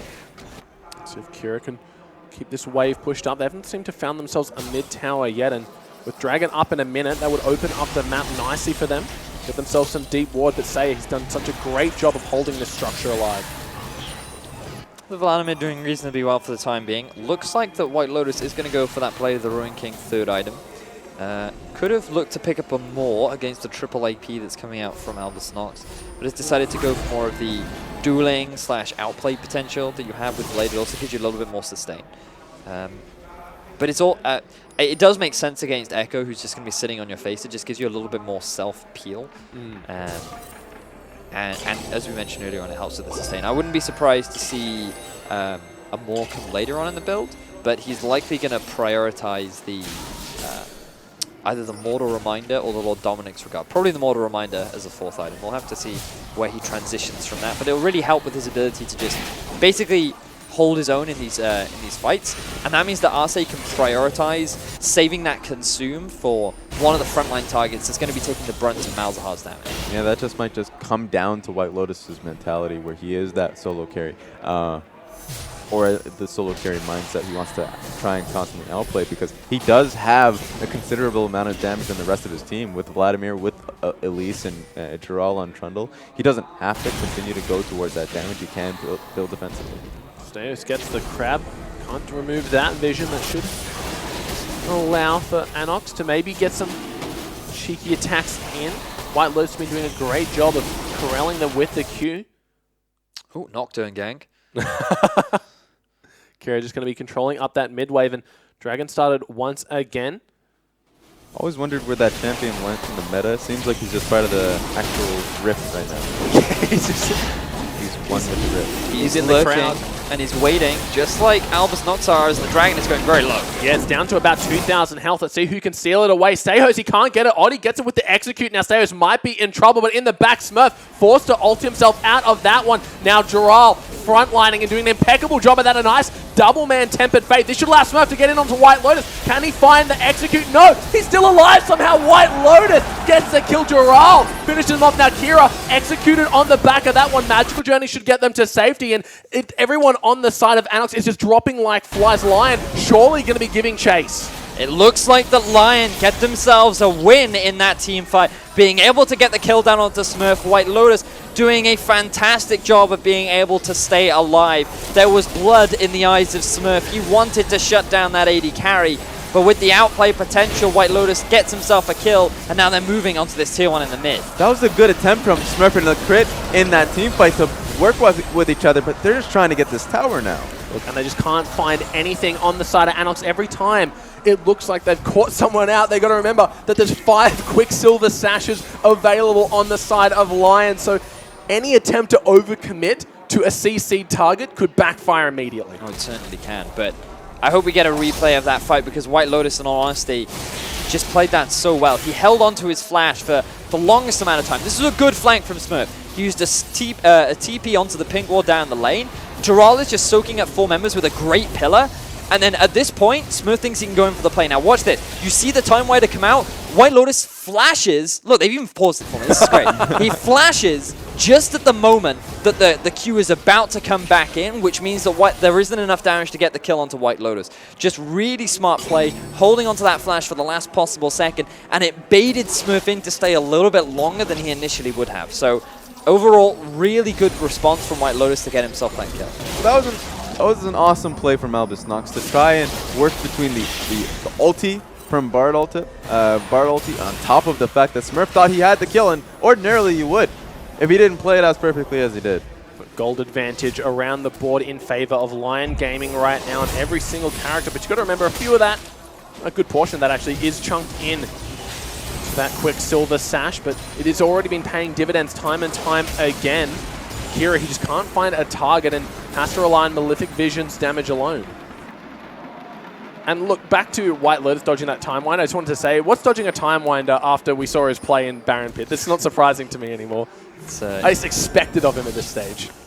Well, if ladies and gentlemen have only just joined us, White Lotus has had some up and down performances this series. So far he's 1, 2, and 3. But to be fair, he's had a lot of focus put on him by Smurf. And against an Echo, it can be a little bit challenging, but he's now completed his Blade of the Ruin King.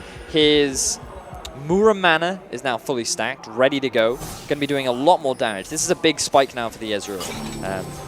And given that Ashe has not hit her third item yet, decided to go for the Hex Drinker, going up against the Vlad and the Elise, as well as the Ezreal. It actually makes a lot of sense, but it's going to delay your spike a little bit more. Look, and we were wondering how Miracle would do on this Ashe as opposed to Jhin, when Jhin is such a primary form of their initiate, and it's night and day performances right now. We haven't seen the Ashe ulti come in successful once, whereas the Jhin ulti time and time again was able to set them up.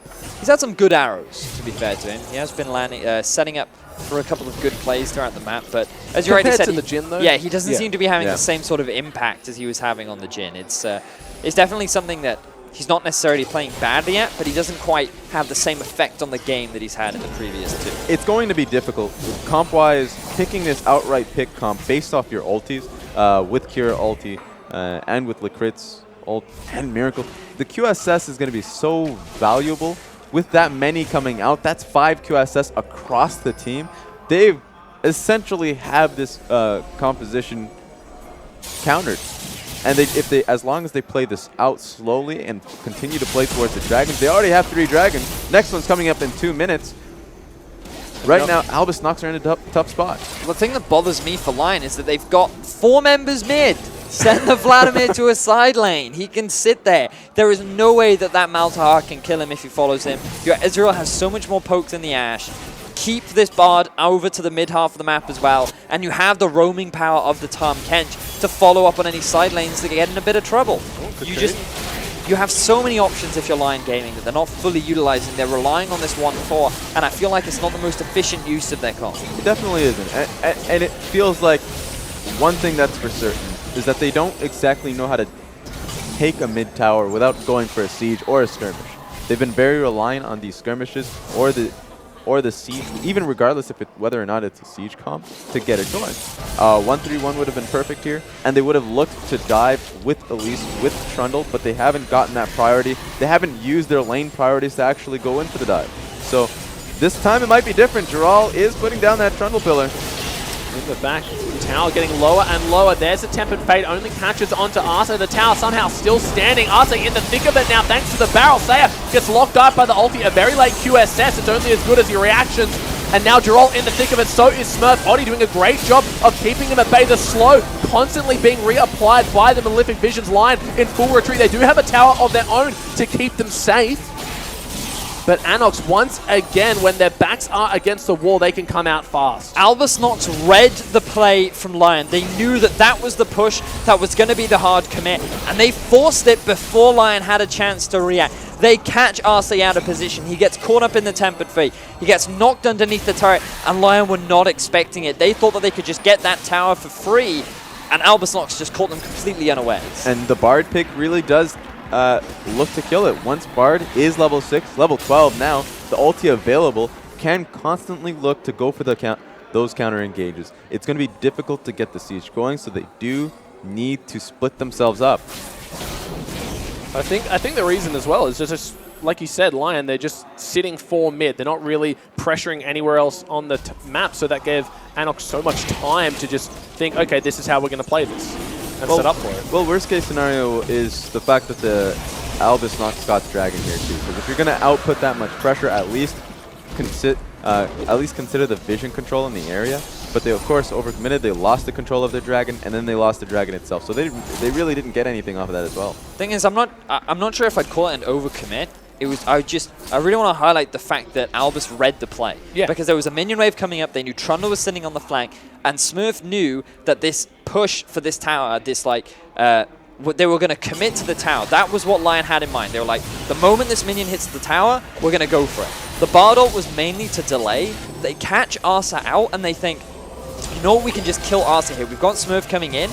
And they just go for the pick. And it was very much a proactive play from Albus Nox, trying to take advantage of what would have been a very bad situation, rather than Lyon suddenly making a mistake that was capitalized on. It was just one of those very telegraph moves that you're able to respond to accordingly. So when do you think we'll be seeing Saya actually leaving out of this mid lane and start? He's not. He's glued to mid lane. I don't think I've actually seen him leave mid once. That top, there was a massive wave. He didn't actually get any of it. It all went to the tower. And just, for some reason, Saya is determined to just stay mid, and I just don't understand why. They're just holding on to onto the fact that Gerald did pick up the Ravenous Hydra, does have Ravenous, Randuin's Omen, and the Spear Visage, should be able to shove this lane on through. So once he does get priority, once he's able to completely push Smurf into that tower, that they can actually commit to this mid tower, there's only a little bit of it left. So that one final push should be the last killing blow. Well, so surely there's a reason that Saya is constantly staying in this mid lane when in a great position to 1-3-1. Is it fear of the Ashe ult initiate? I just think it's a lack of awareness. They're worried about the fact that he doesn't have teleport and he can't join, but that doesn't matter. Often we've seen mid laners use ghosts to roam. Something that Perks will often do is if he wants to go for a roaming gank bot and he feels like confident that he'll be able to get it, about halfway through his roam he'll just pop the ghost and that'll just increase his movement speed significantly enough to get to the fight before anything serious happens. And when you have a comp with Ezreal, Tahm Kench and Elise, you have no reliable way to start a fight. So just put your Vladimir in a side lane, allow him to draw pressure, use this poke disengage that you have to just split up the lineup of Albus to enable you to start moving into the base of your opponent. And you shouldn't even be afraid of your team getting caught too. You have so many abilities to just disengage from the enemy team. The only real thing you should be afraid of is PvP Stagos, and even that seems... maybe the Bardo. Maybe, that's true. Once again, 4 men strong for Lyon. This may be the final time they do it. The tower is so low, it's blinking red. It's about a minion auto away. It's a shame that the Ezreal Qs can't hit. They really need to start committing Trundle to these plays. You can hear the crowd. The tension is absolutely palpable right now. Hey! There you go. I didn't even need to cheer the crowd. It only took them 15 minutes. That was really unclean, and it just came from the fact that if they're going to continue to do that, Gerald, he has the shove. He needs to start moving towards this lane. There's a lot of options they had. They choose neither. The thing is, if you're Lyon, you don't have to do anything. You just 1-3-1 is the strategy that you use. So all your comp is built around. Like, your team fighting is reasonable, but when you have an Ezreal, he is not that proficient at team fighting. The Elise also not that great at team fighting. Trundle, like, he's decent, but again, like, it's like this comp that's reasonable at team fighting, but it's not built to team fight. It's built to split you up and win in skirmishes. Yep. Like, a Vlad and an Elise versus a Gragas and a Mal's, that's easily going to go to the Vlad and the Elise. A Trundle and a Tahm Kench versus an Echo and a Bard, I'd give that to the Trundle and the Tahm Kench. And it's the fact that they have these really powerful 2 versus 2 and 3 versus 3 matchups that they are not taking advantage of. They are just grouping mid and they are A-ramming this game, and they have a terrible A-ram comp. Like, this is the worst draw you could have gotten. Like, sure, Ezreal can put poke down, but there's so much wave clear on the Mals that Lyon are just... And they're back! Stop! Stop! A strength of this, now it's justifiable. I'm going to be honest, now it's good. Is it Raz? Now it's fine. The AD carry is, Ashe is keeping it top. The Dragon is going to be coming up in 1 minute and 30 seconds. So the fact that they're now able to take that tower, shove up the lanes, and actually use it for pressure coming down on these objectives is the main goal here. But what objective are they putting pressure onto right now? Like, the wrong one. I'm going to give that to you.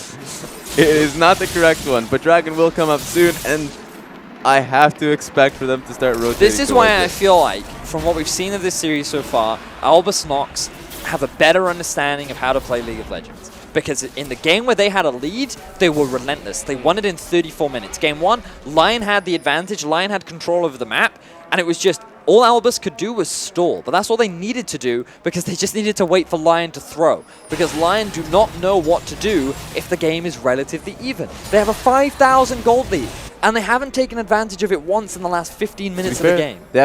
They've now, since it's 40 minutes into the game, they're... Ooh, that's a lot of damage on top of that. That is a lot of damage. True Shot Barrage nicks in, but... that could be enough. They've given themselves enough of an opportunity that they have the pressure on Baron that they can actually just go for it. This is so risky. It is. You have the Echo TP, you have the Ashe Arrow still available, there's vision on it for the side of Albus Nox. If Lyon just use it to try and bait Albus into a fight, then it could go in their favor. Tempered Fate hits onto Oddie. You can see what these guys can do, but a very early explosive cast. Unfortunately, Oddie, he was still golden.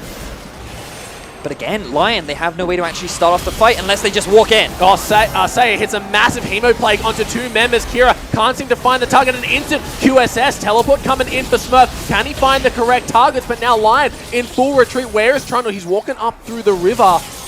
They may re-engage once he gets here. Yeah, he's very undecided how he wants to play it out. He's just going to take the long way around to match up his team under this tower. Oh, this could be the fight. A nice body slam coming on in Smurf. He does get a stun onto Oddie. Ults himself back to safety. Jarrell has the Guardian Angel.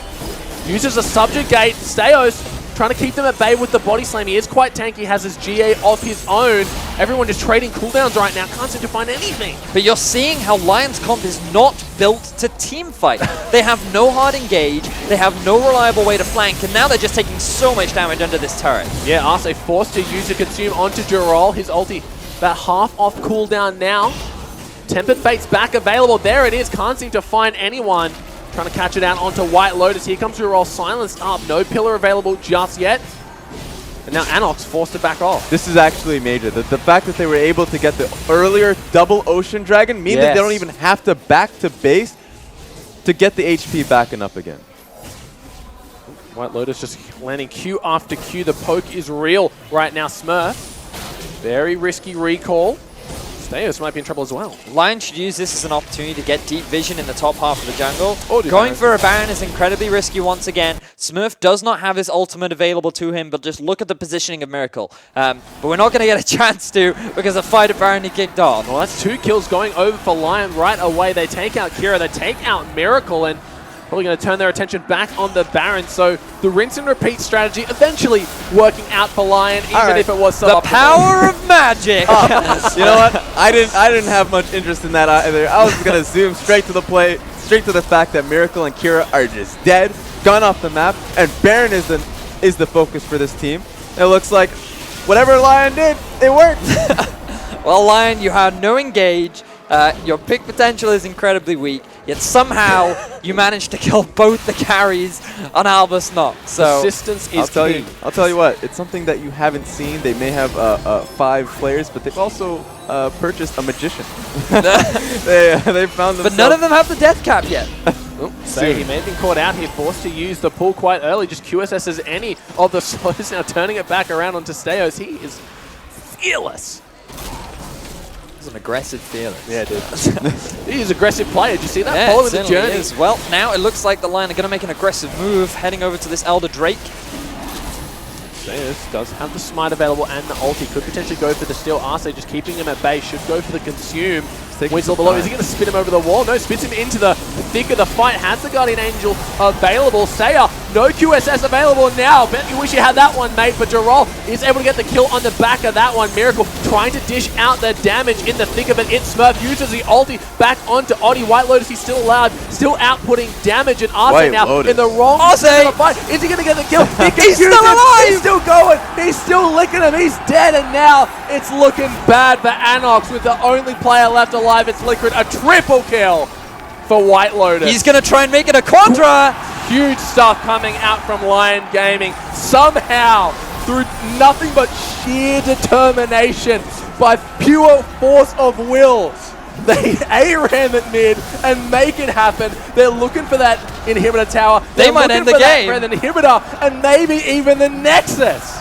They have Jarrell, he can just soak up these towers. They have a minion wave, and then with White Lotus just getting himself a quadra kill, they should be able to take game 3. An absolutely impressive display of magic coming out today. Lyon Gaming, despite our constant, hey, stop going mid. All right, stop going mid. Okay, Vlad's got 3 items, go top, no, he's mid again. They somehow make it work for them, pull out the win. Well, it just came down to the objectives themselves. Finally, from the pressure that they accrued in the mid lane, they were able to take down the tower, put the pressure towards the Baron, put the pressure towards the Dragon. Suddenly, you don't need to walk towards the towers anymore. And once that happened, the fights went in their way, and they were able to outplay it very well. So White Lotus, I mean, his team fighting was actually excellent. The Bard ulti came down at the very end to try and nullify him. He eased out of it, his positioning throughout. The Trundle Pillar sectioning them off at the very end allowed his team to just chase on for the rest of the kills. Well, fortunately, we're going to get to see behind the scenes of some of these magic acts as we get a replay of these fights. Now, remember, it was a very slow early game. This Dragon fight is where a lot of action kicked off. Very scrappy, very messy from both teams. no real target focus because of how disjointed the location is where they're fighting. That both teams got very quickly divided up, which made it so messy. And then at this point, you think that it's an even trade, but then they try to go and it's just constantly back and forth to the Dragon. And now we see this actual fight in the mid lane. So this is how things actually snowballed in the favor of Lyon. They postured around the right. So they postured around the Baron. Then as Lyon moved back towards the mid to contest Albus Nox, who had mid priority. Note that Kira and Miracle had already used their flashes earlier on, which meant that the Trundle Pillar made it so much easier for then Slayer to get into the backline and get themselves the kills. So they just punished the fact that Albus Nox had no real way of disengaging that fight, and Lyon, through relentless, as you said, sheer determination and will, were finally able to force that mid lane fight that they so desperately wanted. And so White Lotus played this out really well, eat out of it entirely. The Trundle Pillar slowed them down. And you're just so... This is the beauty of Ezreal with Iceborne Gauntlet. It feels like the AD carry version of Kassadin. You just cannot run from him. Gets the quadra kill in the end. Really excellently played team fight. I like that. Well put, the AD version of Kassadin. Every Q just lowering the cooldown of the Arcane Shift here, and an excellent performance out of White Lotus once again, netting himself that quadra kill in the end to secure the victory. Now, the most surprising thing to me is the fact that Lyon, during the regular group stages, whenever they got a lead, they snowballed, like, incredibly quickly. They had like a 27-minute game against Dark Passage. They had like a 29-minute game against INTZ. They knew how to close out a game once they had a lead. And now, here in the semi-final, they just can't seem to find how to close out these games with their advantages that they've accrued. And it blows my mind, because they had a very obvious win condition. They knew exactly what they needed to do, yet they did not take advantage of it. They just sat mid, they kept pushing, they bought a lot of time, and eventually they won because they played around the Baron well enough, waiting for Albus to make the mistake that netted them the win. Look, and we're going to see if they can kind of overcome some of those mistakes when we come back for game number 4.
And welcome back to the final day of the International WIldcard Qualifiers, where Lyon are one game away from joining INTZ in that World Champion wildcard spot. Yes, they are, and it's been quite an eventful series. We've had ups, we've had downs, we've had Nocturne ganks, we've had magic tricks. We've had laughs. We've had an enjoyable series. English isn't my first language. Anyway, what we're now expecting moving into Game 4 is both teams should have adapted well to how the other team plays, and we've seen slight growth in the form of Lyon. Something that we criticized them very heavily on in Game 1 and Game 2 was that they were too stuck on staying in one lane. Now, that adapted ever so slightly in Game 3 because they moved from sticking in one lane to sticking in another. But still, there's definitely still room to grow. They need to take advantage of the fact that they have 1-3-1s, or they just move away from that entirely. If team fighting is what they want to do, then they should build a team fight composition that enables them to do it with hard engage. Champions like the Gragas, champions like the Ashe, things that allow you to hard engage and force these fights is what they want to go for, because that just seems to be the style of play that they're so heavily reliant on. And I like the fact that they've changed their style a bit. They've gone straight towards what they've been good at, which is the early game strength. And so the Elise pick really shining through here. Look, and we're going to check out who the MVP is. And it's going to be a hard one to choose because everyone on that lineup plays so incredibly well. But it is going to be Saya on his Vladimir, just being able to be such a nuisance onto Kira's Malzahar, never allowing him a breath of fresh air. Yeah, I mean, it's become a meme at this point, the blue side fandom. But this was a denial. This was the fourth pick, really. They didn't want this pick to come through at all, but they had first pick, they took it, and it worked wonders for Saya. Yeah. The big thing about Saya is he was a big part he was being the main damage dealer in that final team fight at the very end. He was integral for maintaining pressure up in the mid lane, but it's very hard for me to properly praise him when he should have been that guy that moved to the side lane. They should have set up the 1-3-1. He should have been the one drawing pressure for his team, which he didn't take advantage of. He rigidly stayed in the mid lane with his AD carry, with the Tahm Kench. And we saw one Tahm Kench run. We were excited at the possibility of what they could use that for, and then we only ever saw it the once. So I feel like that they've missed out on an opportunity to properly utilize their composition. And the reason why Albus couldn't really take advantage of their comp was because of how far behind they fell during the early game, thanks to the early game pressure that Audi was able to put out. That's true, but a major issue as well was Game 2, Albus Nox did an incredible job at propping up Kira and really allowing the Anivia to shine through. This time it was a good matchup where Malzahar could well on shove through, but they weren't giving him the proper prop up. And so there were time and time again that Vladimir was able to get a shove going with Audi, get the shove going with the support as well with RC. And so every single time that Vlad got the proper shove in, got the ability to back to base and come right back in and get another shove. And then it felt like blue buff was also challenged quite a bit. It was always pressured out, and sure, when he was able to get blue buff, pressure was added to another part of the lane, so, or at least another part of the map. So I think it was a really good job for Lyon to really put on the pressure and challenge Albus Nox to not just not to give Kira the proper matchup and then just leave him there. They needed to do something about it, but it was good to Lyon to prop him up. The problem is, if you invest all those resources into the Malzahar, you saw how hard it became for Kira in the later stages when all 5 members had 5 QSSs, you know? So you could invest those resources into enabling Kira to succeed, but when you look at the Vlad Malz matchup, it becomes very farm intensive, very slow throughout the rest of the game. And really, they should have looked to invest more priority into setting up the bottom lane, because Ashe was the big damage dealer. Ashe was the one that needed that gold, because she was the one that had to shred through the front line of that Trundle. She's the one that had to try and deal with all this massive beefy frontline tanks trying to head onto her face, and the reality is there was little to no support in the bottom lane. Yeah, and I feel like that was a big part. Like, they could have even used the Malz to roam around to the bottom half of the map to set up plays there.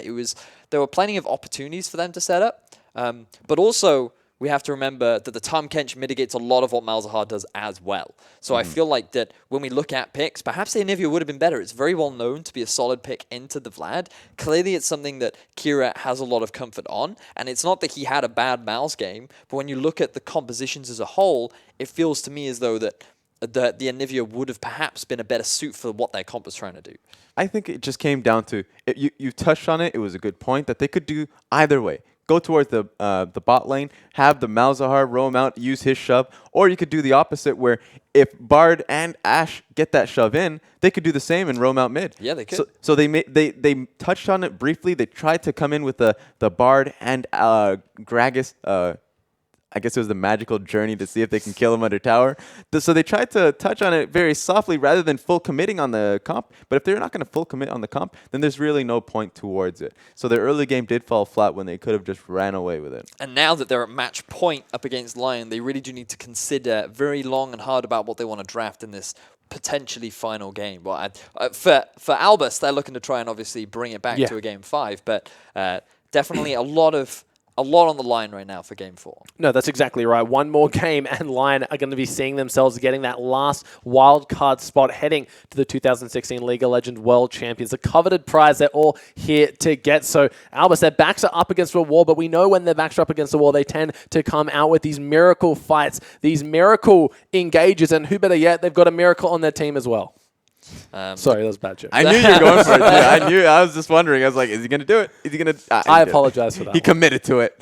But you know what? Respect. It's about the investment and the commitment. You said it with conviction, and that's what matters. But moving on to this 4th game, we need to once again look back to some of the picks and bans. We see a shift in bans every single game. This time for Lyon, they banned away the Shen, the Gangplank, and the Jhin. We wondered whether or not the Gangplank would be taken off the table because of their inability to actually effectively shut him down. Even though they won against it Game 1, we saw the detriment that what happens if you can't shut him down in Game 2. So the Gangplank ban made sense. We also saw what happens when Miracle gets taken off of Jhin. He seems to be out of his comfort zone. He still was able to play Ashe effectively, but he just didn't quite have the same sort of impact that Jhin had. So I would not be surprised to see Lyon stick to the same bans. But remember, they're likely going to be on the red side this game, so they'll have to give away champions like the Vladimir. They'll have to potentially give away champions like the Gnar. You know, the pick a man phase will be very determined on who they actually decide to give away for the first pick. And what you could just do is, because you're red side, you could just leave a lot of OPs open, and you say, okay, you take 1, we're going to take 2. Yeah, and so that it does come towards the bottom lane. I think a lot of pressure is going to be on A Miracle because a lot of questions on if he's going to go back to the Ashe again. If you continue to ban out the Jhin, we've seen it in the one legitimate game that they did lose in the actual tournament was up against INTZ. INTZ just said, we're going to ban Jhin, we're going to put you on Ashe, and he had a very uncomfortable game because they just dove on top of him every single time he was left alone, and Licrit was off mid top side. Then he just got punished, and that was his worst game in the actual tournament itself. So if you keep giving him Ashe, or even if you just take Ashe away, give him no options, what does he go to next? There really is no answer to that. Well, they banned the Sivir away themselves, so they can't even fall back on that. It's clear that they just don't want it in the game at all, not even reserving it for themselves. So I'm not really sure what they're going to be able to fall back with if the Jhin is taken away. Like, sure, you said he can play Ashe, but it's nowhere near the same impact as White Lotus. So it's a real bit of a head Tristana. scratcher. Yeah, I mean, but champions that we've seen a fair amount over in Europe. But we obviously just saw the Ezreal now. True. Certainly can work. And in a poke style play, they could go for the Ezreal, Nidalee, Varus style of comp, where you then have a Braum in the support. You have something tank in the top lane like a Trundle to act as disengage and peel. And that could work as an effective poke comp that seemed to work for them relatively well Game 1, but it stymied their ability to build up in a significant lead early game. So it's questionable what they decide to go for, but for Lyon, they seem to have found their form. I just hope that they go more towards teamfighting. They find more reliable engages because I feel like they're winning because they build up early leads and they just wait for their opponents to make mistakes. And this is not a good way to play League of Legends. You should be able to make your own advantages using the win conditions of your comp, which so far Lyon have not demonstrated that they are able to do. And so then at this point, going into the next game, I want to actually see Albus Nox start to challenge the early aggression coming out of Audi. He needs to be tracked. It needs to happen quickly. That does mean that I would rather see a Rek'Sai pick rather than the Gragas pick, or just actually utilize shoving lanes. If you can get yourself a position, if you are on purple side, blue side, doesn't really matter to me. If you can get a shove on both lanes, then you need to understand where Audi is start to impact his pathing. If you can do that, you isolate these lanes, and you can make it work so much in your favor, where if you do not trust Lyon to make the proper decisions later on in the game, at least impact their early game so they can't get themselves this lead. Look, I think you hit the nail on the head right there. They're really struggling to keep up, and it's all thanks to Oddie being in the right place at the right time and time again. We can't overstate it enough, so I would like to see some of the Rek'Sai coming out. Maybe LYN gets himself on something a little bit more mobile. Like in the game they won when he had the mobility boots on Bard, he was constantly going into the enemy jungle, putting up wards, getting the vision down where it's required. So maybe they can kind of take some of the elements that worked so well for them in that game at number 2, bring them and place it in a different spot, maybe a little bit earlier on. They might be able to stifle Oddie's aggression. Well, the greatest challenge is yet to come for Lyon, as they will now be on red side. Ooh. Throughout these playoffs, we have yet to see a red side win. And in all honesty, that counter pick really hasn't been doing much. I feel like the mid counter pick is not as valuable as people seem to think, because mid lane really isn't the large determining factor unless there's a Cassio in there, and you're not going to last pick the Cassio, you're going to first pick the Cassio. Yeah. So I feel like that the problems that red side has right now is that in the current meta, getting the first pick is a lot more valuable because of how bans work. And teams aren't taking advantage of the fact that they can pick 2 powerful picks in exchange for 1. And I feel as though you should just go with the strategy of, let's leave everything open, and then we'll just pick the OPs that don't get picked in the first rotation. Because right now what we're seeing from Albus is when they were on blue side, they banned Civic, Cassio, Tom. That means Shen is open. That means Gnar is open. That means Echo's open. Mal's, Vlad. There are all these powerful picks left available that you could actually pick up for yourself. But instead, they're banning them away. They banned away the Shen. They banned away the Vlad. They banned away the Mal's. And then you're basically saying, I would very much like you to pick the Gnar, please. You're literally asking them what to pick. So perhaps just be a little bit more open with your bans, because it's the advantage that you have on red side. Sure, you give away 1 powerful pick, but you can get 2 in return. It's an interesting change, because I know that Lyon has been the only team actually abusing the purple side last pick for mid, simply because some of the picks that he has gone for, the Syndra and the trying to remember the Echo as well, have done him some favors. But with that being said, he's had to change it up as well, because the blue side picks, being able to blind pick your mid and hold your bottom lane for those counter picks, it means that blue side actually has a lot of advantages. Well, what happened to the Talia that we saw all the way throughout group stages, doing such amazing work, being able to control the lanes, being able to burst people down when they're out of position? Since these finals came around, she's just been left in the dust. So I think that Saya doesn't actually play Talia. I think that it doesn't fit into his champion pool, because when you look across the board, he's very much about assassins, very much about diving onto the backline and being a playmaker. The only exception to that may very well be the Malzahar that he brought out earlier on, but he's only had 1 game on that. Other than that, he's very much about being on the backline, being as aggressively as he possibly can. And I think that the reason why Kira isn't doing it is because of that playstyle. The reason why Talia is perhaps not quite as favorable is because Assassins do a very good job into her. Lyssandra's a good pick into her, Echo mid, Kassadin, all these backline threats that find it really easily to move around the map and have grid dive potential are actually fantastic at shutting down the Talia. So we saw it out in day 1, the Echo mid coming out from Saya. You just don't want to risk that having to be a ban later on. And that beautiful sweeping shot leading us into game number 4, match point for Lyon. They're 1 win away from earning themselves that ticket straight to Worlds. Once again, Siva, Shen, this time the Kench being banned away. So they banned this when they were on blue side previously. Wouldn't be surprised to see the Cassio come out now, and it looks like the Lyon are sticking to their bans as well.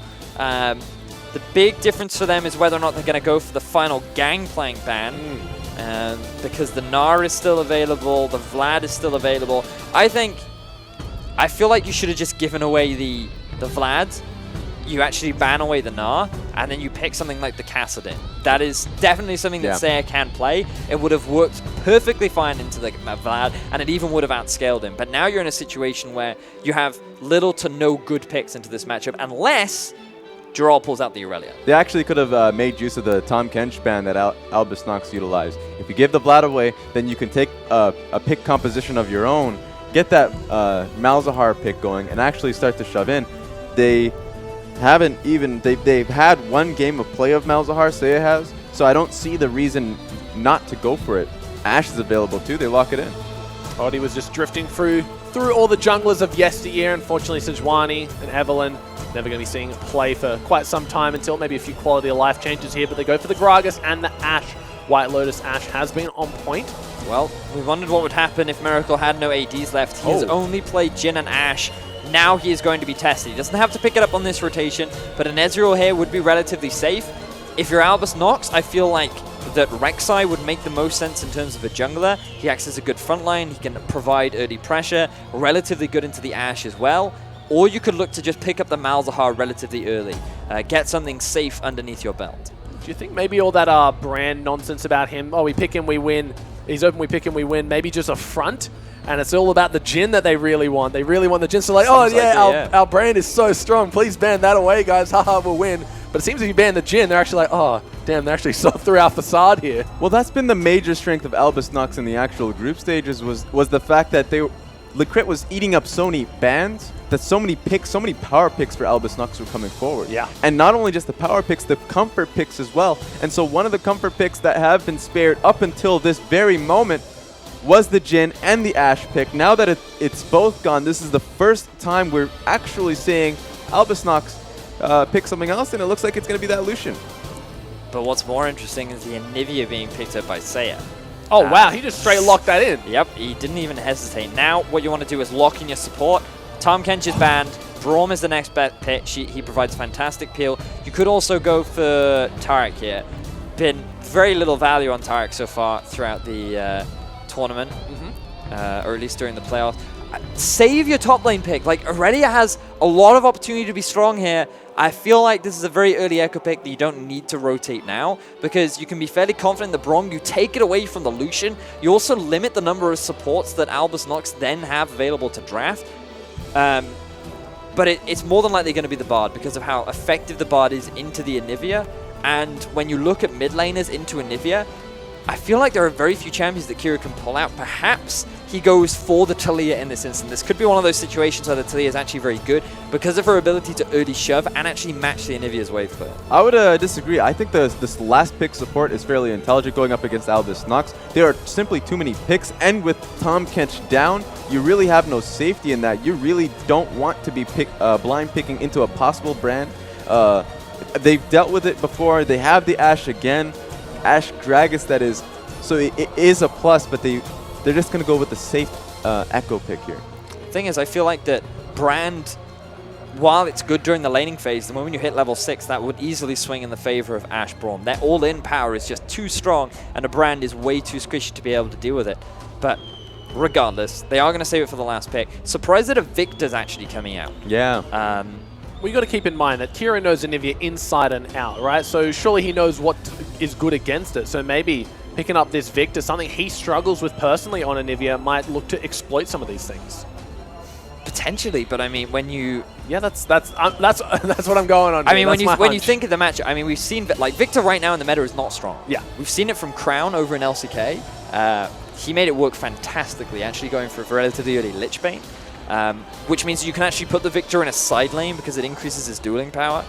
But we haven't seen very much side lane mid laners in this series, and he's just picking a control mage to match what the Anivia can provide. And when you compare the two, they both have solid wave clear, they both have powerful mid to late game damage, and they both provide very solid zone control. The ultimate from Anivia and the W from the Victor is just so effective at zoning your opponents away that it makes playing around objectives incredibly strong. Yeah, and so I think that this has been really well done for Lyon. A good point for Albus Nox is they do end up picking the Rek'Sai. I did want to see that. I want to actually have them pressure Audi. Now it's going to be interesting to see if they actually can get that going, since they're finding themselves in a lot of new picks. The last pick there that we kind of didn't touch on was Arce actually getting that Janna for himself. So super defensive into that Bard. He has played it before throughout the tournament. Oh, true. He has actually brought it out once, so it's definitely not something completely surprising, not unfamiliar to the player. I'm just a little bit surprised that he would bring it out now. I feel as though there were better picks to provide slightly stronger peel. Sure. But I'm actually remembering he's had some fantastic plays on that Jenna. He made some really incredible like 1v2 outplays, and his ability to play the champion was very impressive. But when you actually look at the overall composition, this time you have much more of a team fight comp. You have great scaling. Your early game is not going to be as dominant. You're likely going to lose the majority of those lanes. No, all three of them in the early, you're actually going to give over to Albus Nox. So now we're going to see how Lyon deals when not having pressure in all three lanes. And we're going to have to get into this game very shortly here because we are potentially one game away. It's an absolute intense moment here. Albus Nox up against the wall. They need to win this one and the next if they want to have their hope of making it to Worlds. But Lyon, it's within their grasp as we jump in to Summoner's Rift. One game away for Lyon. They need this. They want this. They're so damn close. The only people standing in their way right now are Albus, Nox, Luna. It's going to be interesting to see how this bottom lane works, because with Ashe, Janna, they should be able to have the shove early. Skirmishes should go in Albus Nox's advantage, but Ashe and Janna, that's a fairly aggressive lane, especially with the poke coming out with the shield, extra AD coming onto Ashe. Thing is, if you're focusing on trading, that takes away from your ability to shove the wave. So it'd be good to track that lane, because this is not the most common lane that you often see. Because when you just compare supports, the ability to actually trade is so much stronger for the Lucian and the Bard, where they can just walk up, land the Cosmic Binding, they can just zone you away with the Cosmic Binding because there's no real answer, and you have to play very much around the Ashe, which is why typically when you see a Janna, it's better to put them with a more aggressive support who can take full advantage of the shield, whereas Ashe, the moment the shield gets put down, the Lucian can just back off. And then wait for the shield to run out, and then when it's gone, you can just move back up and start playing aggressively again. I just think that Lyon right now, they should be playing towards opening up Audi. With Rek'Sai being picked through, right now, sure, Smurf can get the shove, should probably get the shove. Oh, okay. No. Goodbye, Albus fans. they just died right there. That's just what happens. But Lyon should look to try and shove out lanes however possible. Seiya will concede up against Kira. That's just the natural point of this lane. Unless if those trades come through, then it won't be that easy. But as long as they provide a good a good amount of space for Audi to actually look to farm out and maybe make a good pressure point of his own, then that should be the plan. So it took a few of the early jungle raptors there. Get himself maybe a slight XP advantage coming into this mid lane. That's why we saw LYN make his way up. Get a nice ward down, just check to see if that's exactly where Seiya was, or he's up to some shenanigans in there. But level 2's been hit first for Lyon, as LYN, like we said, he moved up into that jungle, so missed a few experienced minions. He wanted to get some vision down to see if Lyon were actually going for some kind of invade. Yeah. But that did not end up resulting in anything. LYN a little bit behind in experience, which is stymieing the pressure that they want to exert. But this mid lane matchup is, as you were mentioning earlier, Victor does have the early advantage, largely because it's super easy for him to trade with his Q. So every time he walks up, he can literally just throw out the Q, and then he has that empowered auto attack. And he doesn't even need to land the Q onto Anivia. He can use the Q onto a minion and just walk up, auto attack the Anivia, and it's incredibly difficult for her to trade back. And then he can primarily use his E as just wave clear to shove her underneath the turret, and she just can't match that sort of level of wave clear early on. So this sort of matchup is okay for the Victor, because he should be able to have an extended laning phase to the point with which he can go back with 1250 gold, which is one of the big reasons as to why Victor fell off. Yeah. Meanwhile, in the top lane, I feel like it's with Gnar matchup, it's always weird. Yeah. Especially since Gnar can generally win out against every champion, especially once he gets the Frozen Mallet. But with Echo, with Irelia, especially once the Sheen does come out, he can definitely take advantage of the mini Gnar that does come through. So if he's able to get small trades in and out, even just look to shove out the lane, that should just be his primary focus. Then that's the advantage he's looking to gain. But then he's got to be a lot more aware of the trades he starts taking. Another advantage of the Echo in the early game is he actually has a little bit more pushing power than the Gnar because of his Q.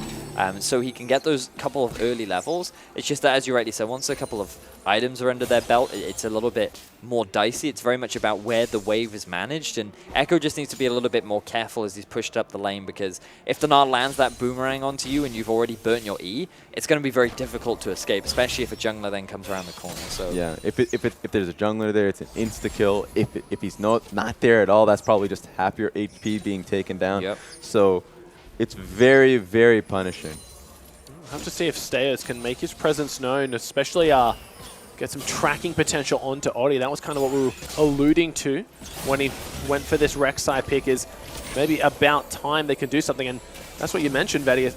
The second the shield goes down, Lucian just turns tails and says, I don't want to deal with this. But you can also see how difficult it is for an Ashe to take advantage of the shield, because she doesn't have a gap closer. She had to walk through all those minions. She fired a W, and then she still didn't hit it because Lucian was just sitting behind us. We see a gang in the mid. Oh, Saya gets knocked up, egged immediately, but that's a flash for both the mid laner and the jungler. Oddie making his way through, keeping the omelet safe for now. So the cryogenic Phoenix is going to come back. Still at an ever so slight CS deficit thanks to the pressure that Kira had been putting down onto him. But so far, nothing too extravagant in the early laning phase. Lyon just experiencing this early deficit that we predicted during Champions League.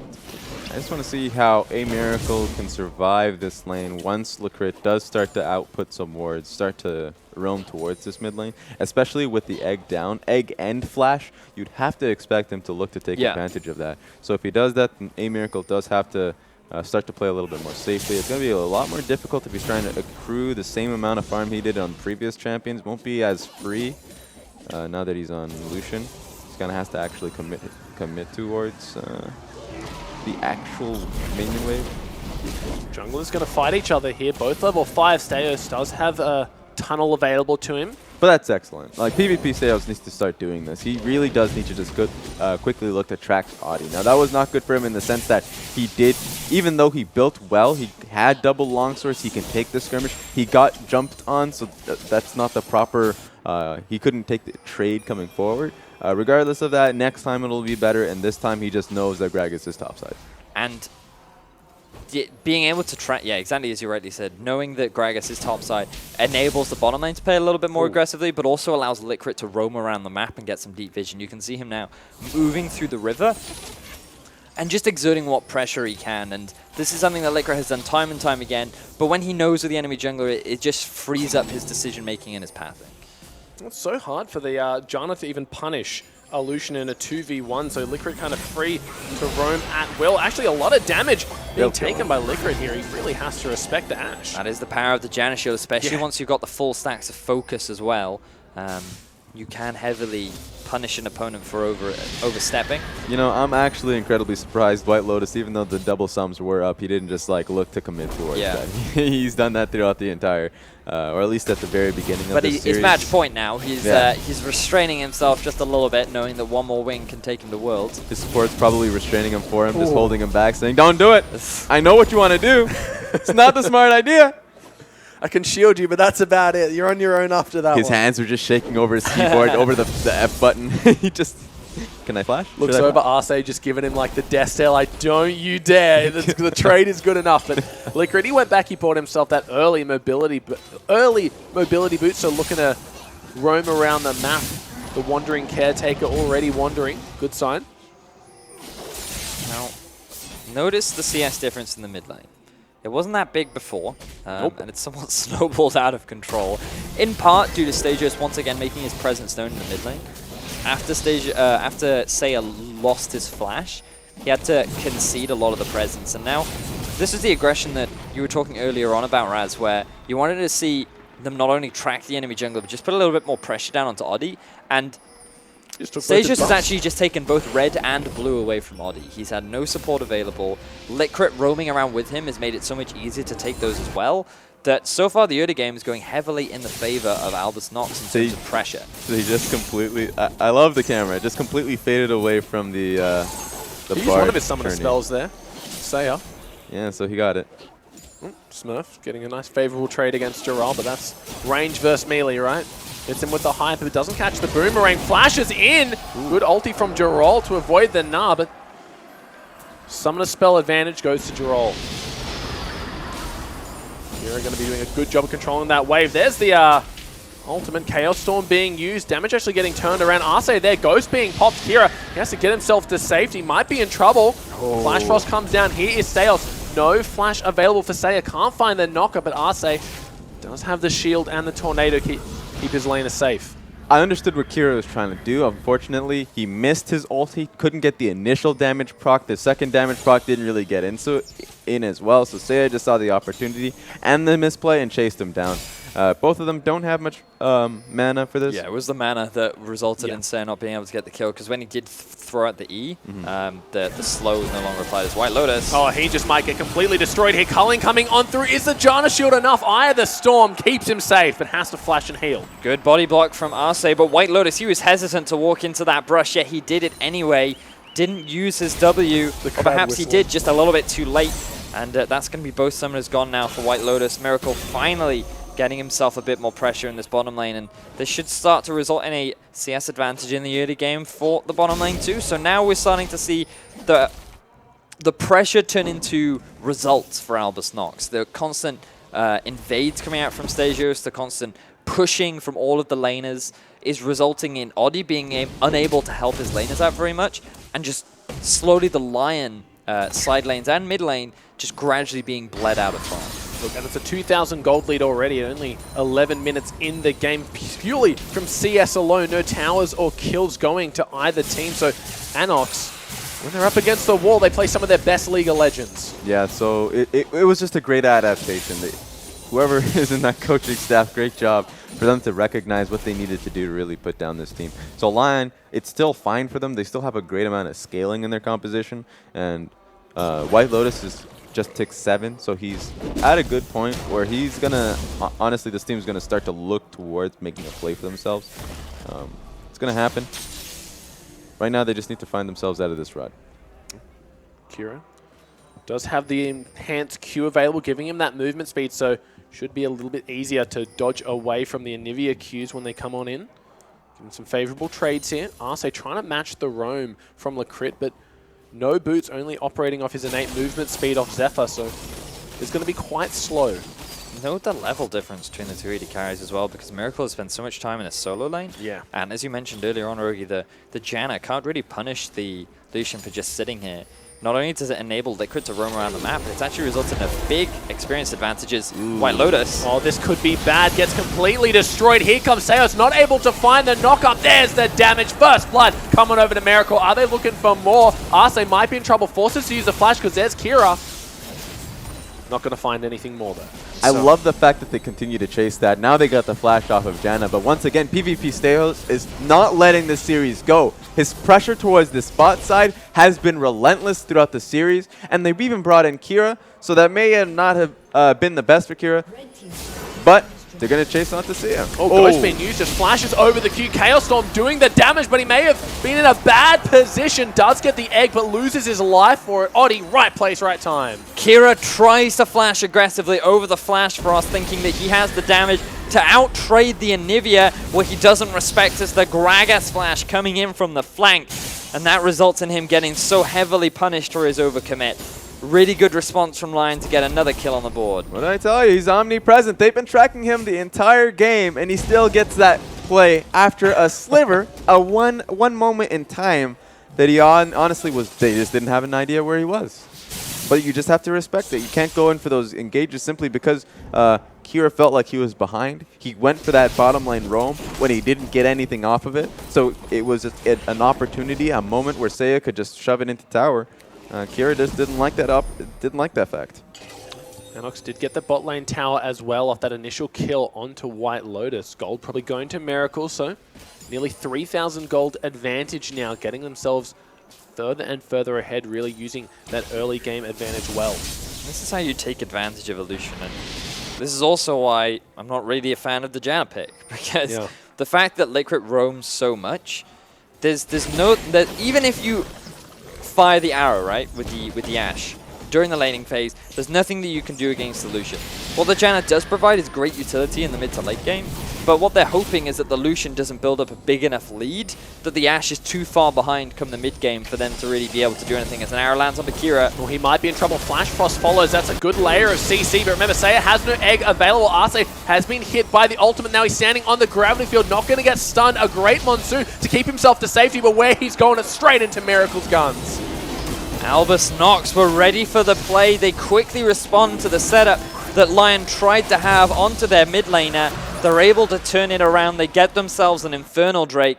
And Albus Nox are taking firm control of this early game. And they just did not have a way to follow up on that kill. Victor was stunned, double stunned off the Anivia Q, walled up.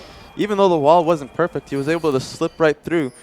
Just no real damage able to get right on him. So unfortunately, as you said, the Janna pick is starting to fall through. The thing that's starting to bother me largely about Lyon's comp is Kira takes a lot of damage. He could be in trouble here. Forces to use a Chaos Storm, but now he's out of mana and so you're in a great position to take back control of this mid lane. Alright, so the problem I have with this comp from Lyon is it feels very much like they've drafted to deny Albus rather than to pick what they feel they're strong on. As Kira, yeah, he's dead. That's just straight greedy, Kira. Steos now gets walled off, stunned up. Do they have anything more? A beautiful Janna Tornado. She's back in the game, interrupts the burrow.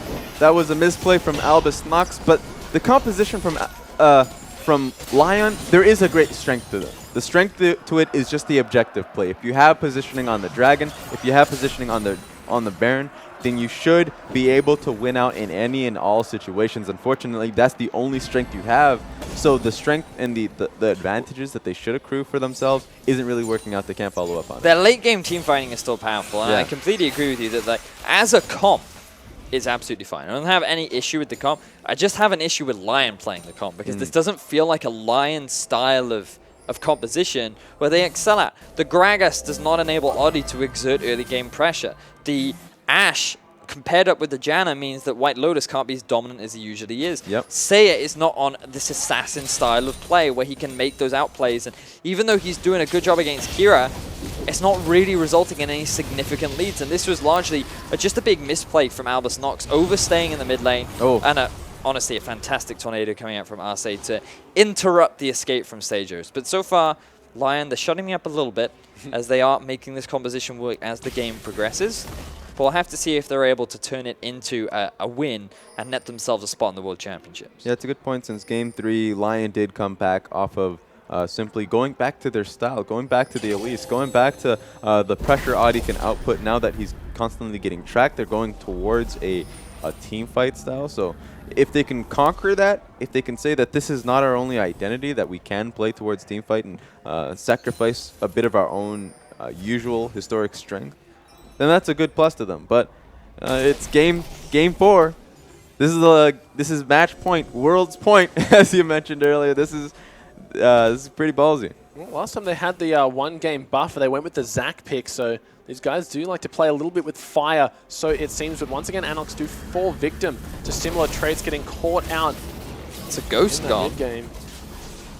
Well, he can't seem to find the initiate onto Steos, but like you said, Ghost being used by Seiya to get himself to safety. So he's decided to go for the early Rod of Ages. Not sure how he holds it, but nevertheless, going to be stacking up over time. In his beak. In his beak. In his beak, come on, man. In his beak. What That's else like is he doesn't need it for anything else. He way doesn't to have a hold peck, so it's not going to inhibit any of his moves. I like the fact that you guys are questioning the staff, not so much the boots. He has claws. His feet. He puts them on the feet. Sure, they're talons, but they still fit. I'll give you that. Come on, Raz. And he has one shoe. He could just wear it as a necklace. It doesn't matter. What's important here is the fact that he's scaling. He's scaling. He's got the tier. I wasn't sure where I was going. Like, what is the important thing? We started this conversation talking about how he's holding the rower, but the real important thing is he's scaling better. He's getting there. Getting there. He's got the tier. He's got the rower. He's going to be working towards the Archangel staff and turns that into a Seraph's embrace. Whoever this Seraph is, all they want to do is embrace you. And it gives you a lovely shield, funnily enough. Shield has done a lot of damage, especially with Seiya when he's had that. That's only meant that he's going to push in further. He's had it on the Cassiopeia earlier in this series, and he's only used it to flash in towards the Jhin. So that's a shield of aggression.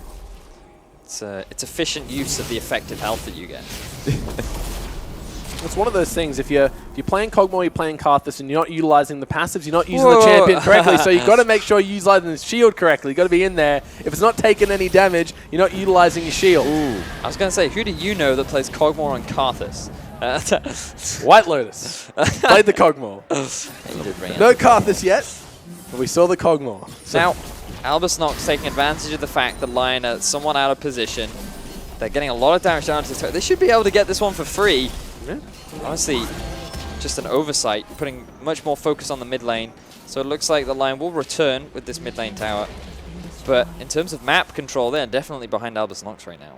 Dragon spawning in 35 seconds, so that mid lane tower does open up quite a bit of the map for Lyon if they choose to fight around it. I prefer the mid lane tower simply because it allows them a little bit more opportunity to save ooh. Steos is able to get himself to safety for now. Jirol hits the body slam, but not going to be enough. But yeah, it gives them a longer push, a larger push, especially since Seiya can now contest the push against the Victor to shove him into tower and then walk towards the objective so if they seem it fit. I think it's a good idea. Just comes to how they play around the lost tower towards the top side now. Ash completed her Runan's Hurricane on the side of Miracle. He's got that Ghost Blade and the makings, of course, on the Black Cleaver. Dragon is now live. It is the Mountain Drake, and look at Oddie. He's around there. We can see here the Rek'Sai ult coming in, seeing that she's going towards that red buff. Does have the Tremor Sense and the ward available. Victor does have to answer the mid lane tower, the wave. Dragon down to about 3.5k health. Doesn't look like they're going to contest this one. Smurf is in on the side. He is mega, but it's getting low. Rage meter falling down. Oddie might just look for that one. Stayho's forced to burrow to safety, and should be a free Dragon. There's a bit of contention from Albus Nox, but because they didn't have the Lucian, they didn't want to hard commit. They were just posturing to say, let's throw out an ability. Maybe he misses his smite. Maybe we can sneakily take this one away, but they weren't that invested in trying to commit. They're more interested in getting mid lane priority and pushing onto this mid tier 1. Oh, that's a great gravity field comes down, just pops the ulti and pops the ghost. So it is, of course, because they're coming round to the side. Seos, he might be in trouble. A great ulti onto the tower, but is it enough to heal? Keep Seos alive for now. Seiya trying to find a Flash Frost. Does get it onto a Miracle, cancels the culling early. Now, they couldn't get the kill on PvP Steos, but that was still a great shove back. Not only were they able to shove Victor to his tower, get the Dragon off of it, head right back to the mid tower, save it as well. Albus Nox didn't get anything off of that. I want to praise Liquid as well for that ultimate. Yeah, using it onto the tower so that a couple extra tower shots wouldn't hit his jungler could have really been the determining factor that kept him alive. But also a really good heal from Miracle to help out Stagos. And as you rightly said, good response from both teams in all honesty. The question is now, have Lyon just completely left this tower to the hands of Albus Nox? Does seem that they will be able to keep it alive. But they need to get a little bit more map control. They need to look to try and take down this tower. See now, if we just look at the map, right? White Lotus was top lane. You know where the Gnar is, you know where the Lucian is, you know that Victor has just gone back to base. The only people that you don't know is the support and the jungler. If you just extend your vision line ever so slightly, you should be able to spot out where the enemy Rek'Sai is, and that makes it so much easier to take that tier 1 tower in the top lane. White Lotus could have just kept pushing. He could have asked Arce to move with Oddie into the enemy jungle, or even just the river, and just get a bit of vision down to enable you to start exerting pressure on the other side of the map. And this is what we've been critiquing Lyon for so often. They just don't know how to play around these other objectives. They don't know how to push anything else. They're just grouping up mid. They're waiting for someone to be out of position. They're looking for a pick. They are a good team at knowing how to kill people. But when it comes to taking down towers and playing around objectives, they just seem to have no foresight or any way of being able to pick themselves up. Definitely seems to be a crux to this team right now. Just their inability to be able to pressure everywhere else on the map. So once again, moving as a 3-man unit up to the top. Kind of answering the call that ANX is doing right now. You can see Miracle, Licrit, and Steos just off on the side. There's the battle. Tempered Fate lands onto Arce. We know these guys have no problem going all in on the support. Not able to kill him, but now Steos in the thick of it. Chaos Storm is actually able to pick up Oddie. He's still alive on the back of that one. Jirol TP's in, so does Smurf. Good ulti from White Lotus. Only hits Licrit though. Seiya's now joined the fight. So Lyon were in a good position, an interesting position. If they were able to defend that turret, not going to go in. It would have been fine. I thought Smurf was going to flash on that for sure. Right now, Lyon are just doing what they can to defend this turret. They do trade jungler for jungler, but a lot of ultimates are unavailable. Ooh, it's Smurf. He's going to be able to get out of that sticky situation. So Albus nothing really gained from that trade. Yeah, Albus Nox had the shove. They had the initial tempo heading up to that tower. Janna just walked far too close to that bush and got caught out of it. 24 minutes in the game.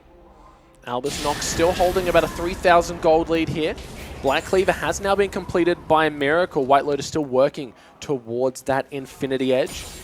Saya still snacking up his tier, making sure he can get that Archangel soon. Actually went for the Forbidden Chapters, so once that mana regen, even though Morellonomicon not in his immediate future. I think it's important to backtrack to how we got to this point as well, because right now, if you look, the kills are in favor of Lyon, but the gold is in favor of Albus, and this is because of what was happening during the laning phase. Albus got a big advantage down to the bottom lane. They got that very early tower. They then swapped their bottom lane up to the top half of the map, and they just kept Gnar into the bottom lane, and they just kept the pressure up. Dural has no real way to kill that Gnar, and because of the power of the Lucian Bard, it's become exceedingly difficult for White Lotus to continue laning against him. That resulted in Miracle being able to take that second turret up in the top lane. In exchange, Lyon did get the tier 1 in the mid, but in terms of overall map control, a lot of it has resulted from the early advantage that Miracle was able to accrue. The question now for Albus is what can they do with the advantage that they have been able to build up for themselves? There is a big spike on top of Kira, there is a big spike on top of Miracle, and they just need to try and force this. The only way they can really force a fight is using the Bard, and with the dragon spawning in about a minute's time, this is the objective where Albus could look to try and snowball their lead. You can see Miracle up in the top, just going to be prepping that wave, making sure that Dural has to deal with it, and Kira forced to use a Ghost in the mid. Looks like something went a little bit scary there, so not going to have that available for the immediate dragon fight. There's a minute off. It is another Infernal Drake, so Albus Nox Luna have already won under their belt. A second would look great in the trophy room. Yeah, Lyon are in a really difficult position as the top tower is getting shoved in, getting chipped down completely. So now not only is the dragon, yeah, exactly. So they really did get caught out with Albus Nox shoving out this wave consistently. So I was actually surprised that there was so much pressure for PvP Stejos on the bottom side of the map. I felt like he should have been top side to at least clear out the vision. He didn't have a pink, so I can understand why he didn't make that decision. But if he had purchased the pink when he was back, walked top, clear out the vision that Lyon had set up in their own jungle, then you could have actually shoved that lane once more and then start to pressure mid. Thing is, like, Lyon was so invested in trying to set up for that dragon that they just completely unaware of that play even being set up. Albus Nox did a great job of punishing the mispositioning and realizing the fact that Lyon keep playing ARAM. They keep sending 3 members mid. And so there was no immediate response.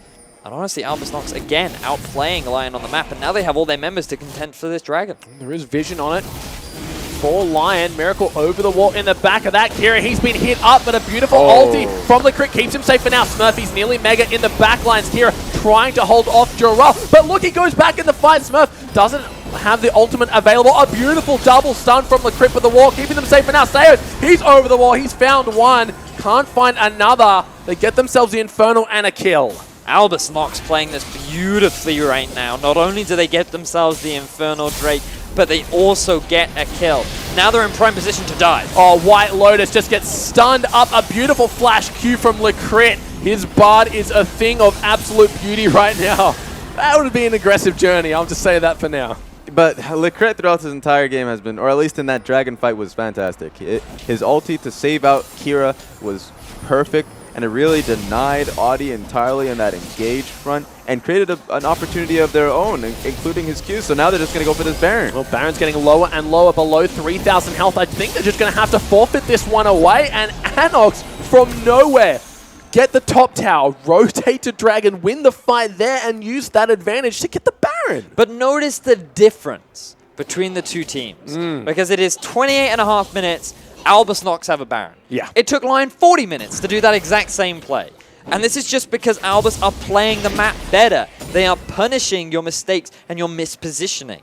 Albus just have such a better awareness of where to allocate their laners and where they have strong players and where they have weaker players, and then just playing the map around that factor. Whereas Lyon, they're just sticking to what they know. Oh, Dragon's up, let's just group around Dragon, hang around, wait, and then they get punished for it. Oh, we don't have any objectives to play for, let's group mid, let's keep pushing mid, maybe we'll wait for a pick. No, you can't do that. That's not how League of Legends work. And Albus Nox have just slowly been getting better and better throughout this series. And right now, they're on track to take us to a Game 5. But this comes to the intelligence of this team in and off the Rift. Because the planning coming into each game during this best of 5, excellently done from Albus Nox. They recognize the power point of Lyon Gaming, not only just the weaknesses of their mid, of their ARAM positioning, but also the strength of their early game. that they were actually getting bullied around by Audi, not only just off of lanes, but in jungle matchup alone. So they actually gave themselves not only a proper jungle matchup, but when they had the shove, then Audi was just always getting caught out. Not caught out in terms of, yeah, he was fine. He was coming out, he wasn't even touched, honestly, in certain points. Oh, Tempered Fate actually catches him. He's going to get knocked up, then stunned. Ooh. The gravity field is enough to get Audi back in the fight as well. The Chaos Storm just doing work. He's still alive. Monsoon is the saving grace for that, but they're going to get themselves a mid lane tier 2. But they're just barreling down with this game. The moment they nullified Audi's pressure, okay. Forced to flash, forced to ult. Top lane inhibitor turret goes down. Inhibitor soon to follow. And this is what ANX do when they get a lead. They don't let up. They're taking advantage of the fact that they know how to just push their advantage. Say it's supposed to be this fantastic wave clear mid laner, but they aren't even given an opportunity. Albus Nox are playing this incredibly well. They just pick up 2 free inhibitors. They're now moving down to the bottom lane to take the 3rd. And we talked about it after game 2. Albus Nox just looks so much more convincing in their wins. And in all honesty, Lyon, they're going to collapse right here, right now. Well, can we ask, what can Miracle play if not the Jhin and the Ashe? Turns out he's pretty damn good at Lucian because his cullings have been a real key factor in dealing the damage while staying at range. And that's just seems to be what he likes about playing ADC. So far, he's definitely taken advantage of his fight. Yeah, that's Lucian mid-game. Tempered Fate onto 2 members, but not the tower. Perfect positioning, knock up onto Saya. No egg this time. They're going in, and they're going in hot. Another kill onto the Janna. That's going to be 3 inhibitors down. I mean, they have a wave here. That's 40 seconds on the Anivia. They have to be the one taking this game out. Look, they're going for it right now. 2 Nexus turrets down. 5 members around for Lyon. Can they do this? Can they defend? But ANX, they're looking to tie this up. They're looking to bring it 2-2. Their world's dream does not end here because they're going to take down the towers. They're going to take down the Nexus, and they're going to take us to game number 5. Wow. Albus Nox, you count them out time and time again, but they bring it to a game 5, showing resilience and smarts. I'm very impressed. I mean, Albus Nox. We have to backtrack to something we were talking earlier on. This was not a Lyon comp. They very much picked to try and deny Albus Nox rather than to play what they were comfortable on. And I feel like that strategy does not fit their playstyle. And, I mean, FLICKR still got his bards. You still were able to get the Rek'Sai to exert any pressure. And it was these plays that it really snowballed the game in Albus Nox's favor because they got early kills onto the Lucian. They continued to rotate around the map and take advantage of where they could. And even though Kira was the dummy in this situation where he just had to deal with all of the damage coming down from the side of Lyon, it was just the fact that on the side lanes and the fact that Na was putting constant pressure out and the fact that Lucian was just so unkillable and did so much damage in these fights that resulted in Albus Nox being able to net themselves another win. Yeah, and so it feels like a bit of a replay of game 2 of just the constant pressure coming out of PvP Seos, not only in lane, but also just through constant look and invades. So you cannot put yourself in this position if you're Lyon. You need to start going back to what's tried and true. I know they've given themselves this opportunity to try something out, try to take away teamfight strength from this team, but they should just play with what they've known best.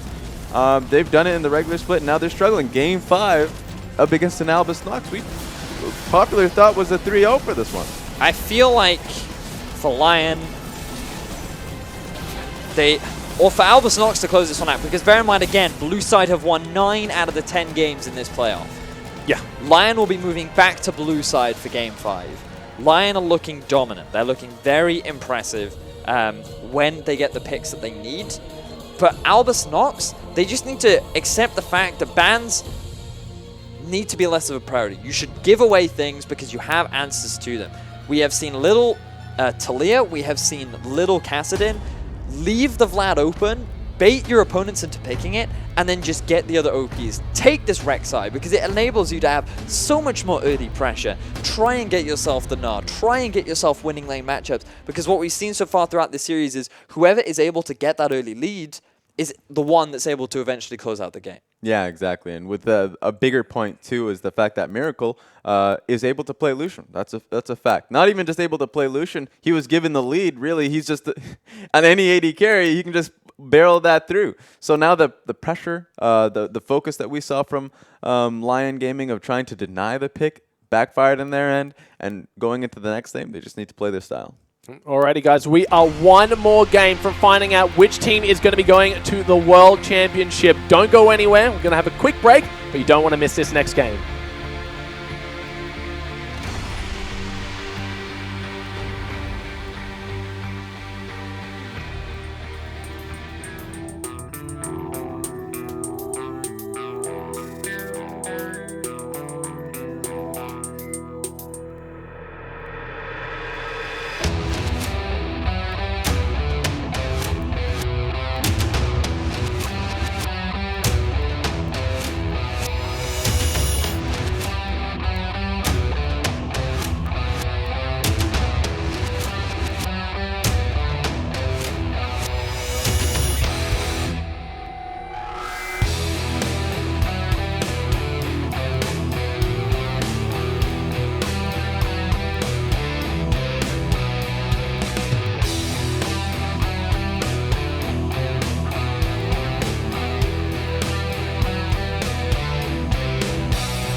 And welcome back to the final day, the final match of the International WIldcard Qualifiers, where Albus, Nox, and Lyon Gaming are one game away, one win away from getting their ticket to the World Championship. Oh yeah, and so far it has been a very back and forth series. We've had a lot of highlights, we've had a lot of lowlights, and I gotta be honest, it's definitely been a mixed series. One thing we can say for sure, is that if either of these teams go to Worlds, they have a lot of work to do.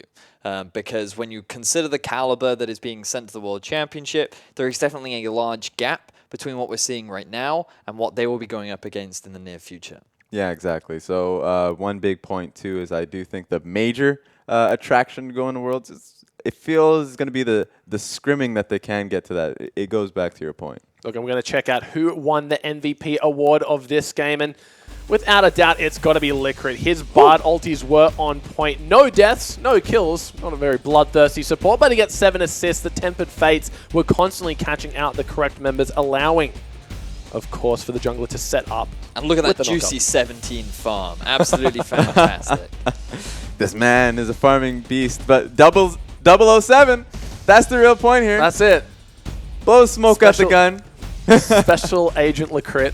Well, I mean, he was moving around the map like a secret agent, finding whatever opportunities he could to enable this team to succeed. I think you could argue that Stasios was also worthy of the title. Yeah, I would have given it to him. Because of his early game pressure. He stole, like, he full buffed. Yeah. Not Oddie at one point. But I honestly, like, both jungle and support had a fantastic performance this game. Well, after that game, he wasn't Oddish. He was definitely a Gloom. No, No, I still I don't. No, get me out of here. Nope, get me out. I'm done. But in any case, from what I've seen, Albus, to me, feels like the better team. Yeah. They play the map better, they have a better understanding of their comps, and I just feel like that they all overall team fight better. But when you compare mechanical individuals, I would definitely give it to Lyon. So the draft is why this game has... or the draft has been a big deciding factor in who's been able to come out ahead. And when you look at how these guys have been playing, they've put too much value on the fact that you can first pick the Vladimir, and they should just leave more things open. I feel like this is a strategy that could be very effective, because just ban away comfort picks. Notice that in the previous game, Lyon were just taking things away that they didn't want the enemy to get. If you're scared of the Anivia, ban it. You banned the Shen, the Jhin, the Vlad, right? Leave the Vlad open, leave the Shen open, leave the Gnar open, right? And then what you can do is you can ban away the Anivia, you could ban away the Ashe, you could early pick the Lucian, and you could also get yourself a Shen, which does fine into Gnar. Yes, it's a rough matchup, but in the later stages, once you get out of laning phase, that Shen is going to be absolutely fine. He's going to scale perfectly well. He adds fantastic global pressure.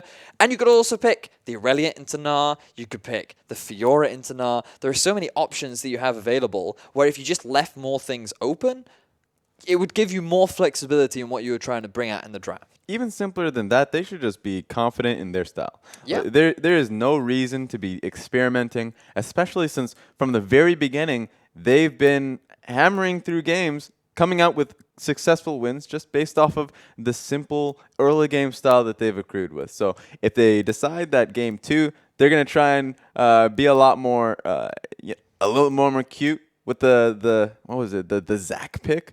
And then, of course, later on, they were trying to go towards the Gragas. And the main point, time and time again, is they allowed Audi to really go under pressure. And if they allowed their own jungler, who has been winning them these games just based off of his superior positioning from early in the early game, then of course you're gonna start failing. So game 5, sure you're on blue side, but I want to see an Elise. I want to see even if the Nidalee is their pick, I don't really care. Give him that pressure pick. Well, so what are the two constants here? We've seen it's Sivir and Shen are getting taken out of every single game, one on respective teams. It's obvious that they don't want to give away this Shen on the side of Lyon. They don't want to give away the Sivir on the side of Albus Nox. So what are the worst things that could happen here if they decide, to hell with it, let's just ban what's enabling them to win? It then becomes a matter of what you then choose to prioritize, because if you're just doing a lot more target-focused bans, then obviously a lot more power picks become available. And the risk is that because you want to try and pick things that are up, you run the risk of saying, okay, sure, we can pick our own comfort picks, but then we might leave some overpowered picks open. So it's a matter of priority and where you feel you can gain the most value out of picking up and when you do. So I wonder how much there's actually going to change, because now Lyon are on blue side, they can just do what they've been doing. You know, they can do exactly what they did in game 3, where they ban away the Shen, ban away the Gangplank, ban away the Jin, and then the early pick the Vlad. And then because the enemy team picked the early Malzahar, you can just go in for some very quick QSSs, and it mitigated a lot of his ability. And the same for the Ashe. So far, I've honestly been quite unimpressed with Ashe, other than the game that White Lotus brought it out. Going to have to wait much longer to see what they go with. This time it will be Lyon, once again banning away the Shen. The Kench following it up with the side on Albus Nox. So they really respect Arce's ability there. And Jin, once again, his ban rate has gone up so much just in this game alone. Oh, there's the Sivir again as well.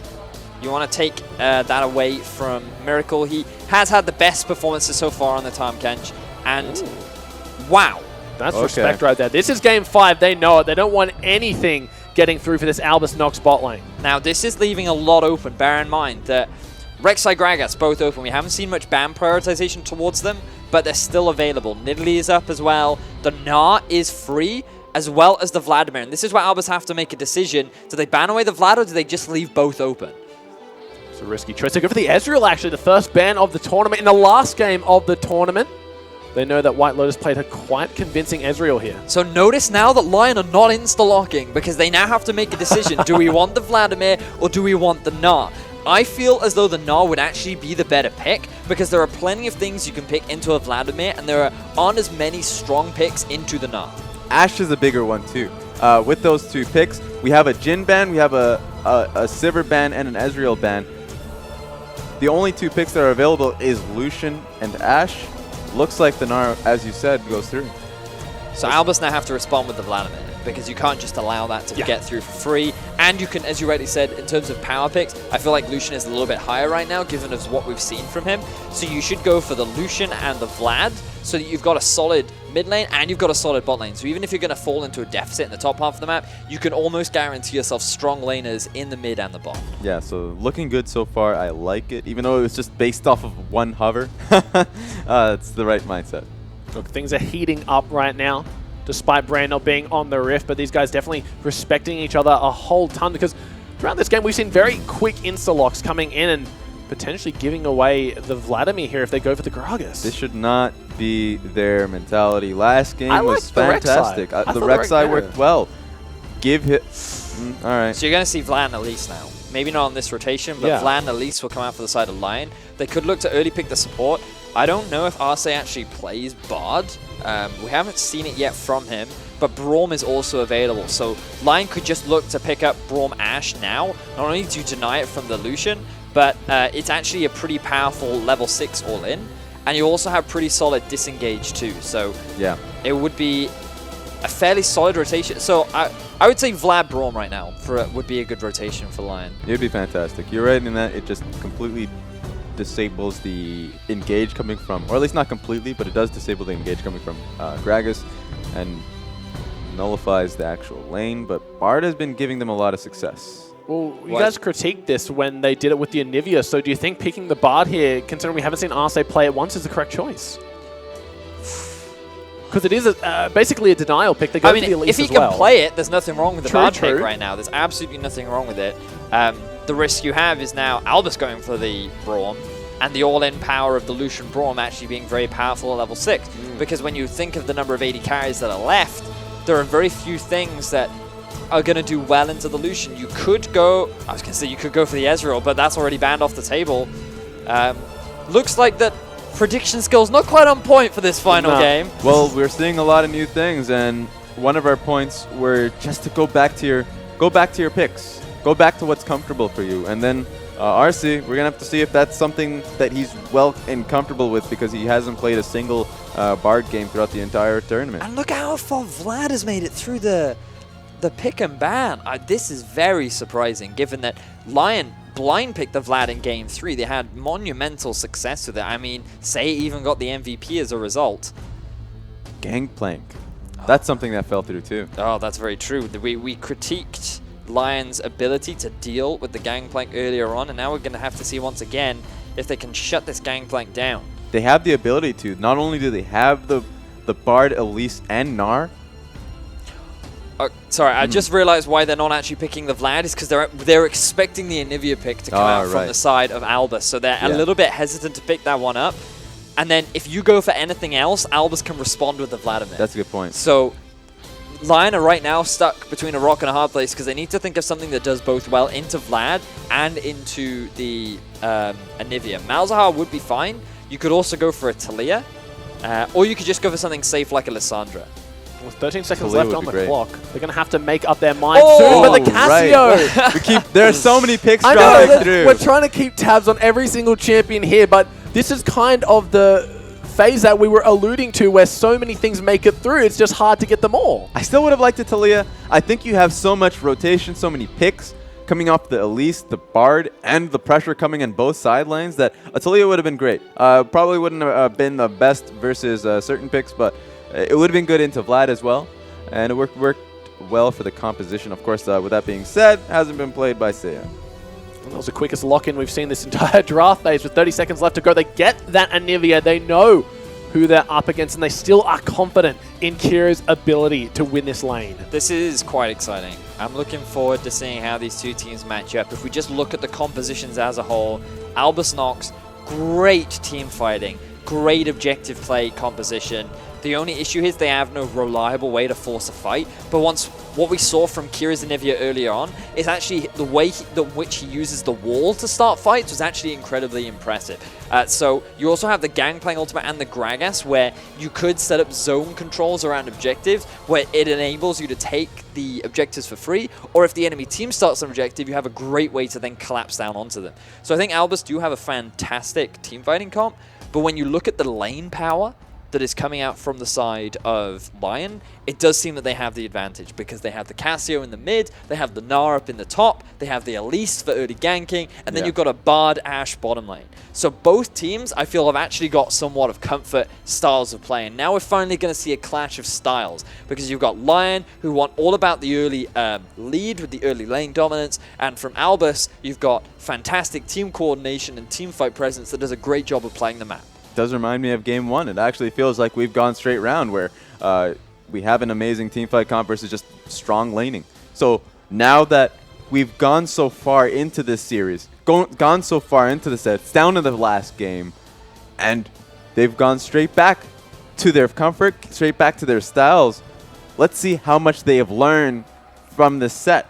Can it get them going? Look, everyone in the crowd, you can see they'd congregated round the middle of the theater. Everyone there to cheer on their favorite team and players. Because guess what, guys? We're in game number 5, one game away from sending our final wildcard team to Worlds. They're grouping up as a whole. They're looking to go for a 5-man invade. Seiya might just lose out in this. Nah, he backs away perfectly. He's going to spot him out. Get a poison down. Just back away. Looks like Albus Nox trying to get a bit of deep vision down. Obviously not to set up for a lane swap like we would have in the past. Mountain Drake is going to be the first Badger on the board. And we need to track Oddie's pathing in this early game because I'm curious as to where he decides to invest his early pressure. He could look to try and snowball the top. Remember how great Elise is at actually diving? And a very subtle thing, but the fact that Elise just lost both of her spiders could be a bit of a detriment in terms of her early clear because they're a big part of where her damage comes from and will also help with her ability to sustain throughout the early jungle. Smurf being able to last hit as well gives himself a little bit of extra gold on the queue, but tensions are high. You saw Anox trying to go for an early invade. What does Atlas call the Tarek Dazzle Raz? Can you remind me? I'm not going to remind you. Dazzle Plasm? No, thanks. Looks like we'll be just seeing standard jungle starts coming out of these two guys, and actually just going to be going for one of the Krugs as opposed to two, and of course Miracle and LYCR going for nothing. This actually will give them an ever so slight experience advantage. Oh. The Albus Nox Legion They're out in force for this game, and considering last time it was 8%, this is beyond a massive amount of support right now. Oh yeah, it is. This is going to be exciting, ladies and gentlemen. This is game 5. Winner of this goes to Worlds. Loser goes home. Very upset because of how close they were to going to Worlds. But I mean, what a fantastic series. We've had this is our second semi-final ad that has gone to all 5 games. Lyon, I got to be honest, I thought that this was going to be a 3-0 sweep in favor of Lyon based on their performance throughout the tournament. A lot of my colleagues here in the Oceanic office have said, I feel like you're underestimating Albus Nox a little bit, and I feel like I've more overestimated Lyon Gaming. Yeah. I feel like throughout this series it's become very evident of the misplays that they've made and their poor ability to assign lanes and play the map. But also, I've come to realize how good Albus Nox are at actually taking advantage of their composition, and once they have a lead, they very quickly snowballed it. I mean, both their wins were in at about 32 to 34 minutes in both. Yeah, a lot of respect to the Albus Nox lineup. I actually had pinned down Lyon to be far superior in a lot of ways. Maybe there was a few questions on lane assignments, but this turned into a major point where a lot of weaknesses are getting dragged out of Lyon. And it's in part due to Albus Nox's ability to just outplay them macro-wise. In the mid, you can see that Kira forced to use all of his health potions already, so Saya definitely getting the early trades in his favor for now, but Nivea just wants to farm up to that level 6. At no point does Anivia ever win against Acasio. Like, yeah, the worst case scenario for Acasio is she eats a Q, but it's so easy to dodge if you can just land a Q of your own. And it is a very tricky situation for Kira, because bear in mind, now to use your ult, you actually have to get in very close range, and it's actually surprisingly predictable. So as you walk up to try and land the ult, you get a Casio ult straight in your face. Like, Casio is a great pick into Anivia. The only difficulty Casio has is when you're fighting in these choke points, Anivia throws down the ult prior and isn't really going in for an exchange, but is more interested in just using the ultimate to zone the Casio away from the rest of the fight. Ordinarily, I would agree in a lot of cases. I feel like Kira is playing this Anivia leveling up the wall first. I think that's going to be a major point. Oh no, this could be bad. One tower shot. Saya forced to flash immediately, and Kira saves both his summoners from looking like he's about to get egged. So it's a good segue. The very subtle thing about that wall is Saya was actually out of range of the turret, but the wall knocked him in range of the turret. It was tiny, but it was enough to actually put him in range, forcing the flash out of Saya as well. Just good play. And if he goes for a second level on that wall, once it gets to a massive point, he could really start to force Saya in these awkward positions in team fights. It's honestly surprising. Most Anivias that I know of actually don't take any points in wall early on. They actually just invest into Q and E because it helps with your wave clear and also with your ability to trade. It reminds me of the old Anivia. I know there was a time where people did actually level wall second in competitive. That changed. That's obviously changed, and Anivia has been in and out of the meta. So the fact that we're seeing A, not only Anivia once again, but B, the leveling of it means that A, it works well for this team, works well for their team fighting, able to really utilize that wall effectively, but B, it's a refreshing take on it. I think it's also important to remember that one of the reasons as to why we saw Anivia recently was it was a good pick into Vladimir, sorry. Yeah. And the reason why you don't max wall against Vlad is because he can pull underneath it. So there's no point in taking any points in it, which could be one of the reasons as to why we didn't see that build very often. But it seems that Kira doesn't care. He's falling behind a little bit in CS though, but like you said, there's no universe where Anivia can out-trade a Cassiopeia. Teleport being used for Gerald to get back to the top. The Smurf uses as well. Look at the damage. Maybe this is a universe where that happens. That was largely because Saya didn't want to commit too much, but also because he was... it's one of those things where not a lot of people appreciate, but every player has a tendency that you can take advantage of. So if they land a poison, some people will run in a certain direction, some people will do a certain thing.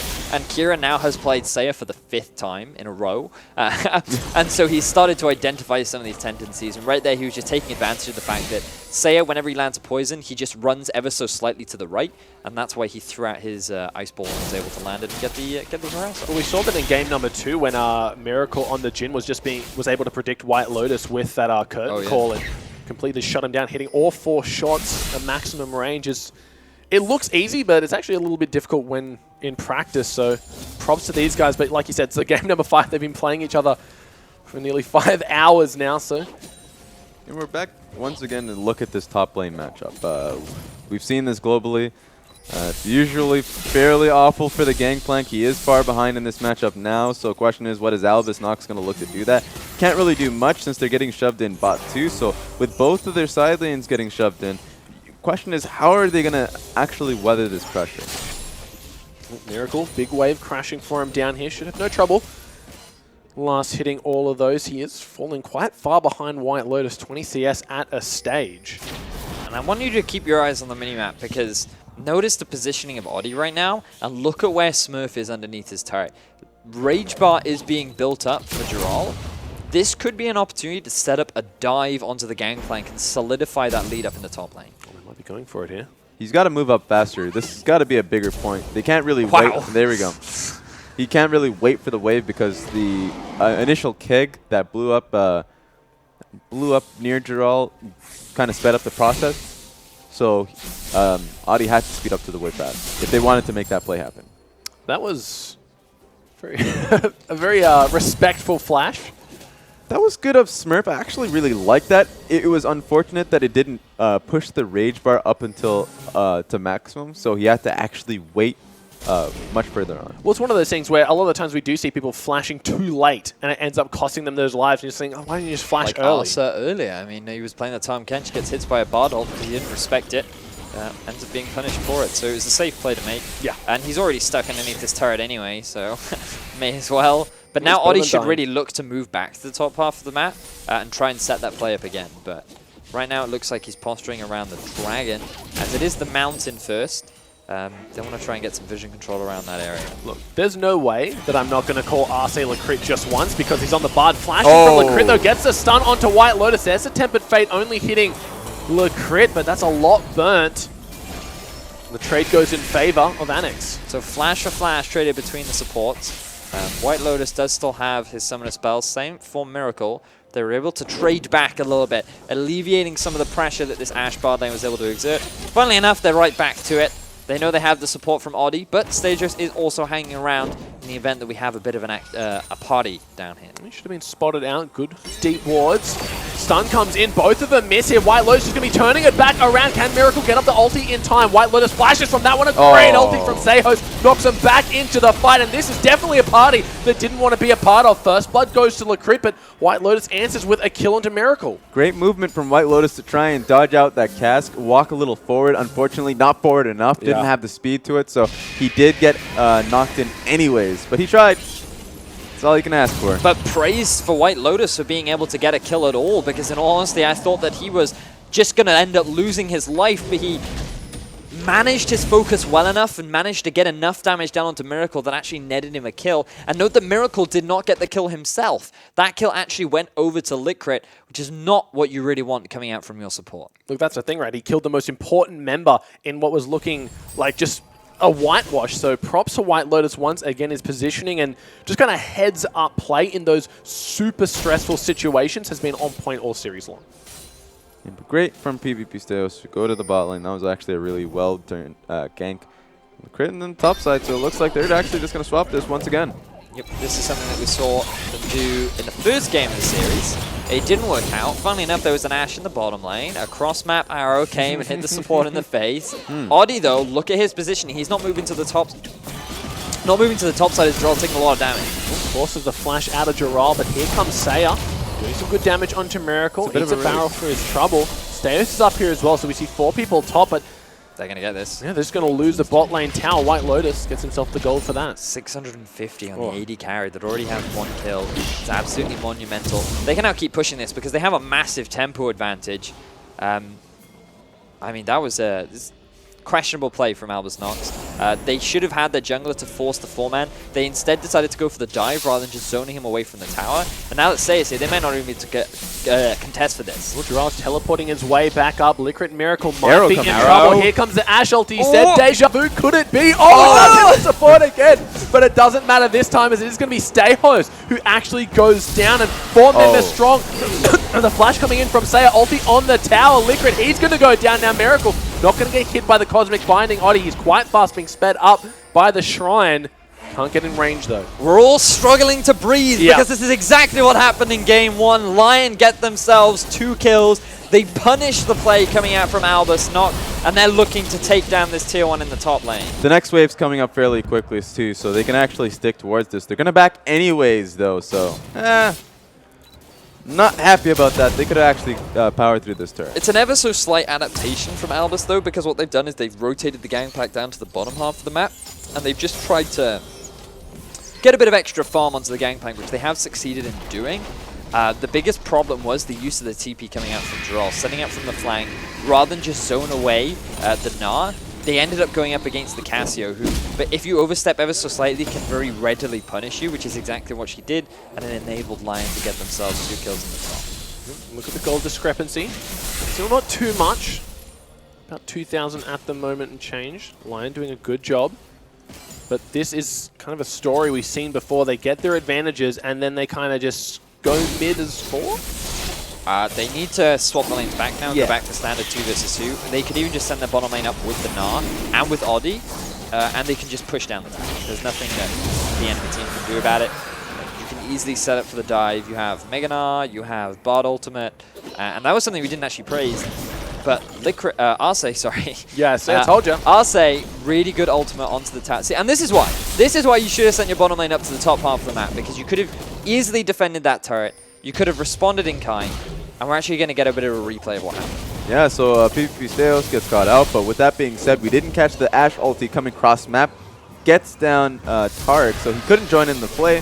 That being said, Bard ulti taking down that turret altogether. They're able to chase down the remaining kills. They lose that top lane tower eventually as Lyon refused to swap. Their laners back up there. Jirol, the sole beneficiary of watching his tower die.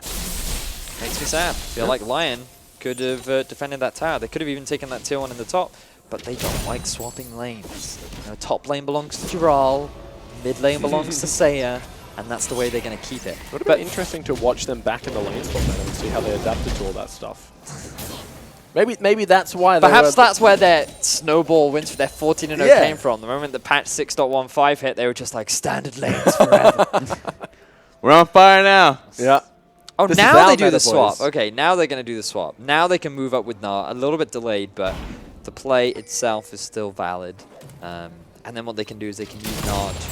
TP is still on cooldown, but they can just TP back to the bottom lane to keep that tower alive, or they can just sacrifice it. But then what you want to do is when the map is nice and open, as we've said multiple times, you set up for the 1-3-1. You put Gnar in a side lane, you put Cassio in a side lane, and Nivea is not going to be able to trade against the Cassio. She's going to be able to exert a lot more pressure, and because of who Cassio is as a champion, she could even win out in the 1 versus 2.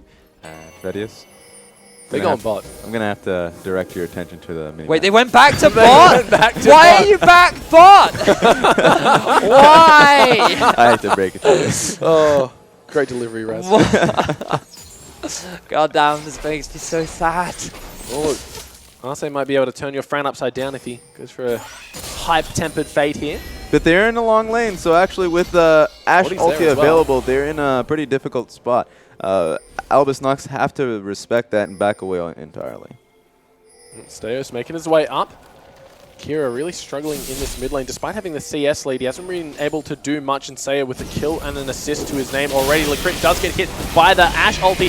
Here comes his own to get himself to safety. He's unvulnerable for now. Look at Seiya moving his way on up. Miracle in a 1v3, just keeping them at bay with the culling. Teleport comes down from Smurf, same from Jirol, but no one dies. So they try to force a play in mid by landing the arrow onto LYN. Unfortunately, they weren't able to kill him quickly enough because Seiya, was being pushed underneath his turret from 2 members of Albus Nox, which means that he's able to get away with his life. Just a couple of summoner spells traded back and forth. And unfortunately, for any of you at home expecting a quick final game, based on what we've seen throughout this series, if Lyon have an early lead, usually it's a 40-minute plus game. We'll have to see if that holds true. And good CS lead actually in the bot lane, though. White Lotus definitely making use of that. 30 CS up, has his runes completed. Ghostblade done for Miracle. I'll bet you an Infinity Edge that Ashe goes back to bot lane. There she goes. God damn. Don't you hate to be right, Vedius? Yes. Sometimes. There are so many plays you could be making. Best thing about this too is that actually, like, this wave has been pushed so far into Lucian. He has quite a few waves, 2 waves to actually get to this tower. They would have had a large opportunity to actually threaten this top tower. Is that the best thing about it, Raz? Maybe even the mid tower. I don't even care. Just head to mid. You Just could head even mid. put the Ashe mid Yeah. and send your Casio bot. Like, that would also be fine. Yeah. It would just be... it's just better than keeping standard lanes I'm not at gonna lie. 17.5 minutes into the game. This time, I would even be fine with an ARAM. Like, at this point, I don't even care. You can't even look to threaten Kira by sending an arrow just straight through mid. Yeah. There is no reason to stall this out and go into a lane where you're just going to stand in it. You can't do anything. The wave is so far out, and Lucian's legitimately freezing this wave. And there's no reason for him not to freeze it because he's not getting punished anywhere else on the map. Yeah. There is nothing for him to lose from freezing that lane. And this is why we've been critiquing Lyon throughout this series, because they do not understand lane assignments. They do not understand how to take objectives on the map. The only thing they know how to do is play standard lanes and kill their opponents. We'll have to see if they can do that anytime soon. Gold has been basically brought back up to even by ANX, who, with that superior map control and just getting the slight advantages where they can, freezing the lane, getting a lot of CS onto Miracle. He was down about 20, now only 15. He's getting back up there. Now there are 3 members bot. Oddie is also hanging around. Is there any deep wards to set up for a TP play? Well, no, because TP's on cooldown. And Nivea has been pivoting towards that side, but both mid laners are just going to keep each other company. So this is why Gangplank hasn't been shut down in this series, right? Because the Gangplank is now just sitting underneath his turret. After completing the Trinity Force, he is not going to get solo killed out by the Gnar. And because he has a tower to hide beneath, there is absolutely no risk of him being in any trouble. Stays. Looks like he wants to go for this one. Does get stunned, then cocooned up. Using the ultimate on White Lotus, and things just reset to normal, but 10 seconds on the Dragon. Looks like this is what ANX wanted. Even though nothing comes of it, even though that was a questionable ulti, even though PvP Sales doesn't get anything off of it, this is actually still fine for them. They can actually stall this game out for as long as possible, even though if they lose this Dragon. For Albus, this is great. Yeah, Albus is happy about this one. Yeah, they are very happy. They should just let this Dragon go. There's no need to hard commit onto this objective. Lyon want you to try and fight for it. Instead, just wait. You have Gangplank, he's scaling up. He's eventually going to outscale the Gnar. Also, the Anivia, she's ramping up too. You have plenty of time. There's no need to overcommit to anything. This is perfect. Now, even though the Ashe ulti missed, the fact that they are able to zone out the Anivia from this lane means that they can get some chip on this tower. Is it enough? Gangplank ulti comes on through, and he's been pushing top that whole time. Yeah, no teleport available. Gerald is just coming off soon, but he actually walked down so they could secure that Dragon. And look at the difference now. 202 farm to 167 in favor of Gangplank. Remember that he was at like a 20 CS deficit during the laning phase. Yeah. And this is the criticism that we have given Lyon over and over and over again. I feel like a broken record because they are just failing to punish the Gangplank. He's just going to scale up. And as you rightly said, this is great for Albus Nox. The gold is even right now. Lucian, once he completes his 2 items, that's when Albus could look to try and force a fight. They have a pretty powerful mid-game with the Trinity Force on top of the Gangplank. Stagio should have a tanky item done, and then you'll also have the Locket of the Iron Solari finish on FLICKR too. So around the 25 to 30 minute mark is where Albus's comp will turn on. But the question is, how do they start fights? Because when you look at the disengage power of Lyon, it's actually surprisingly strong when you have the Bard ultimate, you also have the Cassie ultimate. And neither team can't not fight forever. So perhaps that's just what Lyon is waiting for. They're just hoping on the fact that they're they are mechanically better than their opponents. So they're just going to try and outplay them in these next few team fights. We'll have to see if they can achieve that, because they got the Taric as well onto Liquid, and both times we've seen him try to make a pick, he just pops ultimate, survives by the skin of his teeth, and lives to fight another day, and then they can usually turn it around into a kill, and now ANX have the lead. They've caught back up about 2,000 gold just from lane assignments. Yeah, Ashe right now is getting the red buff. They're setting it up, I want to say properly, but they're not actually looking to set it up. So they're in the right positions. Right now, Lyon has invaded this blue side jungle. They can get the proper pinks down if they have the pinks. They don't have the pinks. Bard has it, but they're not actually setting it down. This is pretty much sad. But if they were in the right position, they had the right concept down, just not the right execution. And now they've lost quite a bit. Maybe this fight will work for them. Ashe ult onto Kira, but it does get layered by the Tempered Fate here. Stun coming through for Oddie. The crit putting his ulti down. There's a Gangplank ulti onto the backline. White Lotus and Seiya forced to retreat from that one. Jirol does get exhausted. Does hit the boomerang a few times. He's quite close to Mega. Just disengage at this point if you're Albus. You've already got the tower. You don't need to fight. Oh, there's a Mega Knight flashes in. Can't seem to find it. Stun onto White Lotus. Look at the damage coming out of Gangplank, and they just exploded. White Lotus, he flashes in again, and he gets punished once more. Albus now have 5 members to the 4 of Lyon, and they want to try and push this advantage. Oh, no, they may have caught Oddie. He has to flash to avoid the IWCQ and gets himself to safety, but that's another Summoner spell down. No flash on White Lotus, no flash on Seiya and Adi and Jirol. That is a major win, and they're going to threaten this turret as well. Look, this is how ANX play. They get the smallest advantages, and they just seem to run away with them. Seos does get stunned up. Another flash burnt due to the Anivia wall. Arce has to respect that one. This mid lane, tier 2 goes down. So really good play from Albus Nox. And it is just ridiculous that Albus are able to take down the mid turret before Lyon do, given how much map control they had, given how much further ahead they were over Albus, yet they are the ones giving away ground. They are the ones unable to do anything. And you can just see the desperation in Lyon trying to force that fight so hard, whereas Albus, they just bought their time. They had great disengage, they had the Tarek stuns, they had the Gangplank barrels, they had the Gragas barrels, they had the Anivia ult. There is just so many ways for them to just slowly peel back and then move forward, and peel back and move forward. And it's again, Lyon are stuck in this situation where they don't really know how to force a fight onto Albus. And they're always so close to the answer. That's the problem, is that there was a real moment where they were invading that blue side. They had some pinks, but they didn't actually look to place them. And Jirol had cleared the way, but he didn't actually roam. And it's just always that last final puzzle piece that can really open up the game that they're not really looking for. They're really now coming down to just trying to outplay fights because the game has turned. Albus Nox now have the reins in this one. Not only do they have the advantage, but they have the composition that can really push this forward. So early game, we talked about it, Lyon having a fantastic early game, but now it's gone. Game 5, this has been their ticket. They've been first place throughout the entire tournament. A force to be reckoned with, but now they may not even make it to Worlds. Smurf setting up for the barrel chain does land. That's a massive 600 damage he's crit. dead. He's just going to get, ooh, pops the ulti, but the Q comes through. Didn't matter. Steos was waiting on the other side of the journey for him. Now he goes down, a double kill for Smurf. Have a drink, ladies and gentlemen, because it could very well be your last. White Lotus getting deleted by the Gangplank. Was not expecting the Ninja Pirate in that brush. And this is just going to further extend that Gangplank's lead. Albus Nox, they can easily take that tier 1 in the bottom. They can then rotate around to pick themselves up a Drake, and they have firm control over this game. Yeah, and when Albus Nox have control of your jungle, they take control of your jungle. They are they're all inside of it. The amount of wards, the amount of pink wards in there is complete. When they get their leads, we saw it in their earlier games in this set, they finish the game.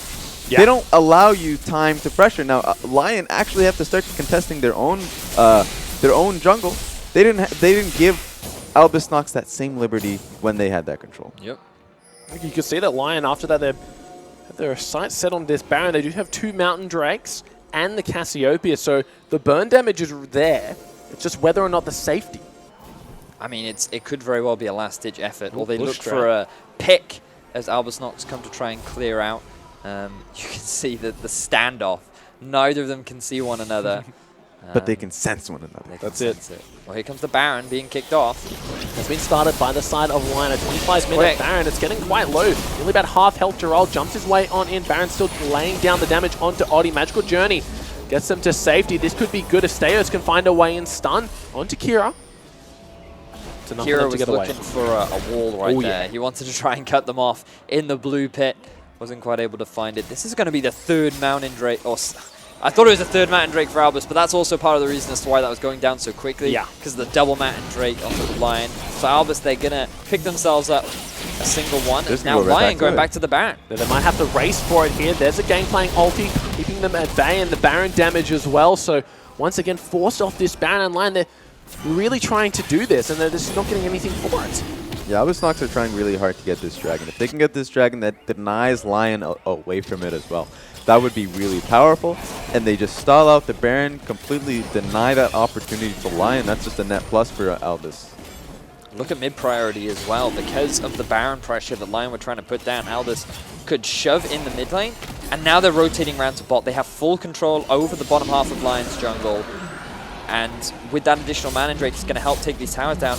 And this is how you play the map, right? Yeah. This is exactly what you're talking about, Raz. You have a lead. When the enemies are dead, you move up your vision line. You get control. You can then set up for picks in the enemy jungle. The enemy has to respect it, so they can't move there, and that enables you to take things on the other side of the map. We saw this in Game 4 from Albus Nox. We're seeing it again in Game 5. And just look at the gold advantage that they had. They won a single fight, and now there is a 5,000 gold lead in their favor. Look, these guys know how to run away with a game. If anything, they've got a Mountain Drake to their name now. Miracle picking himself up the red buff. Has the completed Black Cleaver to White Lotus's, Runar's, and Infinity Edge. Saya sitting on the Abyssal Scepter here. Really liking Curious, but he's got that fully stacked Seraph's Embrace as well as the Rod of Ages. So a lot of damage, a lot of mana. If you're Lyon, you have to keep pressuring Baron. Right now, the only saving grace you have is the double Earth Dragon. The only saving grace you have is the fact that you've won through mechanics alone throughout this series. So right now, they need to continue at it, because if they can't get an outplay, they will lose this game. There's too much on the line right now. It's looking rough. There's no lying about that one. With things going from bad to worse here. Gold advantage still in favor of Albus Nox right now, and trying to get the deep wards where they can to roll down on the bot side. Has a teleport available on that Gnar, so he will be able to join the fight should need be. But if you just look at the 280 carries, I mean, Ashe is actually a little bit stronger than the Lucian right now in terms of items. Definitely. But if they force a fight, I still would give it over to the Lucian. I say that. I mean, look at the level differential. 14 on the Ashe, the 12 of Miracle. Largely because he has been grouping up a lot more of his team, whereas they've been using Miracle as that side lane pressure. But now, Albus Nox grouping up as a 5-man unit in the top half of the map. They can use the Anivia Wall effectively to force a play. Oddie might be in trouble. There's the Repel, Gangplank multi thinning out the wave on the side. Arce is there. Does have his own ult available. Should he want to preserve this tower, but Kira creating a nice line of scrimmage there, saying you guys cannot walk past this, but tower stands for now. Oh, no, they're just going to have Sejos take it out. Really nice use of the ultimates there, because they have the Gangplank ult to poke them out and force them away. Then they have the Anivia Wall as well as the ultimate to control a large portion of that tower, which actually forces Lyon off it. And they have no real way to then move back and contest. And have a look again. Look at the vision. Yeah. Albus Nox have good deep vision around the top half of Lyon's jungle, and now they're moving to the Baron. This Baron is just melting like butter here. It's getting lower and lower. There is the ulti coming through. Ashe just goes wide here. This could be the fight. They need to engage this. Baron down to 3,000 health. They may have turned their attention a little bit too early here. Arce, no ultimate available, just frontlining here Miasma. No one wants to walk across that, but now they have the inside track to the top lane. See if they utilize it. They're trying to take advantage of that minion wave that they have, but they don't want to move too far away from the Baron. Gragas is flanking. Oh, here he comes in. He knocks Oddie into the fight. Arce forced a magical journey to safety. Now LYCR frontlining, uses his ulti, hits everyone on the team. That just calls from the retreat from Lyon. Low mana on top of Miracle. Lyon have mid priority, so they're going to be able to get a tier 1 turret.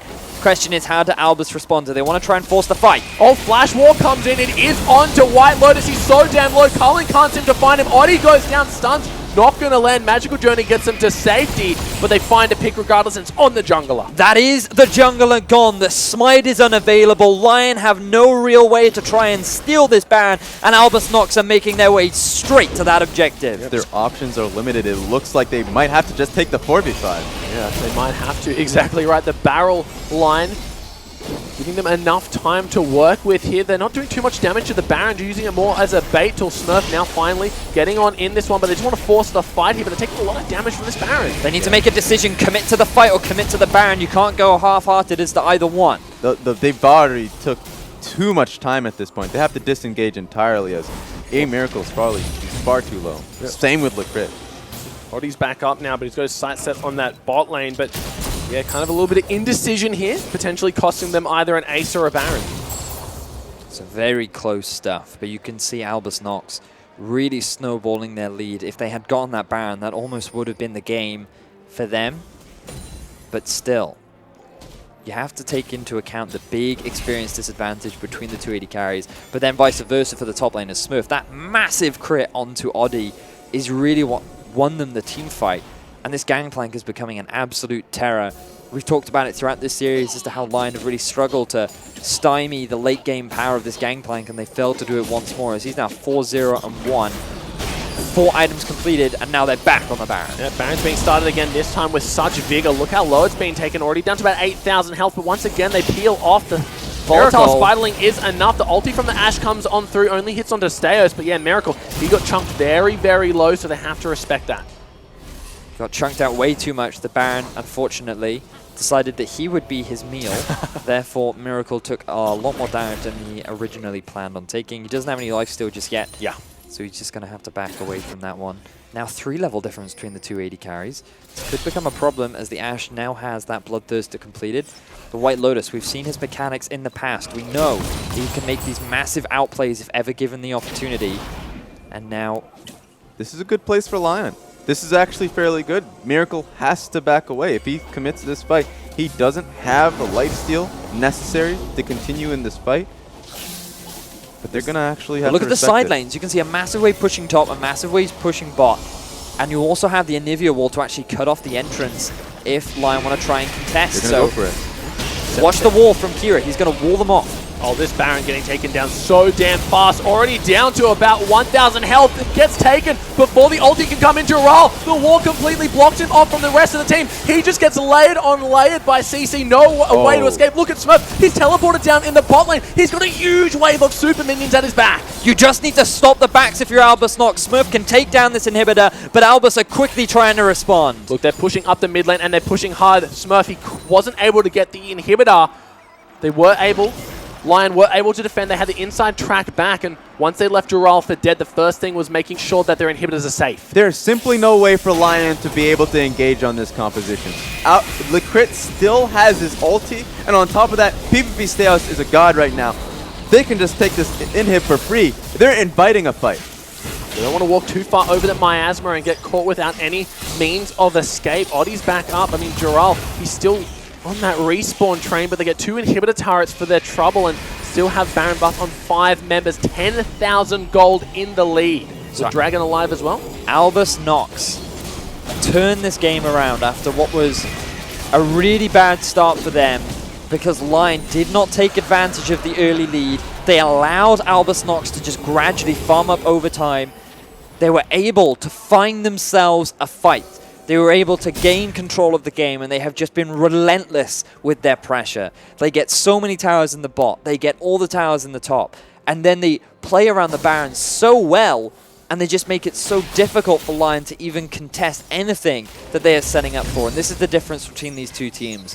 Albus Nox have such a better understanding of how to play and set up for these objectives that Lyon could very well lose their spot at the World Championships. Yeah, and I mean, throughout the entire tournament, Lyon has been ending games quickly, perhaps too quickly, because they just simply haven't learned how to win a game if it's not snowballed. If they can't look to pressure each individual lane and just shove out with a natural win, how do they end up winning?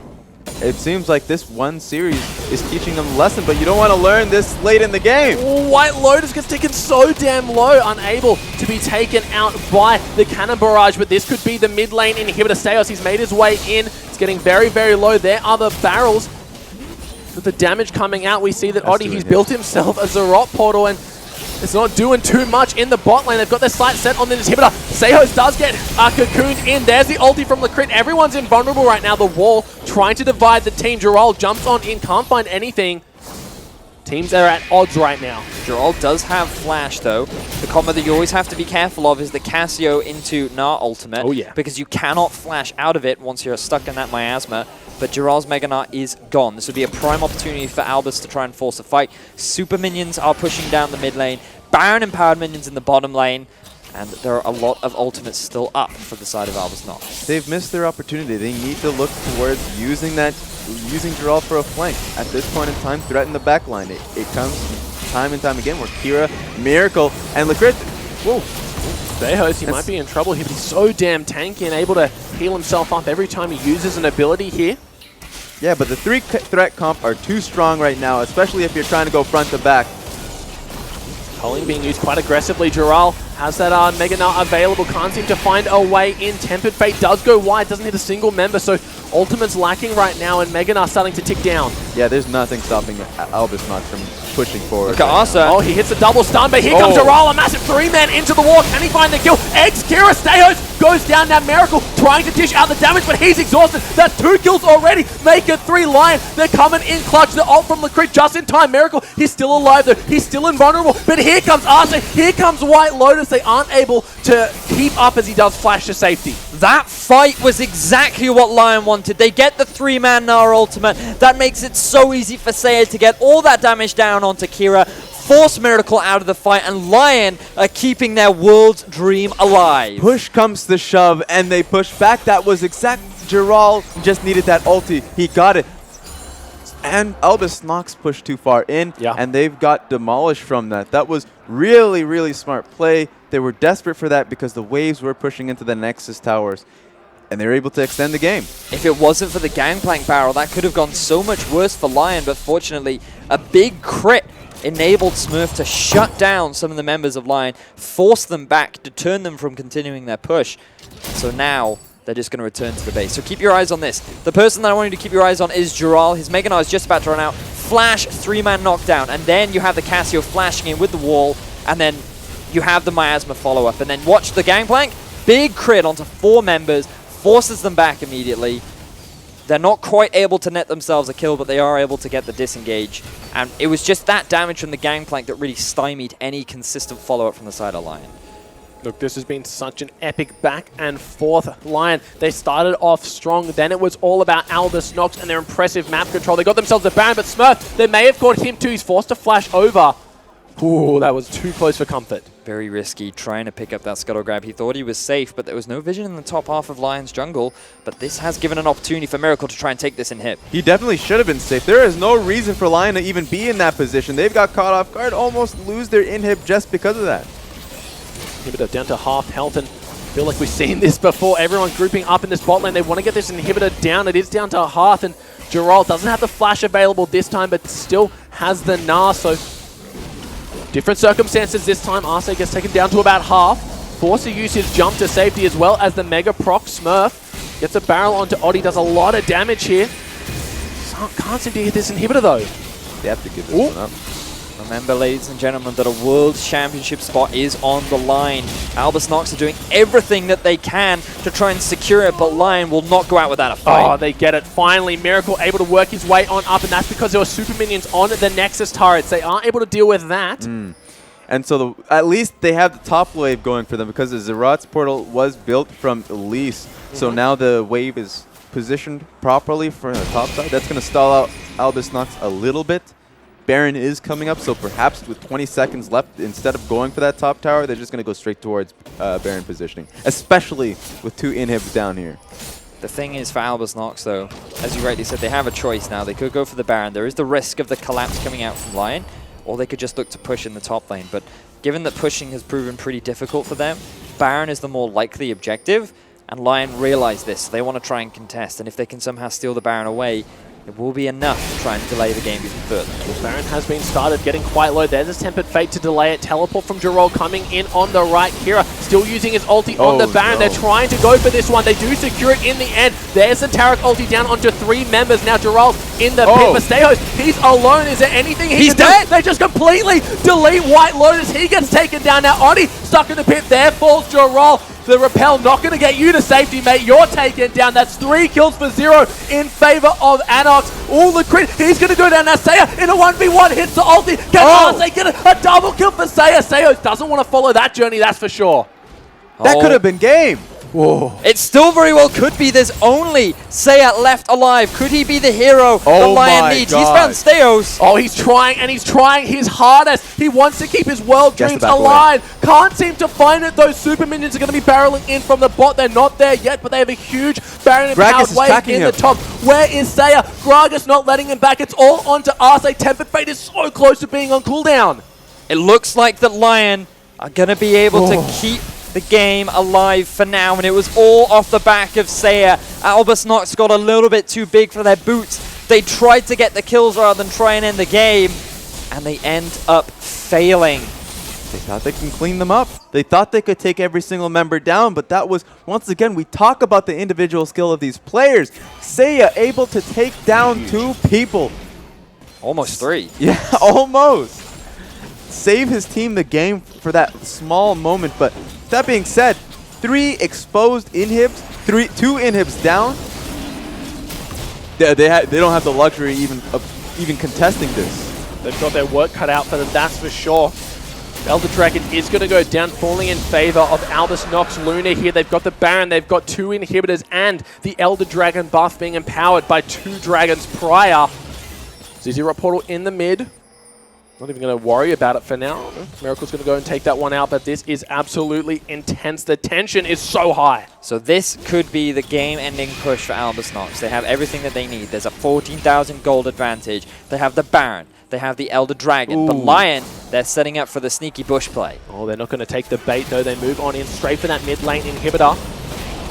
CIS, Ultimate's used. Just shoving them out. That should be good enough for them. They're just happy to take the inhib. That's all they really want. Now there are 3 waves of super minions crashing into this base. If you're Albus Nox, you don't want to commit. You just want to go for the towers. Oh, there is the ulti. It does hit onto Miracle. Taragon comes off just in time, but it doesn't hit onto the carry Seiya. He's trying to come in onto the flank to make something happen, but the super minions are hitting. The Nexus tower is getting low and low. Sales. He does have the Guardian Angel available. Jarrell in the back. Can't seem to find anything. He's got a GA of his own, so 2 being popped now. Sales. He's still alive somehow. The Nexus is exposed. They're going for it. They want this, and they get it. Albus Nox Luna are making it to Worlds.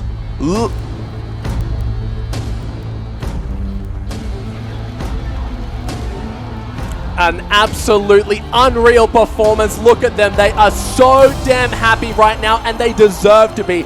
Coming back from a 2-1 deficit to take the win on blue, then take the win on the ever-feared red side and secure themselves that Worlds ticket. That was insane. Now look at the team of Lyon. Of course, it's sad, but at the same time, the fact that Albus Nox were able to take that. That's a down chair. An insane game 5 for them. I mean, it was well-deserved for Albus Nox. I felt like that they demonstrated throughout the series that they were the better team. Yeah. They overall played better. Maybe on an individual level, they made a number of mistakes, but their team play cannot be faulted. Once they had a small lead, they knew exactly how to take advantage. And the secret handshake, I love it. Oh, formerly Hard Random, now Albus Nox Luna. They've done a great job to make it here today. They've typically had some impressive performances in the past, but now they get an opportunity to demonstrate their skills at Worlds. I mean, we saw it off the vignette earlier. The last time we saw a CIS team in this going to Worlds was Gaming Gear EU. Now we see it with Albus Nox. Really fantastic moment for them. Fantastic moment for the region as well. Lifting the trophy, the confetti, the glory, it's all theirs and they deserve it. An excellent series going down to the wire, but they played that 5th game with such conviction and such confidence that you cannot doubt that they deserve it. In this semi-final, they were definitely the stronger team. They broke the red side curse, which was plaguing many a team. That's true. But nevertheless, there are definitely things, as momentous as this is, congratulations definitely in order. They now need to start thinking forward after the celebrations towards Worlds, because there is definitely a lot of room to grow. There is definitely a lot of work that needs to be done, but regardless, you should still be happy with the fact that you worked incredibly hard to get to where you are. You fought a very difficult best-of-5 series, and now you're going to take a spot in the World Championship with the best teams in the world. Exactly. Now, once again, they are competitors. They've went through their split with one goal in mind. They've reached it. Not exactly. Now they're going into group stages. They do want to actually be the first team to be able to get out, wildcard team to be able to get out of groups. Albus Nox Luna, they have a lot to work on, but they've shown that at the very least they have resilience. Look, and they've proven that today. So coming into Worlds, he says a momentous task ahead of them, going up against some of the best teams, not even some, the best teams in the world. So they're going to have their work cut out for them. And celebrations are in order, that is true, but they've got to start thinking towards the future, because this is just step 1 in their Worlds dream. Yes, it is. And I think it's important to just bear that in mind, that they've still come a very long way to get to this point in the first place. They had to come through a very rough group stages into what was considered to be the harder of the two semifinals, but they fought hard, and they can now use this as a great learning opportunity moving forward. I think it's worth noting that Lyon, their players as an individual were incredible. It's really difficult to take anything away from their mechanical ability and the things that they were doing on the map in terms of outplaying their opponents, because White Lotus had some great performances. Seiya on that Casio was absolutely phenomenal. Oddie, his map pressure was insane. Dural had some great moments himself, and then you cannot take anything away from that roaming support in Arsa either, bringing out the brand. He had some good bard plays. Like, the team was impressive. They played well, but it just, what they lacked in terms of macro is what resulted in them losing this final game. Yeah, exactly. And the fact that Audi, throughout the entire split, was a force to be reckoned with this series, he was getting matched. He was simply getting matched by PvP Steos, and he was outputting a lot more pressure. Now, this was a great play for Lyon, and it really just felt like par for the course. We thought Lyon were going to be taking this game with another win, and this is where you started to see really the snowball in favor of Albus Nox, because the gangplank started getting kills. This was the 4 and 3 point, and it was simply a matter of Lyon not punishing the fact that they had such a big lead. And then the big Baron play is really what solidified that advantage for Albus Nox. Lyon had little to no way of coming back into the game at this point, and it was just an impressive game 5 from Albus Nox. Yeah, we saw Smurf with the cheeky TP down there trying to end the game. A little bit too early, was able to crack the base, but this was really good. See that double stun, that's what initiates Dural to go in. Hits Lucian as well, and then the Miasma on top of Petrifying Gaze was enough to give Lyon and their fans a little bit of hope that it wasn't over yet. Yeah, exactly. I mean, they find themselves in these situations time and time again. Lyon are able to just turn the tide. When they find their advantages, sure, they're never able to really make it grow, actually turn it into a win for themselves. But when they are behind, their mechanics do shine through. So this was a fight that sealed the deal. You can see the Gangplank barrels just Well, quitting. almost sealed the deal, because this is also where Seiya turns yeah, it around. that's right. Yeah. So you think that at this point the game is over, White Lotus is dead, and then FLICKR gets a little bit too overconfident, goes through the magical journey into the embrace of Seiya, and then, oh look, another magical journey! Results in Kira handing himself over to Seiya, and in all honesty, like, Seiya was keeping the team alive for a fair amount of time, but it just got to a point where there were too many super minions, there was too much damage, and look, they didn't even try and clean up the rest of the line, they just went straight for the Nexus. You can see Miracle making sure to get his double taps off as frequently as possible to ensure that the Nexus went down ASAP. A valiant effort from Lyon, to be sure, but they definitely showed some key weaknesses that they've got to go into 2017 looking to improve. Yes, they certainly do. But they can still be proud. I mean, definitely. Latin American North is the best that the region has ever done in an international tournament. They even took the semifinals to all 5 games. Yeah. And that shows very obvious growth. It was just also obvious in the areas where they were lacking. This is something that we don't see very often, but when a team is that dominant, sometimes your weaknesses are not always as obvious as you would have liked them to be. We saw them power through the groups. We saw a glimpse of their weaknesses in their actual loss against Albus Nox. Initially, the interpretation was they were going easy, they were trolling, they weren't tryharding, but actually you saw those mistakes replicated in this semi-final, and unfortunately in that week, they just didn't recognize these mistakes and they weren't able to rectify. So yeah, not only was it a great showing, but it was also probably the best lesson they can learn, that it wasn't their mechanics that really failed them, that they actually just lost outright through map pressure alone. That's all it really came down. Not even just map pressure in terms of early game map pressure. Audi was always fantastic about that, the best in the tournament with that kind of pressure. But once the mid game started, there were a lot of question marks on where they wanted to go and how do they actually wanted to use the pink wards that they had in their kit. So now they're going to go back home, and that's the only reality they have to face. But that was, once again, Albus Nox. They come back to this tournament every time, and they're never able to really get that win that they needed, that they always fall short. But this is the first time that they come in.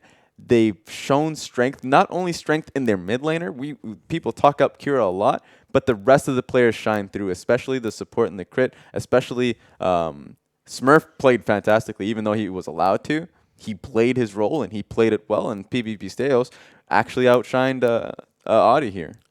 Look, and who'd have thought that 3 of the 5 games we would see in Anivia, but Smurf going to be getting your MVP, and who can blame him? 6 kills, 0 deaths, 4 assists, and nearing that 500 CS. I think that was very warranted because in part, he was allowed to get through what should have been a horrible early game because Lyon failed to punish him, but he just played the map so well. Remember that a lot of their advantages came from the double kill that he got down in bottom. The barrels that he was landing in these late game fights was phenomenal. His use of the ultimate was great in terms of zone control, synergizing it with the Anivia to just force people away and get yourselves the objectives that you needed, resulted in some overall phenomenal play coming out from Smurf. And I feel like throughout the series, there was no better time for him to shine than Game 5. Yeah, and we haven't seen the gangplank coming out of him very much. That was actually the first time in the series overhaul. Just like during the series, we saw him play the gangplank. And he played it with so much proficiency, even though, of course, yeah, he was allowed to do that.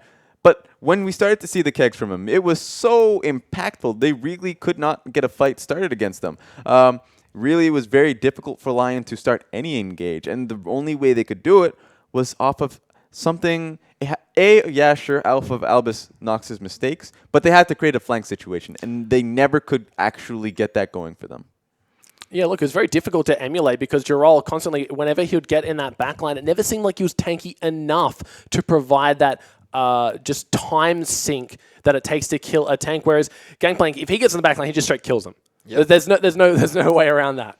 And now Lyon will be joining INTZ at Worlds. We're sending 2 teams that have Albus Nox. Yeah, they've had some very impressive performances throughout the tournament.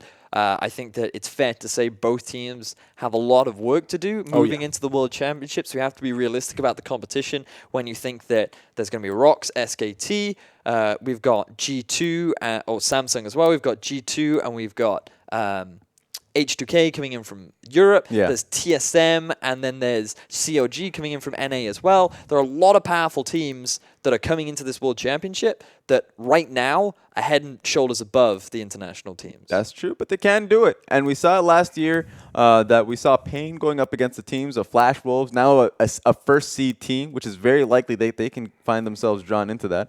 And then we saw them going up against CLG. Now, if the second seed team can get those kind of results, then anything is possible here. And that's what I love to see.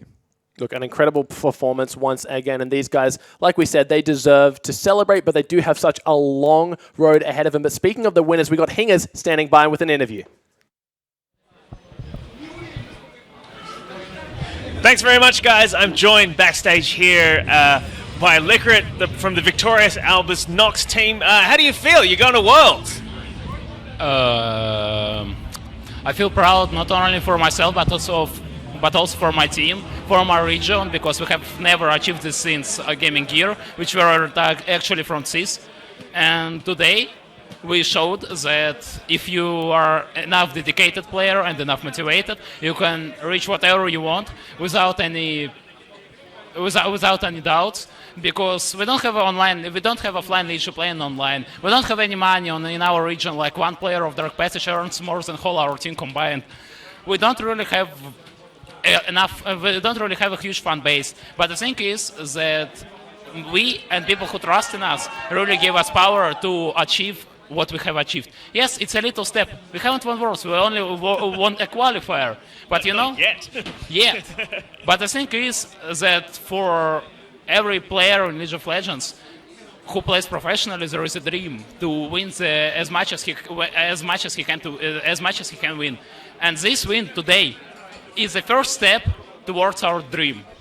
And I'm not really sure what do I feel, because it's too big to explain it in words. Sure. You talked about then you said you don't have a big fan base, but being over here in Brazil, you guys have become you especially have become kind of crowd favorites. How does that feel, being on the other side of the world and having people sort of just flock to you? Well, the thing is that not only a lot of people love us, but also a lot of people hate us. I can't say that we haven't done anything for them to do it. Like, we have never flamed or stuff. Sometimes we do.